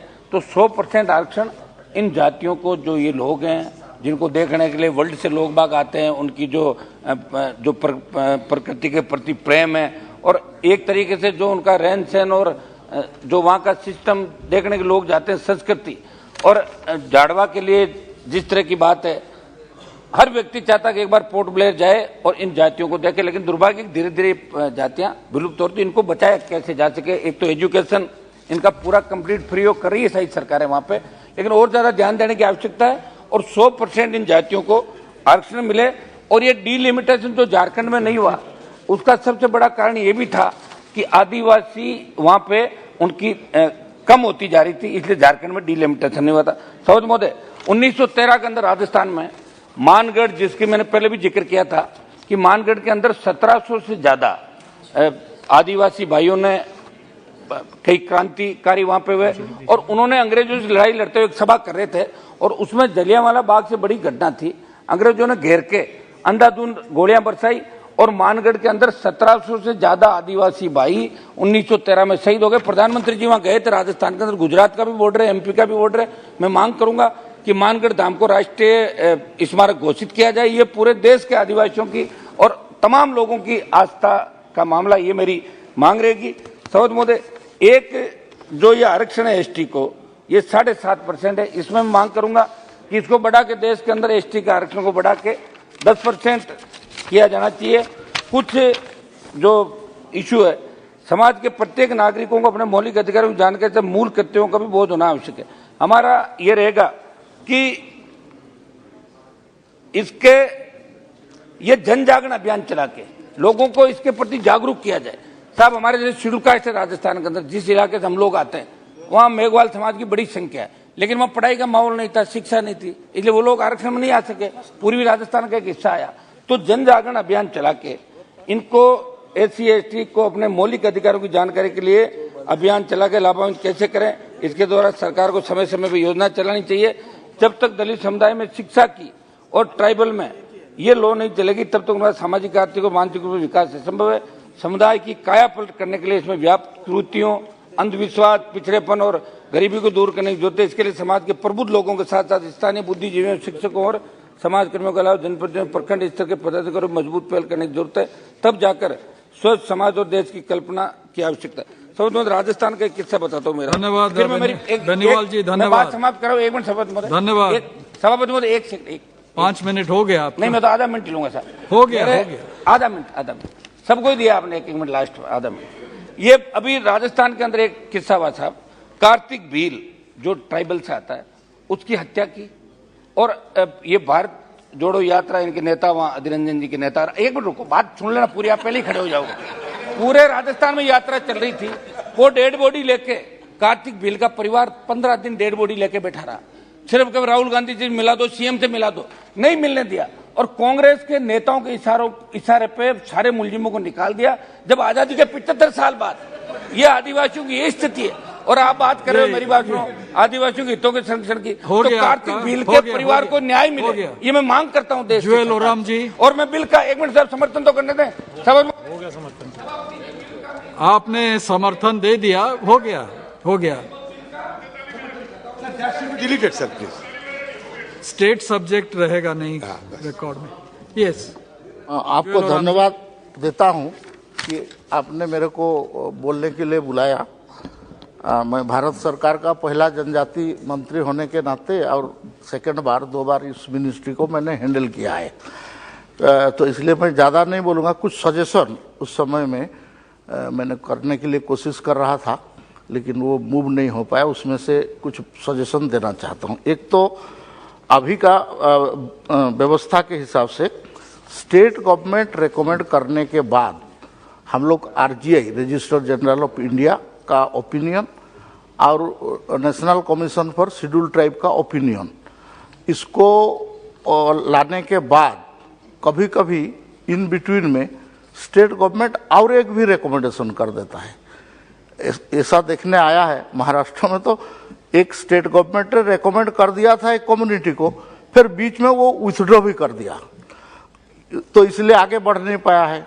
तो इसलिए मेरा सजेशन रहेगा माननीय मंत्री जी को कि एक बार स्टेट गवर्नमेंट अगर रेकमेंड कर दिया है तो स्टेट गवर्नमेंट का रेकमेंडेशन को फाइनल माना जाए, और केवल हमारा 2 organisation like register general of India, census commission जिसको हम बोलते हैं, उसका opinion and national commission for schedule tribe, ये दोनों का ओपिनियन पाने के बाद स्टेट गवर्नमेंट का मिनिस्ट्री ओपिनियन दे या फाइनल डिसीजन ले।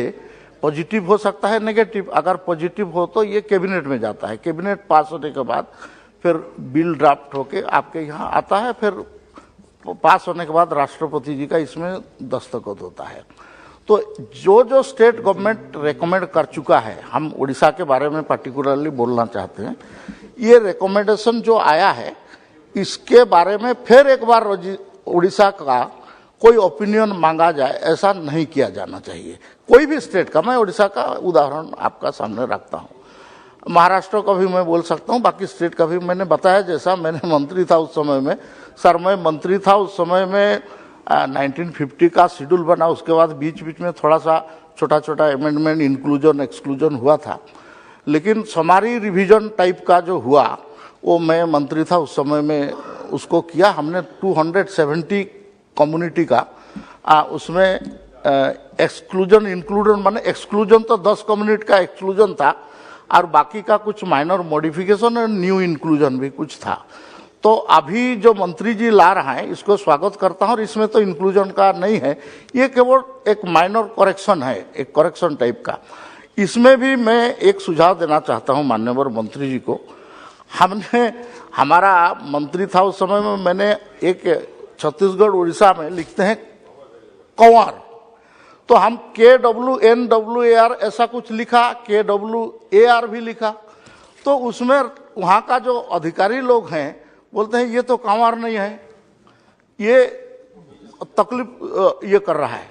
तो इसलिए इसको ट्राई लैंग्वेज किया जाए, ये शेड्यूल को हम लोग मूलतः अंग्रेजी में लिस्ट को हम इंक्लूड कर रहे हैं, इसको उसको अंग्रेजी में ना किया जाए, इसको हिंदी में किया जाए। सेकेंड में आपका ब्रैकेटेड इंग्लिश रखा जाए एवं फाइनली ब्रैकेटेड उसको वहाँ का रीजनल लैंग्वेज में लिखा जाए, जैसा मैं अपना कम्युनिटी के बारे में बोलता हूँ। रांची में हमारा शेड्यूल में ORAON है, ओराव। तो ओराव हम लोग उड़िया में नहीं लिख सकते, हम लोग ओरामो लिखते हैं, तो ORAM होता है। अच्छा, हमारा आपका शास्त्रों में बोलता है कि मया सृष्टम चतुर्वर्ण गुण कर्म विभागेषु, तो हम जो जैसा टाइप का कर्म करते थे उस टाइप का होता था। तो हमारा ओराव लोग कभी कभी हम लोहरा काम भी करते थे, आप जानते हैं, हम उसको लोहरा का भी काम करते हैं। धांगर रहते हैं, मतलब दूसरा का घर में जो काम करता है उसको धांगर बोलते हैं। तो धांगर ओराव भी है।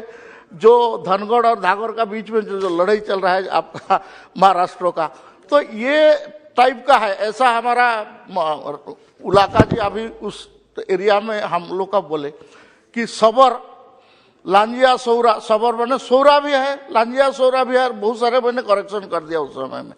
तो ये जो फोनेटिक वेरिएशन या आपका उस समय में वो लोग समझ नहीं पाए, पटवारी जो नोट करते गया कि आपका जाति क्या है, तो कोई तो उराव बताया, तो कोई धांगर बता दिया, कोई और कुछ बता दिया उसका प्रोफेशन के हिसाब से, कोई जैसा कोड़ा किसान और कोड़ा किसान, कोड़ा को मैंने करेक्शन किया। जो किसान है जो वहाँ मिट्टी खोदने जाते हैं तो उनको कोड़ा बोलते हैं, तो कोड़ा किसान है, खाली कोड़ा लिखा है। इस टाइप का जो फोनेटिक वेरिएशन है, इसका निजात पाने के लिए ये ट्राइलैंग्युअल होना चाहिए, ये मेरा सजेशन है। मैंने एक बार शायद फाइल में ये ऑर्डर भी किया था, इसको देख सकते हैं मंत्री जी, मैं मंत्री था उस समय में, ताकि ये जो हमारा फोनेटिक वेरिएशन या स्पेलिंग का वेरिएशन हो रहा है, आप हिंदी में जो लिखेंगे और अंग्रेजी में लिखेंगे तो उसमें वेरिएशन होगा ही होगा। तो इसको सही करने के लिए एक बार सोचा जाए और इसके लिए कमेटी भी आवश्यक पड़े तो करके एक्सपर्ट कमेटी बना के इसको ट्राइलैंग्युअल अगर किया जाए तो ठीक होगा। ये मेरा 3 सजेशन था सर। नंबर 1 की स्टेट गवर्नमेंट एक बार रेकमेंड करने के बाद और एक बार स्टेट गवर्नमेंट को नहीं पूछना चाहिए, आपका RGI का और कमीशन का रेकमेंड के साथ ही मिनिस्ट्री का ओपिनियन देके करना चाहिए। और एक बार स्टेट गवर्नमेंट रेकमेंड कर देने के बाद उसको विथड्रॉ करने का या आपका उसको रिकॉल करने का, रिपील करने का अधिकार नहीं देना चाहिए एक बार स्टेट गवर्नमेंट। क्योंकि सर ऐसा है कि आपको थोड़ा 1 मिनट खाली दीजिए, एक सरकार आता है तो एक कम्युनिटी को रेकमेंड कर देता है, फिर वो सरकार नहीं आता है, इलेक्शन में और कुछ रिजल्ट हो जाता है तो वो दूसरा सरकार उसको विथड्रॉ भी कर देता है। तो ये government is a continuous process. तो इस बार एक बार गवर्नमेंट का कोई भी रिकमेंडेशन हो जाता है तो उसके बाद उसको रिपील या विथड्रॉ करने का अधिकार नहीं देना चाहिए। ये मेरा सुझाव था, माननीय मंत्री इसको देखेंगे। सर हमारा उलाका जी बोल रहे थे, 1 मिनट में मैं बताऊं सर, एक समय था कांग्रेस पार्टी में सबसे टॉलेस्ट लीडर, मैं 10 का नाम खाली बता देता हूं उनका जानकारी के लिए। PS संगमा थे, अरविंद नेतम जी थे, कार्तिक उरांव थे, दिलीप सिंह भुरिया थे और बहुत सारे लीडर थे सर। लेकिन हम लोग को क्या बोलेंगे, बकरा मुर्गा और ये सब देते देते हम गरीब लोगों को लोग समझ गए कि कांग्रेस पार्टी ने हमारा क्या चाहता, तो इसलिए वो उसको छोड़ दिया। आज सबसे ज्यादा MP हमारा है सर। आज भारत के राष्ट्रपति श्रीमती द्रौपदी मुर्मू है। धन्यवाद धन्यवाद धन्यवाद, thank you, thank you. Arvind Sawant ji. माननीय चेयरमैन सर, बहुत बहुत धन्यवाद। मैं बिल का तो स्वागत करता हूँ, the constitution schedule tribe order 4th amendment bill 2022। बस एक ही कहूंगा कि सरकार जो नीति अपना रही है वो स्वागतार्ह है, लेकिन ये आरक्षण देने के बाद में उसका जो इम्पैक्ट हमें महसूस होना चाहिए वो होगा क्या। सर आप जानते हैं कि 50% का उसको मर्यादा रखी है, महाराष्ट्र 50% कभी उसको उल्लंघन कर दिया है, अब तमिलनाडु में 60% तक मर्यादा रखी है। अब ये जो कन्फ्रंटेशन है इसको भी खत्म करने की आवश्यकता है। आज देखिए आप कर्नाटक में जिस ढंग से देश के संविधान में जब हम इसको अंतर्भूत करते हैं तो अपेक्षा करते हैं कि संविधान का रक्षा करे। आज कर्नाटक में क्या हुआ, वहां भी जो माइनॉरिटी कमीशन है तो वहां के जो मराठी लोग बने वो माइनॉरिटी कमीशन है, उसका रिपोर्ट आते रहता है कैसे अन्याय हो रहा है। आज भी कल बात हुई, माननीय गृह मंत्री जी ने दोनों को साथ में लाया, चर्चा की, शांतता बरकरार करने के लिए कहा, सुप्रीम कोर्ट में जो मसला चल रहा है वो चलने तो बोला। आज वहां जब जैसे यहाँ भी जंतर मंतर पर लोग बैठे वैसे वहां बैठे थे लोग, तो उनका पैंडल भी तोड़ दिया, उनको अरेस्ट भी कर दिया। तो यहाँ हम संविधान का सम्मान रख रहे, लोगों को इंक्लूड कर रहे, वहां उधर मार रहे। ये जो तरीका जो अपनाया जा रहा है वो बहुत गलत है सर। मैं अपने लिए इतना ही कहता हूँ कि ये सारी चीजों में जब करते हो तो अपेक्षा ये है कि इसका शिक्षा, अन्न, वस्त्र, निवारा, शिक्षा और स्वास्थ्य, ये 5 मूलभूत जरूरतें लोगों की होती है।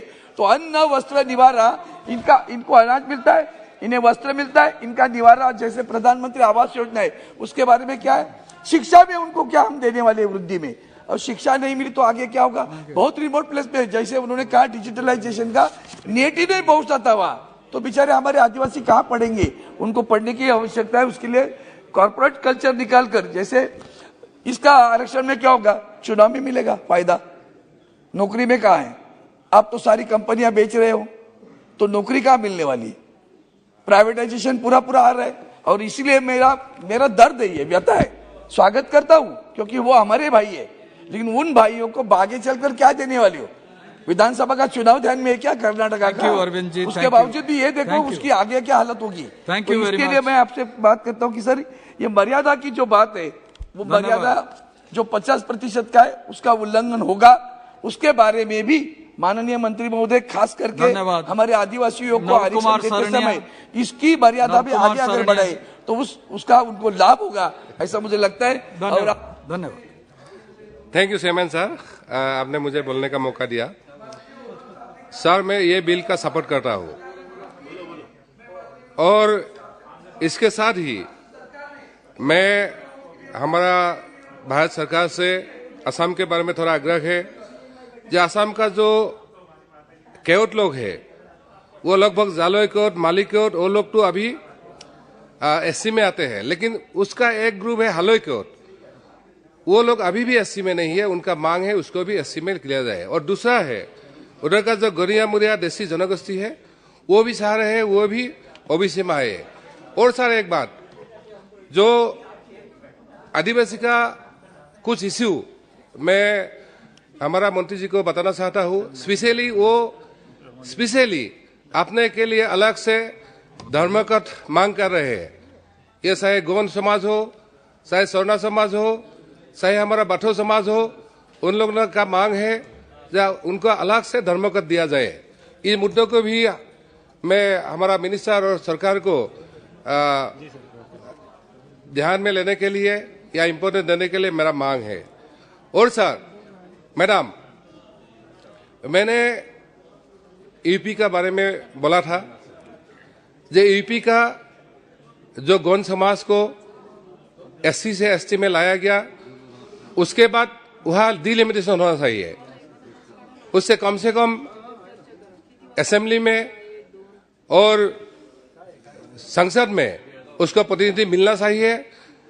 और उसके साथ ही जो बिहार का एक मुद्दा हमारा आया है, एक सेकंड, सभा की सहमति हो तो जवाब तक समय बढ़ा दिया जाए। हाँ, बिल पारित होने तक 2 और माननीय सदस्य हैं, उनके बोलने के बाद बिल पारित होगा, तो समय बढ़ाने के लिए आप लोग की अनुमति हो तो बढ़ा दिया जाए। जी कंटिन्यू कीजिए। Thank you madam. बिहार का एक मुद्दा है मैडम, जो झारखंड अलग होने के बाद बिहार का जो आदिवासी लोग हैं उसका हालत अभी तक अच्छा नहीं है। उसमें जो जनसंख्या का दिखाया गया फैमिली का 4,23,568, लेकिन असली में दिखाया गया 2,51,149।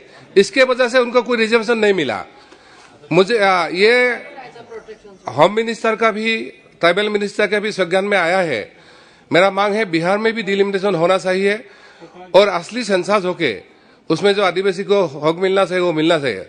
और मैडम जाते जाते मैं एक बात बोल रहा हूँ, मैंने सैटरडे को जो राजस्थान में कार्तिक भील उसको बेरहमी से मारा गया उसके घर में जाके आया हूँ।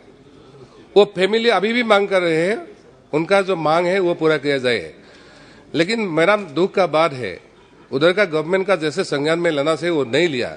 ये पूरा सेंसिटिव इशू है वो लोग कल परसों दिल्ली में आएगा, हम लोग जंतर मंतर में 21 तारीख को उसके लिए धरना भी मनाएंगे। मुझे वही उम्मीद है राजस्थान सरकार से उसको पूरा हक मिले। और जाते जाते और एक हमारा बंधु ने, कांग्रेस का बंधु ने छत्तीसगढ़ के बारे में बोला है सरकार का। छत्तीसगढ़ सरकार में क्या है, उसमें ये जो आदिवासी को 32% संरक्षण लिए, ये कर्नाटक का है। जी मैडम, छत्तीसगढ़ का बात आया था इसलिए हम मुद्दा उठाया था। हाँ। तो पैसा कानून के बारे में बोला मैडम, जो इलेक्शन से पहले बोला था पैसा कानून लागू होगा। अभी तो छत्तीसगढ़ का लगभग गवर्नमेंट का बारी खत्म होने वाला है, अभी तक रूल नहीं बना मैडम। और उन्होंने वादा किया था जो कम से कम 5,000 से ज्यादा लोग अभी जेल में है नक्सली बन के, उसको रखा है। इलेक्शन से पहले उसको मैडम छोड़ने का बात था, लेकिन आज अभी छोड़ा नहीं। Thank you madam. हाँ जी, सुमित्रा खान जी। सुमित्रा खान जी। Thank you, sir. Thank you, madam. I support the bill. मैं आज जो विधेयक पर बोलना चाहता हूं, हमारा आदरणीय जी श्री नरेंद्र मोदी जी की सरकार जब से केंद्र से आए हैं, हमारा अर्जुन मुंडा जी को लेके ये सबका साथ सबका विकास के मूल मंत्र कार्य कर रहा है। श्री नरेंद्र मोदी जी सरकार अपना देश के जनता हेतु साथ में बढ़ चुका है।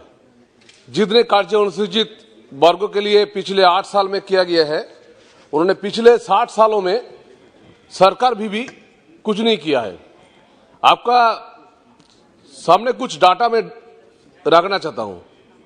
जैसे मुद्रा योजना का 10 लाख लाभार्थी, ये आपका अनुसूचित जनजाति का और अन्य पिछड़े वर्ग से है।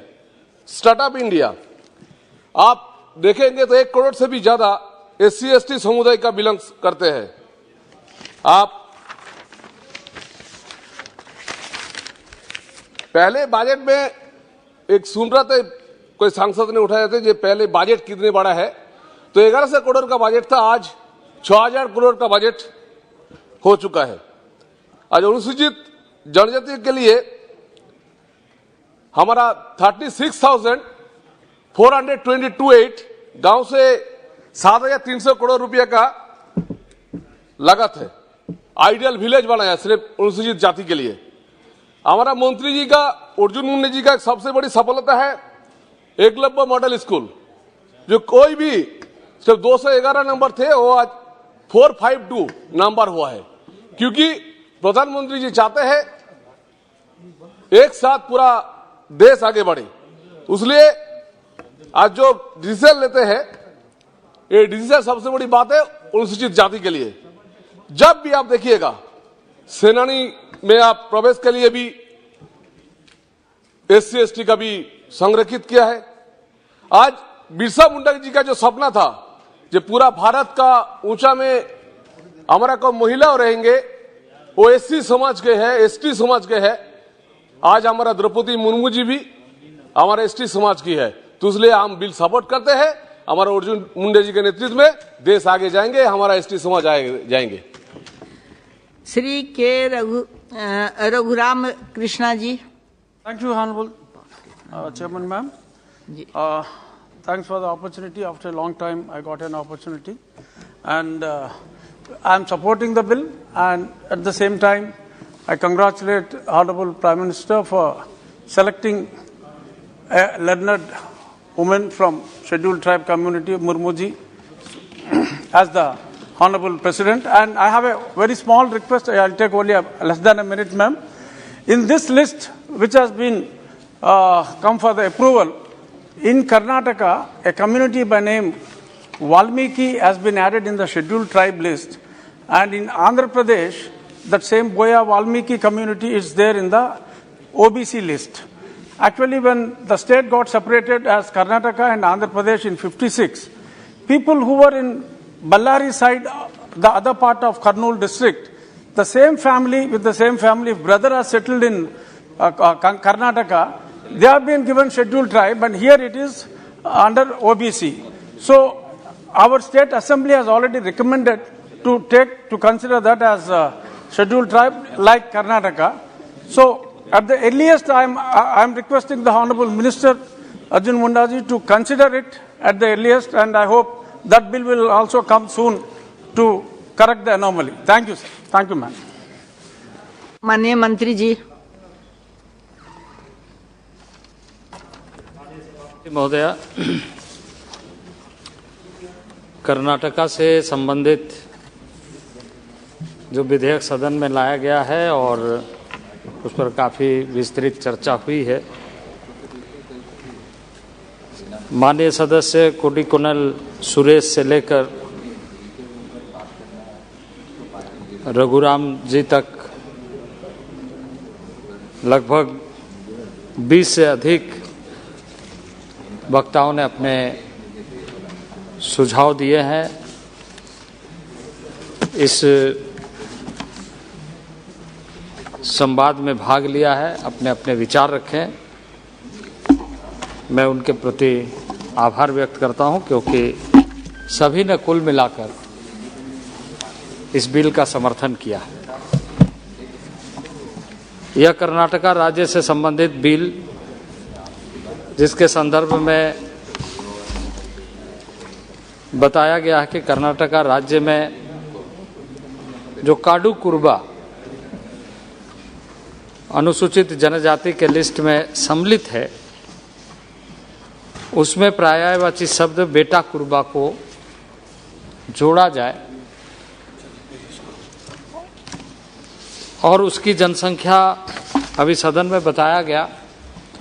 और कल जब इसी सदन में चर्चा हो रही थी तमिलनाडु के संबंध में, हिमाचल के संबंध में, तो उस समय हमने इस विषय को सदन के सामने रखते हुए कहा था कि हम समस्या का समाधान चाहते हैं। आदरणीय नरेंद्र भाई मोदी के नेतृत्व में जो सरकार कार्य कर रही है इस देश के जनता के लिए, विभिन्न क्षेत्रों में ऐसे जो भी समस्या है उसका समाधान और नए अवसर कैसे देशवासी, सुदूरवासी, जिसकी आबादी बहुत कम है और संवैधानिक प्रावधानों से उपेक्षित रहा है, उसकी आवाज़ इस सदन तक बहुत लंबे कालखंड के बाद पहुंची है। आदरणीय नरेंद्र भाई मोदी के नेतृत्व में सरकार के माध्यम से। और मैं माननीय सदस्य, वैसे तो कई सदस्यों ने अपने सुझाव दिए हैं, सबकी चर्चा करूंगा, लेकिन सबसे पहले मैं प्रेमचंद्रन जी की चर्चा करूंगा। उन्होंने इस बात का उल्लेख किया कि ये एक सभी देश के सभी राज्यों को मिलाकर एक बिल लेकर आना चाहिए, कॉम्प्रिहेंसिव तरीके से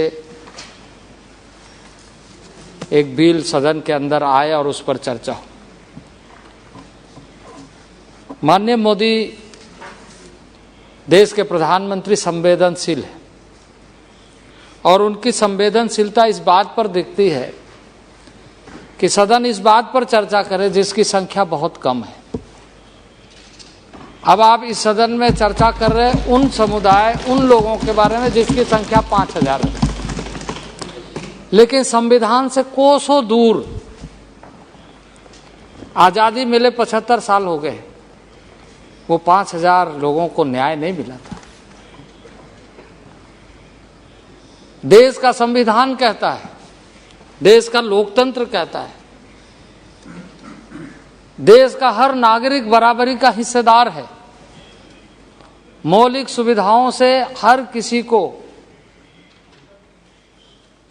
सुसज्जित करते हुए लोकतंत्र के आधार पर आगे बढ़ने का मौका मिले। उस संविधान में इस प्रावधान के साथ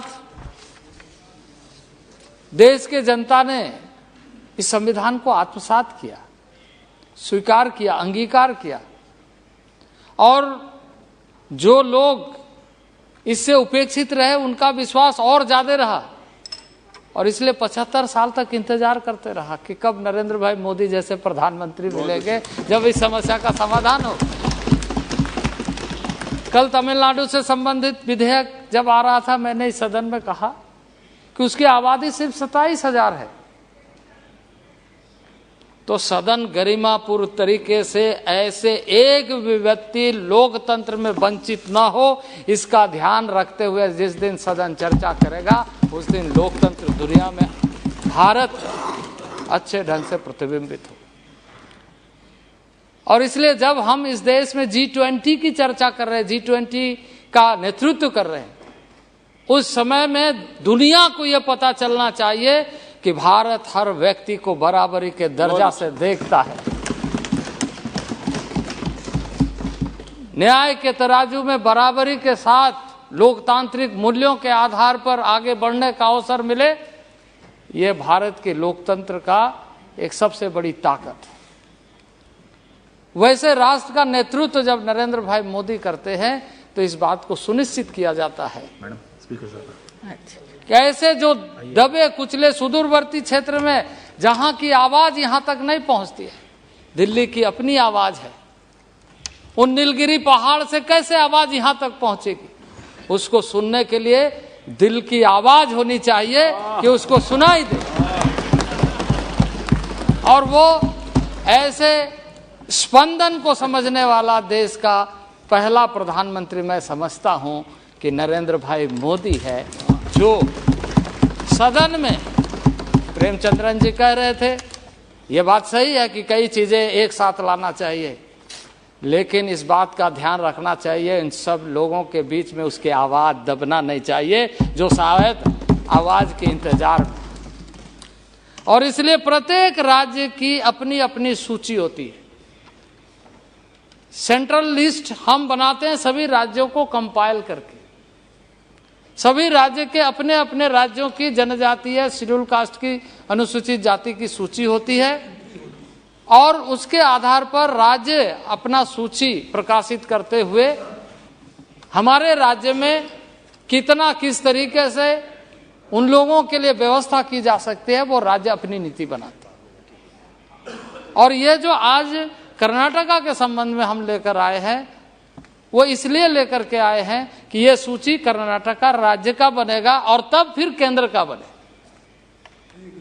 और इसलिए हर एक राज्य को, प्रत्येक राज्य को, हमने हिमाचल के बारे में, तमिलनाडु के बारे में, आज कर्नाटका के बारे में, यूपी के बारे में, छत्तीसगढ़ के बारे में, इसके पहले भी कई राज्यों के, झारखंड के बारे में हम अलग अलग तरीके से विस्तृत चर्चा कर रहे हैं ताकि सदन में हम गरिमापूर्ण तरीके से जो वर्षों से उपेक्षित लोग रहे हैं उनको न्याय मिलने के लिए इस मंदिर में अच्छी तरीके से हम चर्चा कर सकें। और इसलिए माननीय अध्यक्ष महोदय कि इसके साथ साथ ही लोगों ने चर्चा किया है, जैसे कल भी मैंने उसकी थोड़ी सी पिछले शुक्रवार को फ्राइडे को जो चर्चा हुई थी उसमें हमने इस बात को कहा था, क्योंकि ये कंटिन्यू चल रही है और उसमें बार बार इस बात को कहा जा रहा था। मैंने कहा हमारी जो बजट प्रोविजन है और उस बजट प्रोविजन के आधार पर जो हमारा स्कॉलरशिप, प्री मैट्रिक स्कॉलरशिप है, उसमें हम उत्तरोत्तर बढ़ाए हैं, उसको आगे बढ़ाए हैं और उसके आधार पर लगातार विद्यार्थियों को, राज्यों को हम अलॉटमेंट दे रहे हैं, स्कॉलरशिप उपलब्ध करा रहे हैं। और आप यदि देखें तो बजट एस्टिमेट को अगर देखें तो जब 2014 में लगभग 4,500 करोड़ रुपया की व्यवस्था थी, आज वह 8,500 करोड़ से अधिक बजट की व्यवस्था हमने उसमें किया है। यदि आप स्कॉलरशिप को ही देखें तो 21-22 में 400 करोड़, जिसमें फाइनल एलोकेशन 394 करोड़ और बेनिफिशरीज जो पहले 10 लाख थे वो 15 लाख हो गए।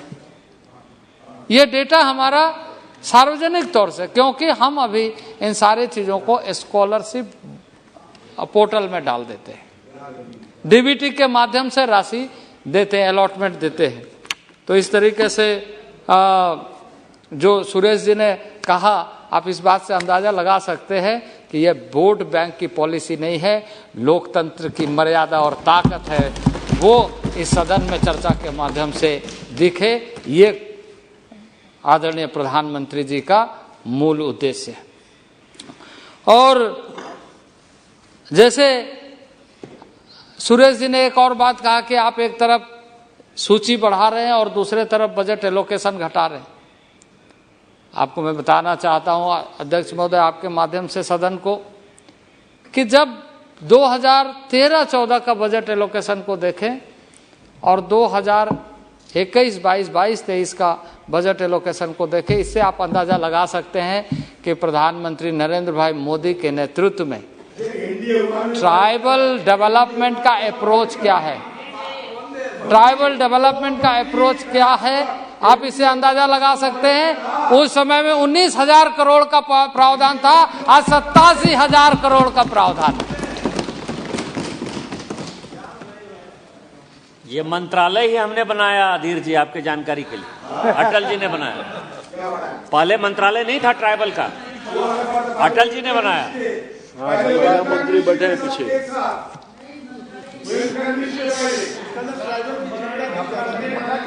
ये सरकार वेलफेयर अपना करते, एम्प्लॉयमेंट जनरेशन में, ये सरकार स्वरोजगार के लिए, ये सरकार शिक्षा के लिए, और खास करके यदि आप देखें तो ये सरकार 2019 से 2024 के बीच ये ट्राइबल के लिए डेडिकेटेड है।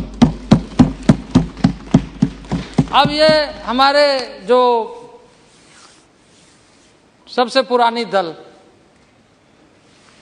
कांग्रेस के माननीय सदस्य बातें कर रहे हैं। यदि आपको ट्राइबल के बारे में इतनी ही चिंता थी तो आपको इस बात का ध्यान रखना चाहिए कि जब एक राष्ट्रपति महिला जनजाति वर्ग से प्रत्याशी के रूप में आ रही है तो कम से कम अपना नाम विड्रॉ करा लेते। उस समय आपने उनको हराने के लिए जितना कोशिश करना चाहिए,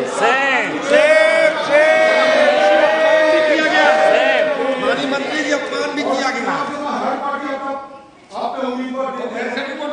क्यों किया आपने? लेकिन उस समय आपने आपको इस बात का ध्यान नहीं आया।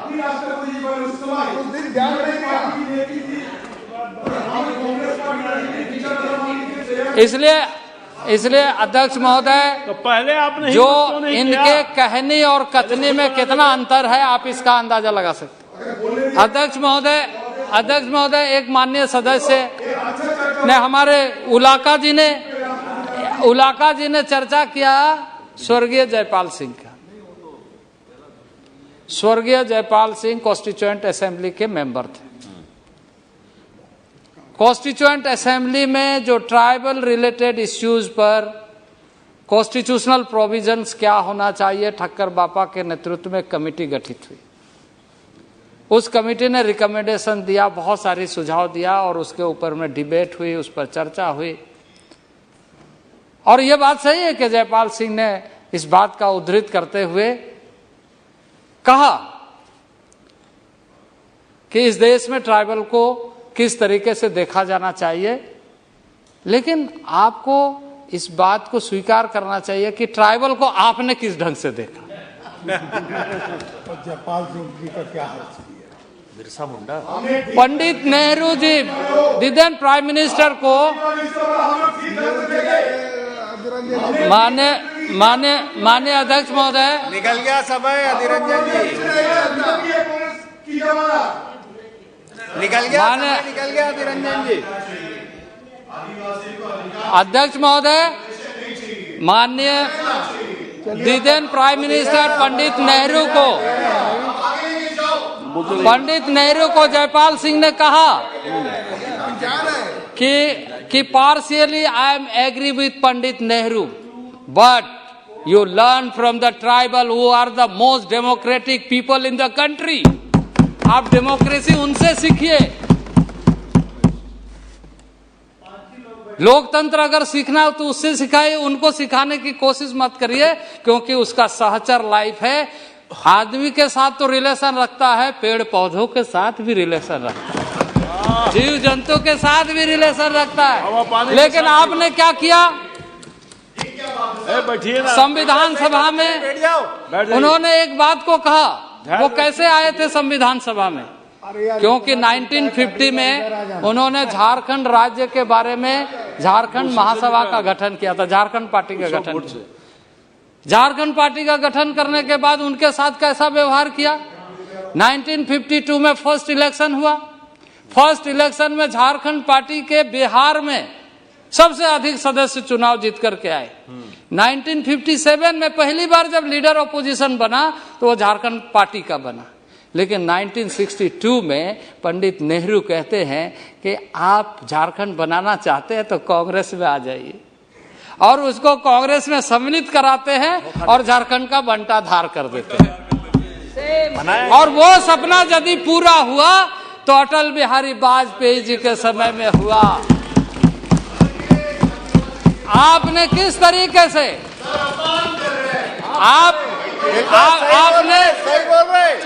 आपने स्वर्गीय कार्तिक उरांव जी जो कांग्रेस में रहे, स्वर्गीय कार्तिक उरांव जी, जब उन्होंने स्वर्गीय कार्तिक उरांव ने जो प्राइवेट मेंबर बिल लेकर के पार्लियामेंट में आए तो आपने उसको भी बहकाया, बहलाया, फुसलाया और उसको दबाने का कोशिश की।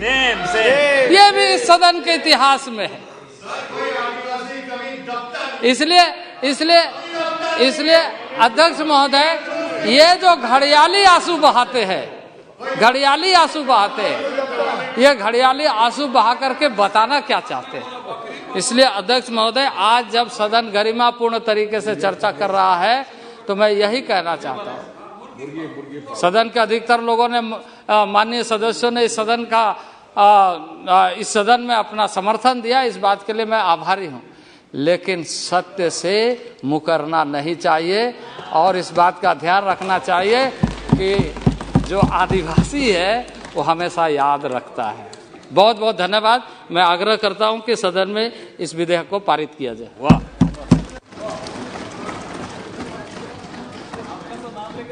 Speaker sir, a point of order. Honorable Minister, while क्या rules number? Rule 352, clause 6, read with Rule 376. 353. No, 352, sir, it is very clear. Because 352, a member while speaking shall not use the president's name for the purpose of influencing the debate.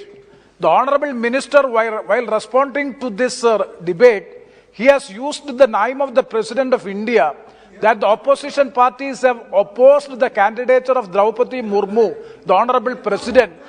That cannot be. अब सुने, एक minute सुनो। Let me.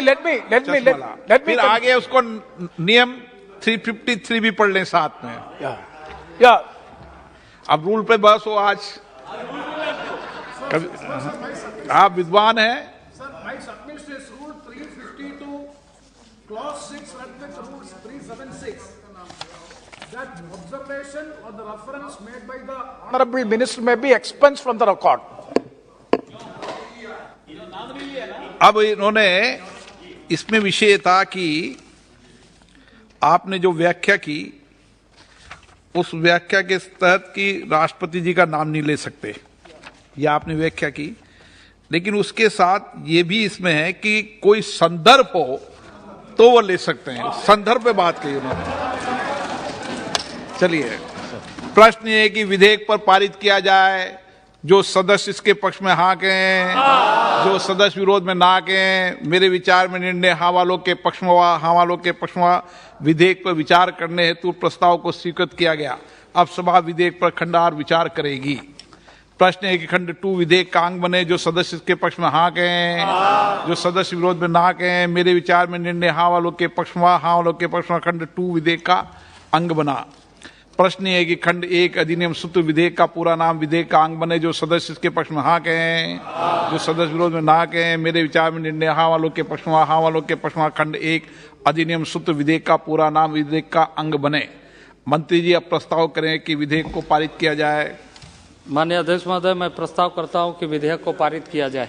प्रश्न है कि विधेयक को पारित किया जाए। जो सदस्य इसके पक्ष में हाँ कहें, जो सदस्य विरोध में ना कहें। मेरे विचार में निर्णय हाँ वालों के पक्ष में, हाँ वालों के पक्ष में प्रस्ताव स्वीकृत हुआ, विधेयक पारित हुआ।